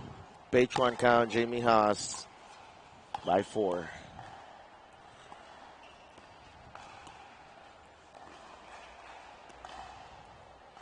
Just so easy for Jamie and Pei to get in because Jamie's so good at resetting, and you try to put that ball to her, she's gonna give them the chance to be there at the kitchen, and here they are. Oh, what a ball from Lingwei. Oh. Not good enough there on the second opportunity from Patron Cow. 10-4.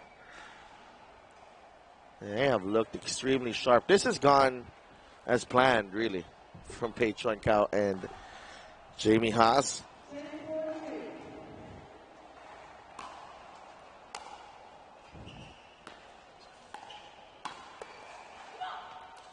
There you go. Game 1 to Jamie Haas and Patron Cow. Impressive for this partnership right here. Really complementing each other. You see the cohesion, chemistry right on point, and the strategy as well. And Xiao Yuan Beckville and Lingwei Kong will try to bounce back in game 2. If not, we might see Jamie and Patron in a gold medal match tomorrow. We'll see. Game 2 coming right up.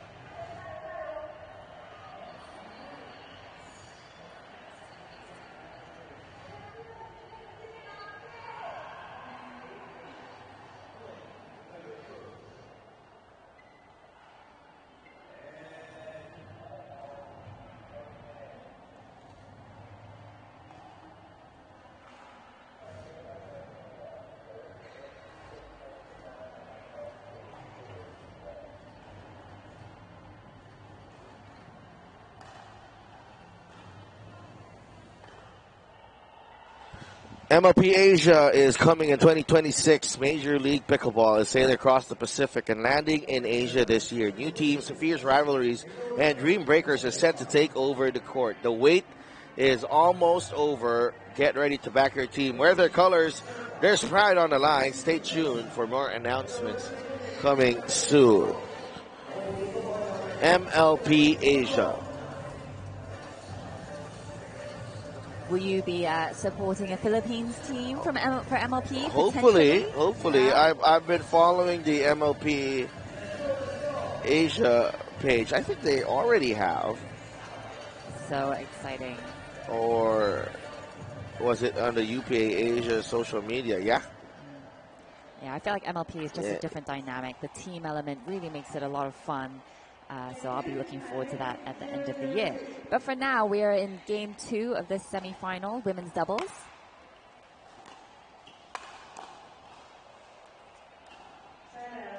Side out. Side out there. Yeah, so do give it a follow. Major League PB.Asia. So, MLP Asia this year.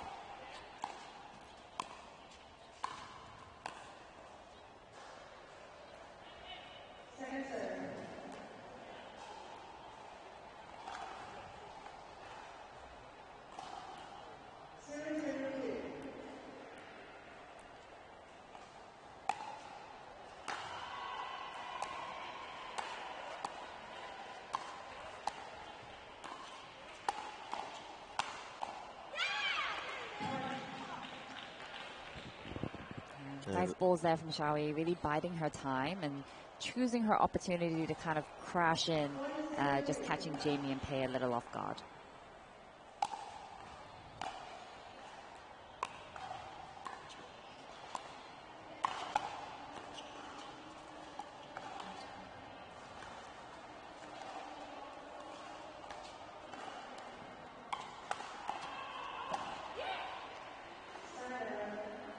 Wow. Lingwei taking a stab at the middle ball there. And right at the final moment, left it to Xiao Yi.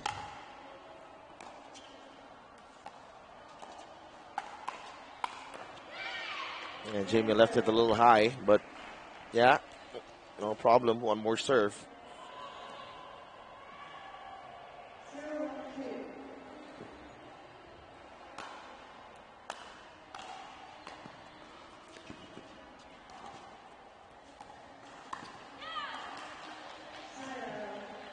Going for that one-handed flick there again and just missing it. So I'll give Xiaoyi and Ling Wei a chance to build on their lead here.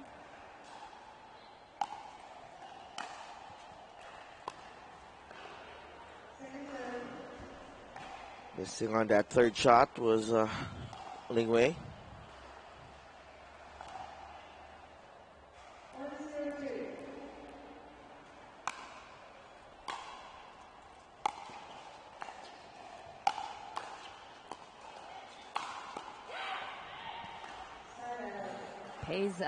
Pei's overheads, I have to say, are really deep. It's not just with the speed that she hits them, but the fact that she hits them super deep at your feet. It's very hard to kind of get those balls back over the net.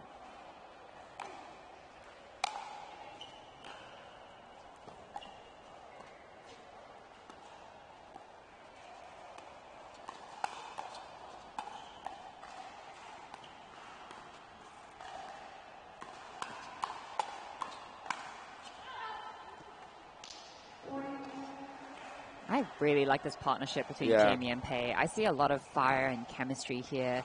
A lot of positivity as well. Yeah, just with Jamie, she's so good at just keeping the ball in play, kind of resetting it. It kind of gives Pei more leeway, I feel like, to be even more aggressive, knowing that Jamie's there to kind of keep it in. If you have the partner that stable, it just really makes you confident to shoot your shot, to try more, to do more.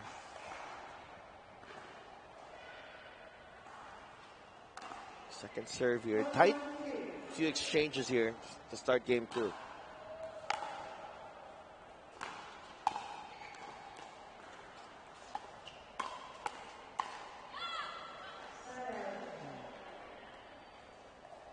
Great return there from Xiaoyi that kind of put her and her partner Ling Wei in a great position at the kitchen.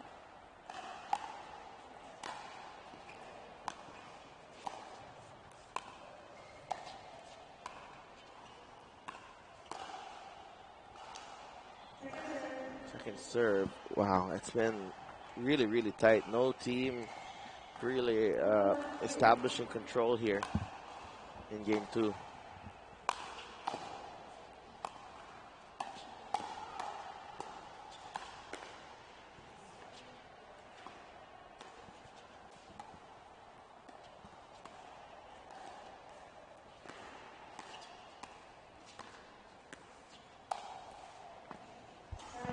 Great play there from Jamie and Pei.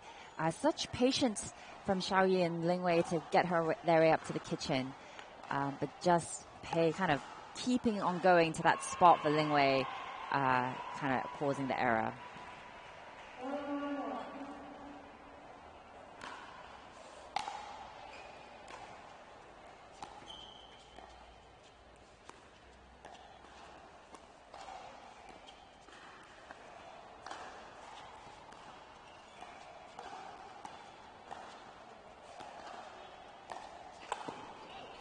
Just moving them around, Jamie and Pei, and then the lob, and Jamie with the most emphatic overhead I've seen all week. It worked though. I mean, ordinarily, the spot that Xiaoyi picked to lob would be the right spot, but because Jamie is left-handed, it's very easy for her to take that on her forehand. So for Xiaoyi, the pattern has to change, and she'll have to think about lobbing down the line instead.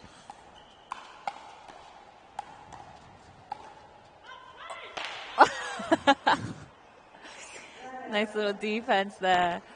An exchange of Jamie and Pei. I think Jamie and Pei, you could see their brains kind of calculating like, oh, the ball went over the net. There was a split second of delay in the reaction there. Absolutely.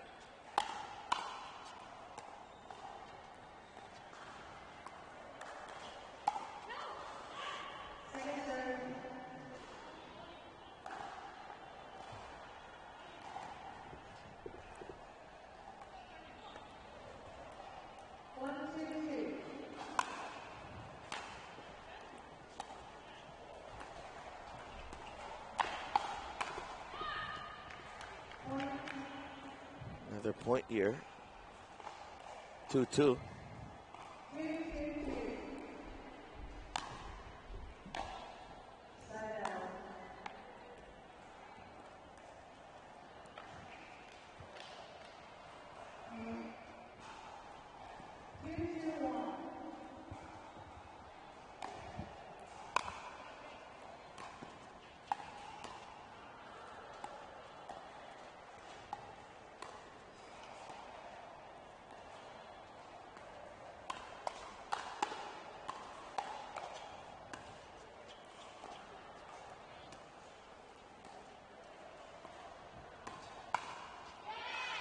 Wow, steady play there. Yeah. Yeah, Pei just got baited to like that short flick right there from Pei Chuan Cao, and Ling Wei comes back with an even stronger response.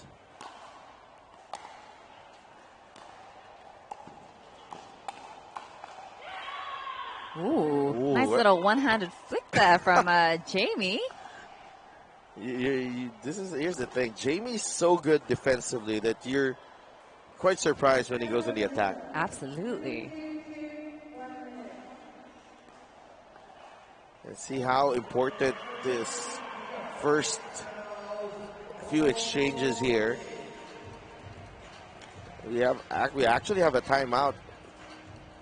Quite an early timeout. Yeah, actually. an early timeout, 3-2? but I think this is crucial because the first team that probably gets some separation could end up taking the game. Oh, game, pardon me. Yeah, Yes. taking the game. So we will be right back in a bit.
Three, 3-2.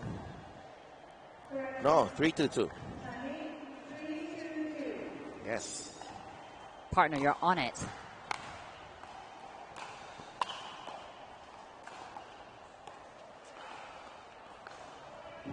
Coming out of the timeout and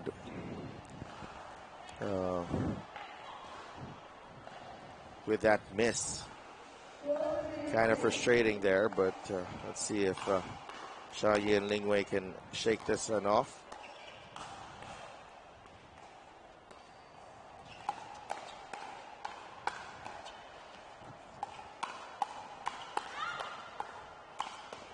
Wow! What a point! Look at these two. Fired up and ready to go. Such a good exchange of hands here. Compact swings from Xiaoyi and Pei. But it is Pei and Jamie that get that one.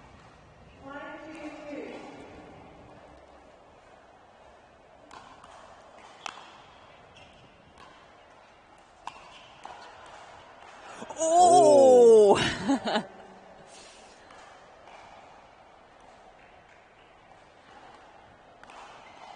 Yeah, Pei Chuan Cao so good, just so explosive.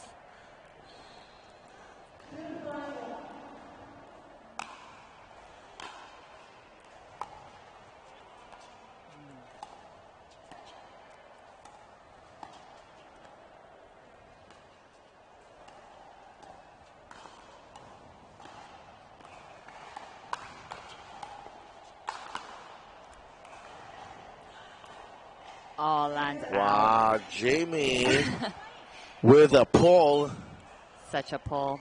You know what I find interesting is that Jamie and Pei are only half stacking. You know, because Jamie's left-handed. Normally you want a full stack, but they seem really comfortable just playing left and right. Doesn't really matter. Yeah. I don't know if that's because they feel a threat, maybe, from Xiaoyi and Lin Wei, maybe taking advantage of that. I think there's a certain comfort level with the way they're playing together. That they can pretty much do whatever they want right now. Oh, Jamie. Oh, what a get, Jamie.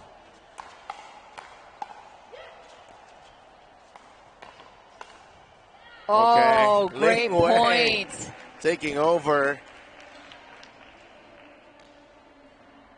Jamie a little off balance there and just finding the gap was Ling Wei Kong.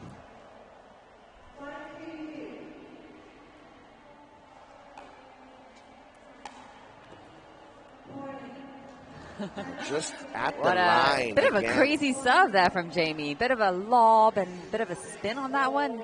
But that will bring them to 6-2 in this second game. 6-2 at the turn. Pei Chuan Kao and Jamie Wei looking very good right now, and they are in control of this second semifinal.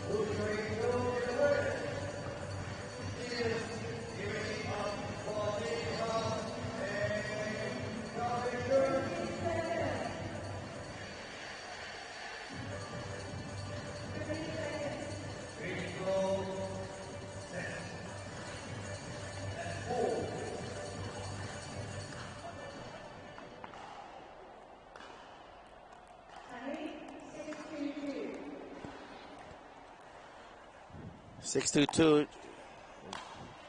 Jamie Haas and Pei Chuan Kao. A little wild there from Pei Chuan Kao.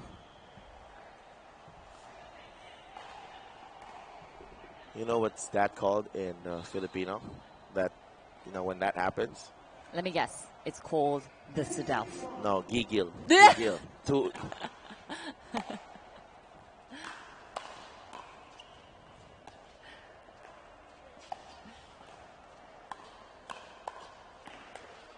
Oh, Ling Wei showing up. Showing that aggression from the mid-court. Keeping to push forward as well. Really catching Pei off guard.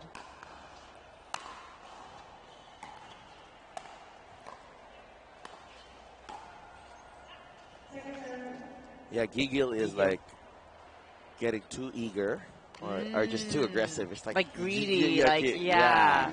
You know that happens to the best. Middle ball, short ball, overheads, yeah. all of the ball. Gigil.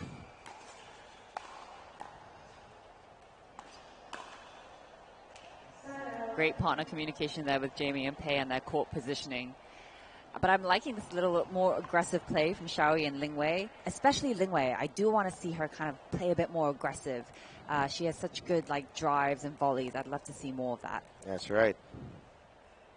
Like to see her initiate more of the exchanges. 6-3-1.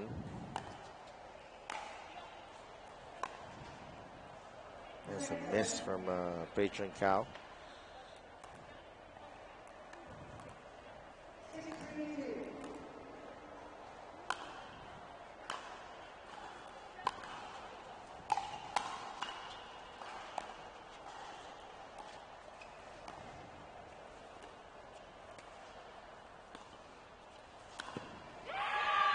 ATP, that's in for Pei Chuan Kao. She just has so many weapons in her arsenal.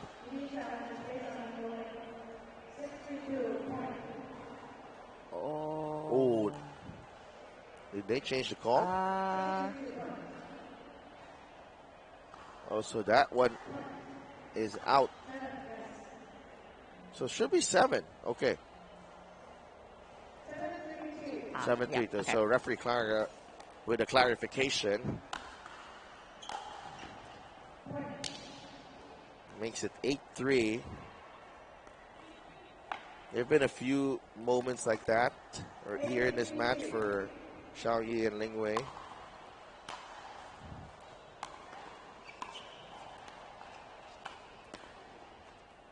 And that's the aggression that you want to see from Ling Wei.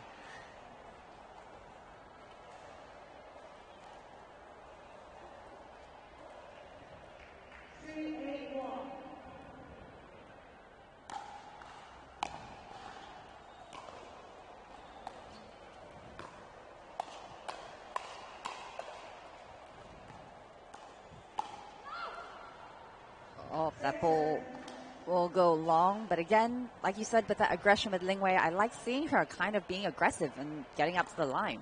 Yeah, and I think now is the best time. It's now or never now. 3-8 in game 2 after losing game 1. This is really crunch time.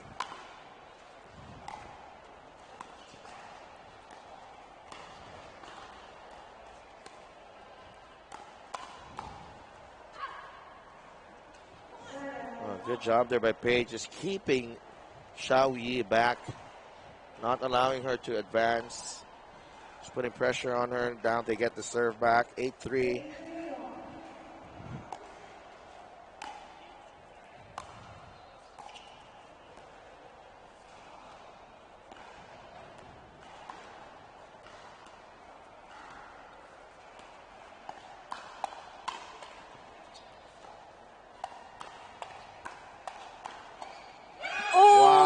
Just countering everything. Yeah, short swings. Even our resetter, Jamie Haas, not quite able to get that one. Great play. Yeah, I like the reaction there from Jamie as well.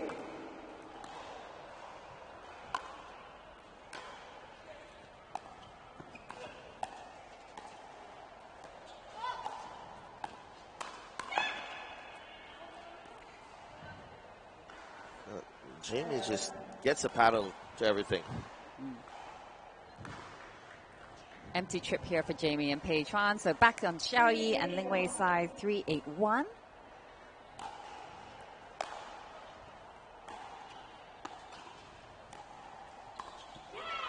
Oh, nice shot. Nice placement there from Xiao Yi. A bit of a spin on it as well. Pei not quite able, maybe a little bit surprised as well with where that ball went. I certainly was.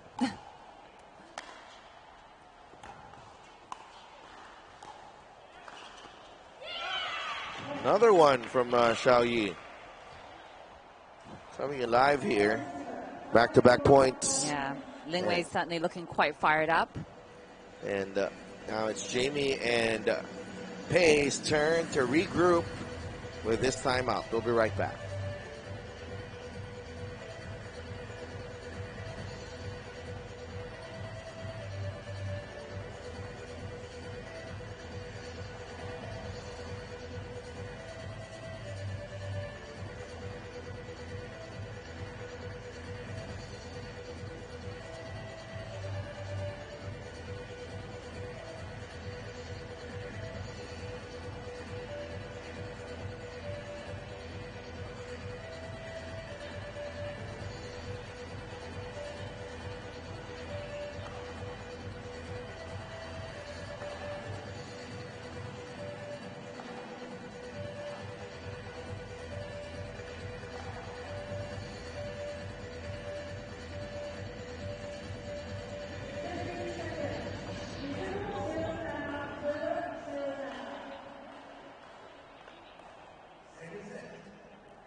That's one stop for Jamie and Pei off that Xiao Yi miss.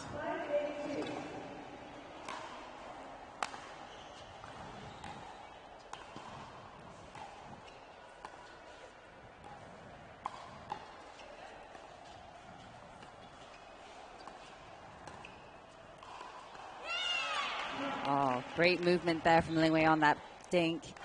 Just catching Pei off guard. Pei had to shift over to cover Jamie when she went for that Ernie, and Lingwei being able to position that directly behind Pei.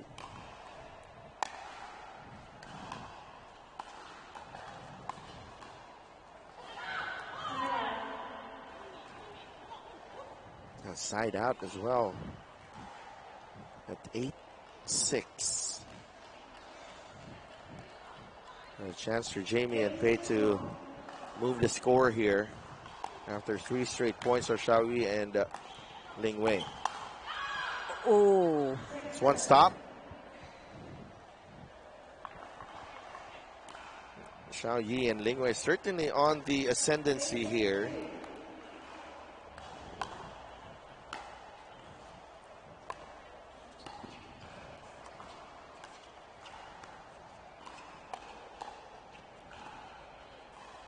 Reset.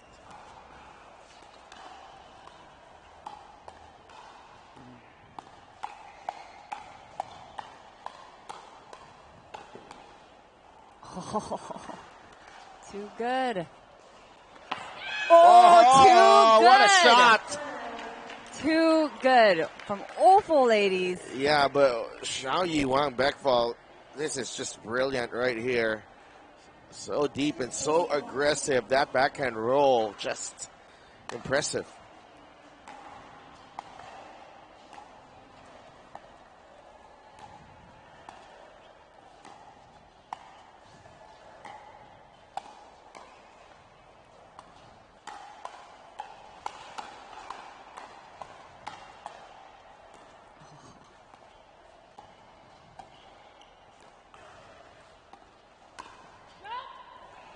Oh, we are seeing some great pickleball here.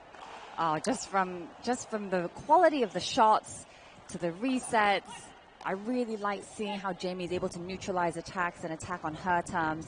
And I love that Xiaoyi and Lingwei are still like throwing everything at them, you know?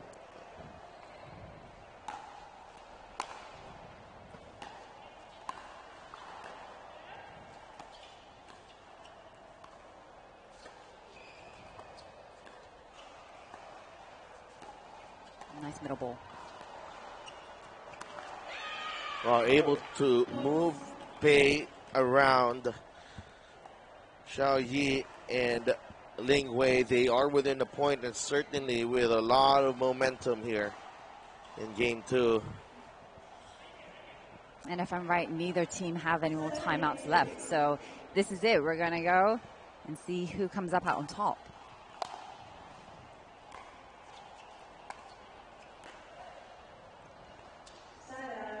Side out. This is a big one. Big possession for Jamie now more than ever. Absolutely. Xiaoyi and Lingwei have kind of held them at 8 for a while, so they really need to get off 8 to try to close this one out. There is some urgency in this possession for Jamie and Pei.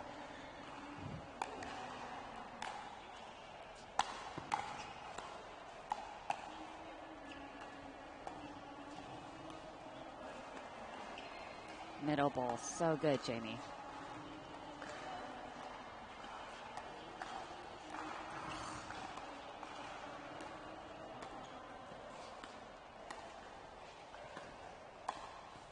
Oh, so good. So good. Jamie and Pei, full control of the kitchen. I really like how they forced back Xiaoyi and Lingwei, just constantly punishing that middle. And you can see that they were forced further and further away from the kitchen. They're just so intentional with every shot.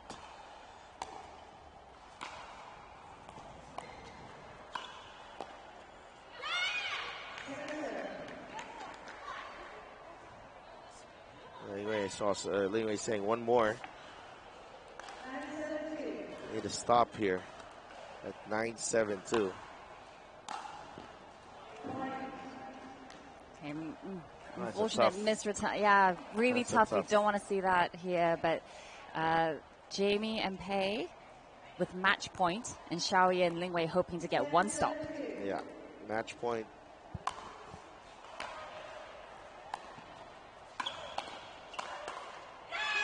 Okay, they save a match point. One stop. Xiaoyi, after a really tough return there. Trying to bounce back. 7-10 on 1.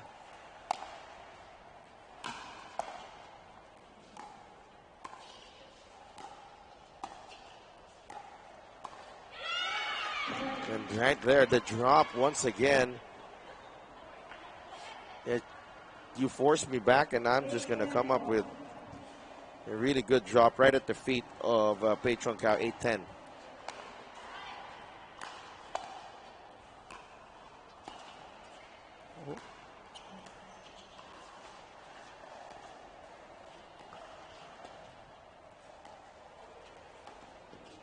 Oh, right hand. Scramble.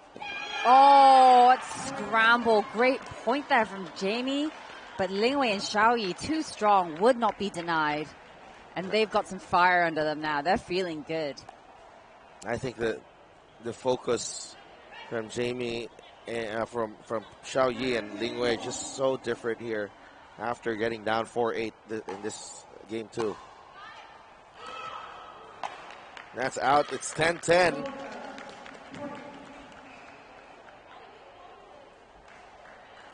With a lot of momentum here. 2 points away from sending this one into a deciding third game.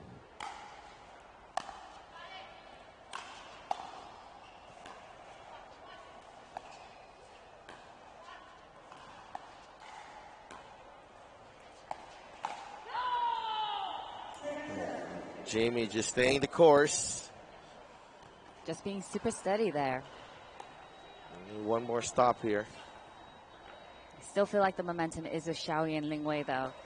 So we'll have to see if they can't get to game point on this one.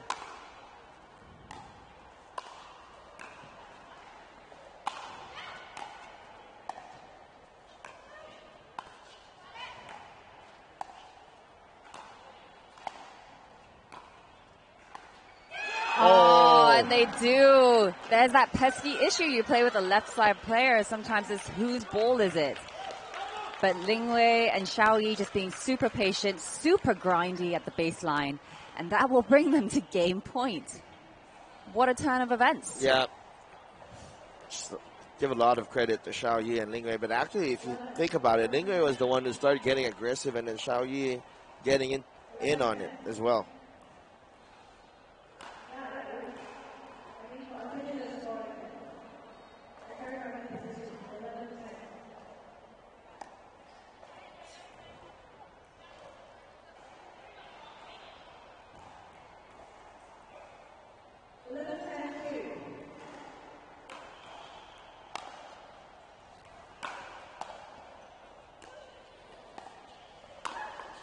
Oh, yeah. And they do it. 4-8 down, and they take game 2, 12-10. A lot of confidence now, and a lot of momentum getting into a third game. Jamie Haas and Pei Chung Kao, must say, they dropped the ball there in game 2, 4-8 up, and with a lot of confidence, but I mean, it's hard to say. I can't even necessarily say that Jamie and Pei dropped the ball. They played lights out, but just Xiaoyi and Lingwei, I think they kind of just turned it up a notch, just in terms of their aggression and also their dink spots. They're really moving Pei and Jamie around, just to each end of the court. The placement, first, like the drip coming from Xiaoyi. They had the 2-3 errors on that, like just unable to return those. But I think they got, they got more aggressive. I think that was just the difference from game 1 and game 2. Absolutely. I mean, Lingwei and Xiaoyi for sure play a lot more better when they are aggressive. So let's see what comes in game 3.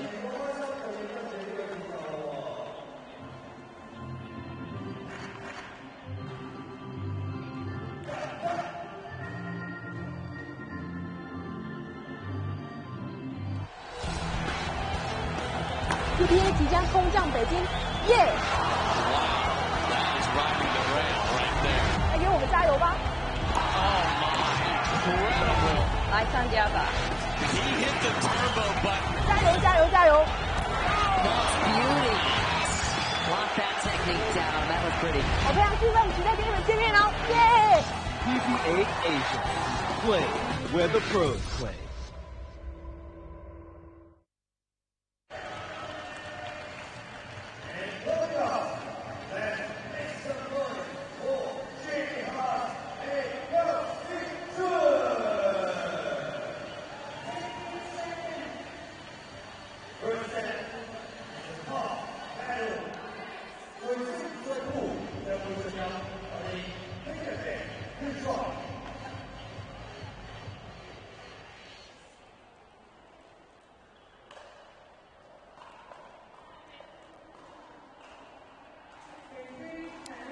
Here we go for game 3. Xiao Yi, Wang Bekval, and Ling Wei Kong, the top seeds. That was their best stretch this tournament, and could be dangerous for everyone standing in their way right now.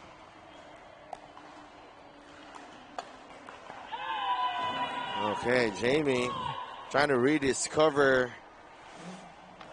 the winning touch from game number 1. Side out.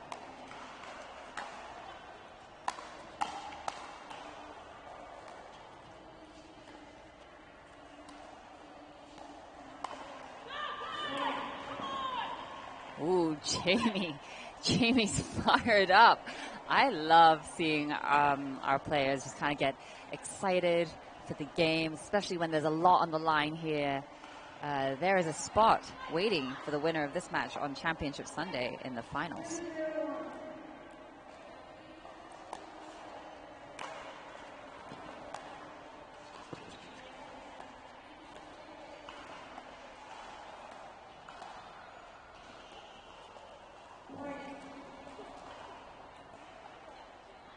That middle ball has really caused actually some problems, I feel like, for Ling Wei and Xiao Yi. Just how far back they have to step to retrieve it.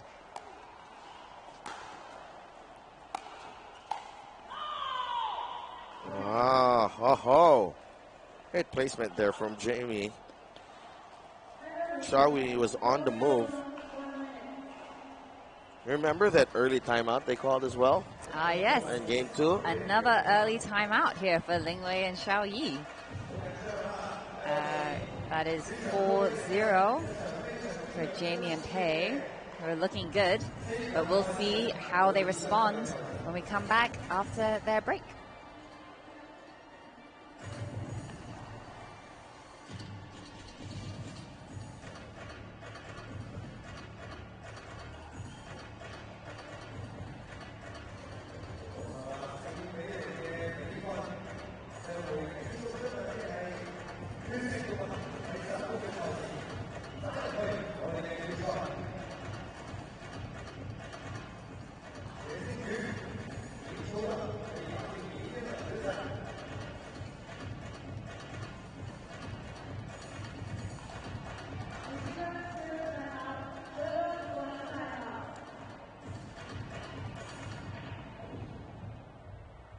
And we are back 4-0-1. Jamie and Pei ahead in game 3.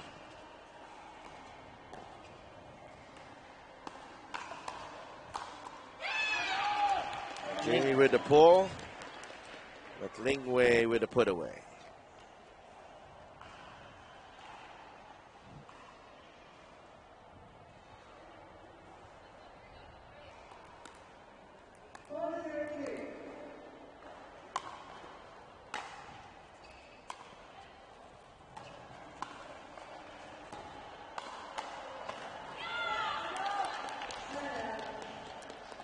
Side out.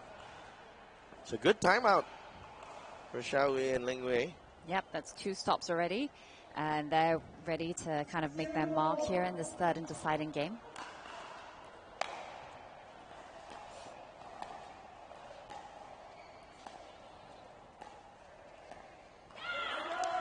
Oh, yeah, Xiao Yi really attacking that backhand of Jamie Haas. But really nice drips as well, just right at Jamie's feet. Jamie not quite able to respond there.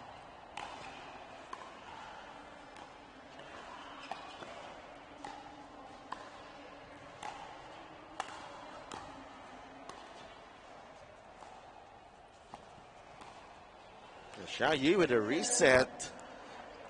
Yeah, I'd say Xiaoyi's thirds are buttery. They're really nice. Yes, yes. And her consistency of just hitting those from the baseline, unparalleled.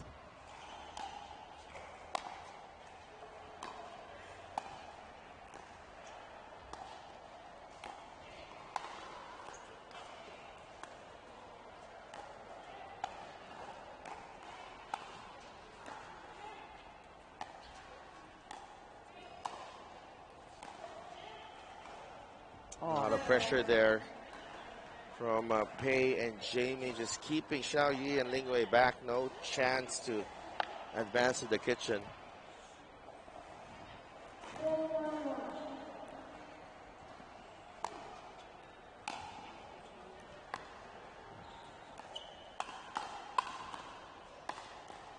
Okay.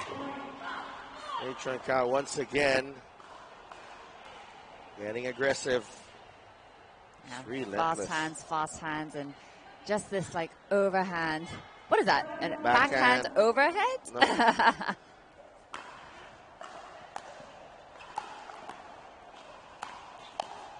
Oh, Jamie, come on.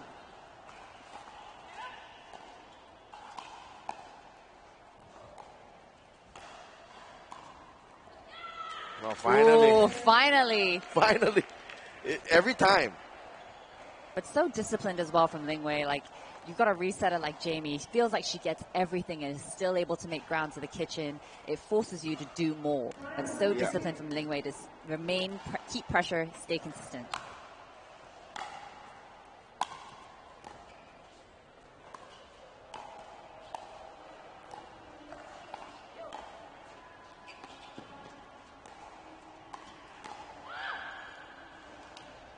So good. Venetian Macao and Jamie Haas, once they are in the kitchen, ahead of Ling Wei and Xiao Yi, it's pretty much, you know, there's always a big chance that they're going to get that rally. So it is Pei and Jamie who get to 6 first. So they are going to take the little break as we change sides here. But I gotta say, Pei and Jamie looking pretty strong. But with Xiao Yi and Ling Wei, again, they can come out of the park in that second half of the game with more aggression, maybe kind of catch Pei and Jamie off guard. Sometimes when you have a big lead, mentally it's kind of hard to keep that pressure going.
Venetian Macao, 6-1-2, serving right now.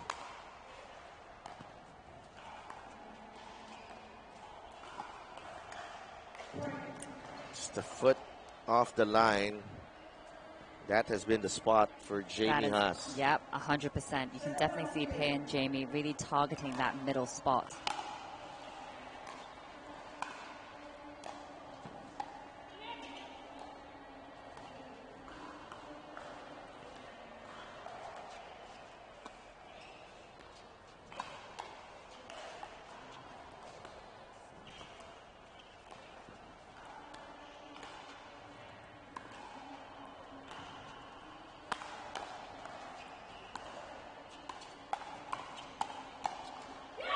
Oh, too good with that point.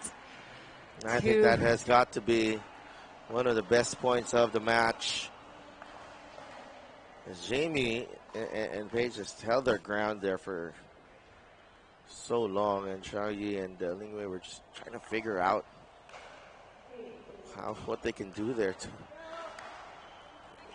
overcome this really confidence of Jamie and Paige right now, just on a high.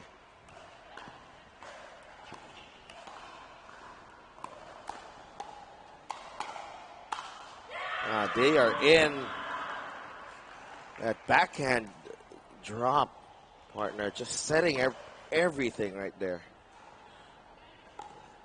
As soon as they're in, felt like good night after that. 9-1.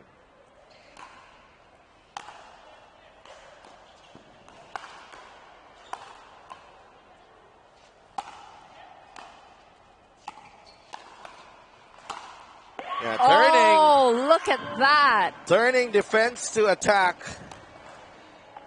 Paige just holding steady, finding her put away ball. Oh, and all that momentum right now is with Pei and Jamie here as they are staring down match point at 10-1-2. Just so good.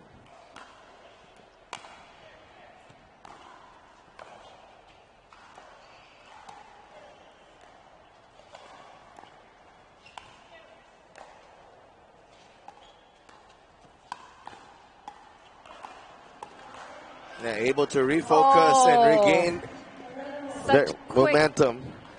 Such quick hands from all four ladies. Look at the celebration between Jamie and Pei. I think in game 2 they kind of tasted it, they kind of had it, and in game 3 they just would not be denied. They were on a mission, and they walk away with that third game, 11-1 against the number 1 seed.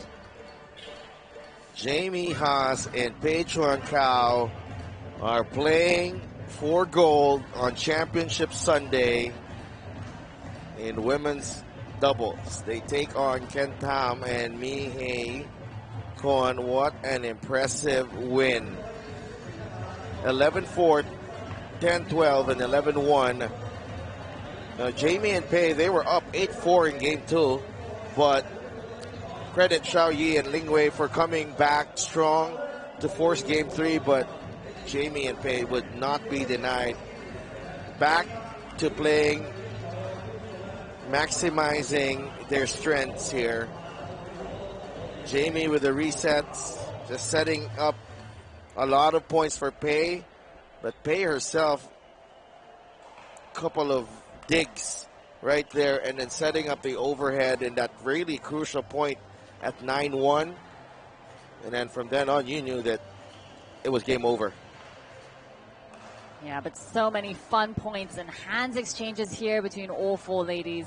I know that we love to see a bit of women's doubles just because you do kind of see these extended hand volleys. Sometimes with men's, it can go over quite quickly. So to see that, it's super exciting. But really, congrats to Jamie and Pei, who will be in Championship Sunday. So good, so good. So this match, this is great quality. And we were treated to a show by Jamie and Pei, Ling Wei and Xiao Yi. They will be playing for bronze tomorrow, but make no mistake about it, they played quite well today. But it's Jamie and Pei who are moving on to the gold medal match. Congratulations. Let's hear from them. The last ticket goes to the team for the women's double. And let's see, how's the feelings for this match? What's the feeling for this match? You are now entering the final. We're really excited. Pei and I just go into every match just to try to have as much fun as possible. I'm smiling, and she does a really good job to keep me positive and happy, so I can't thank her enough for being my partner. We just saw a great team up with you two, and we see that third games, you keep leading. What is the change after the second games? Because Jamie just tell me, like, have fun. We play out again, just one by one, and we will do best. Yeah, coming next, you need to challenge another teams. If you win, you got the gold medal. Do you have the faith to get a gold here in Macau? Let's go. We're built for it. Let's go, Faye. Yeah, let's go. Okay, so your number one to the camera. Okay, congratulations once again to the winners, Jamie and Carl Richard. Thank Oh, Patron Cow and Jamie Haas. What a performance to advance to the gold medal match against Ken Tam and Mihei Kwon. Ken is actually playing for 2 golds tomorrow. She takes out Annie Shi in women's singles to set up that meeting with Rika, who beat Yufei Long. In men's singles, Tama and Jack will battle it out for gold. Juicy, juicy, juicy. Juicy. So juicy. All around. Well, Championship Sunday, it's going to be crazy. So better head down to the Cotai Expo Hall D in here in the Venetian in Macau. Got to make sure it's complete so that you won't get lost here in the Venetian. So, wow, some great action this morning, and we have 4 more matches on Championship Court this afternoon, men's doubles and mixed doubles semifinals. And of course, for our upcoming tour stops, we have Beijing in June 17th, got the Tokyo Open July 1st, and the Singapore Open July 23rd. So buy your tickets, come and play where the pros play. We'd love to see you here, and come and meet some of your pros. And for MLP Asia, it is coming in 2026. Major League Pickleball is sailing across the Pacific and landing in Asia this year. New teams, fierce rivalries, and dream breakers are set to take over the court. The wait is almost over, so get ready to back your team and wear their colors because there's pride on the line. Stay tuned for more announcements coming soon. Shall we have a little look at Beijing? Yeah? Yeah, let's look for Beijing.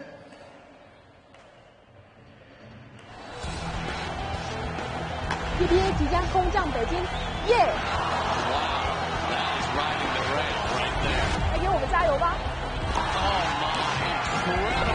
来参加吧！加油加油加油 Beauty. Lock that technique down. That was pretty. 我非常兴奋，期待跟你们见面哦，耶！ PPA Asia. Play where the pros play.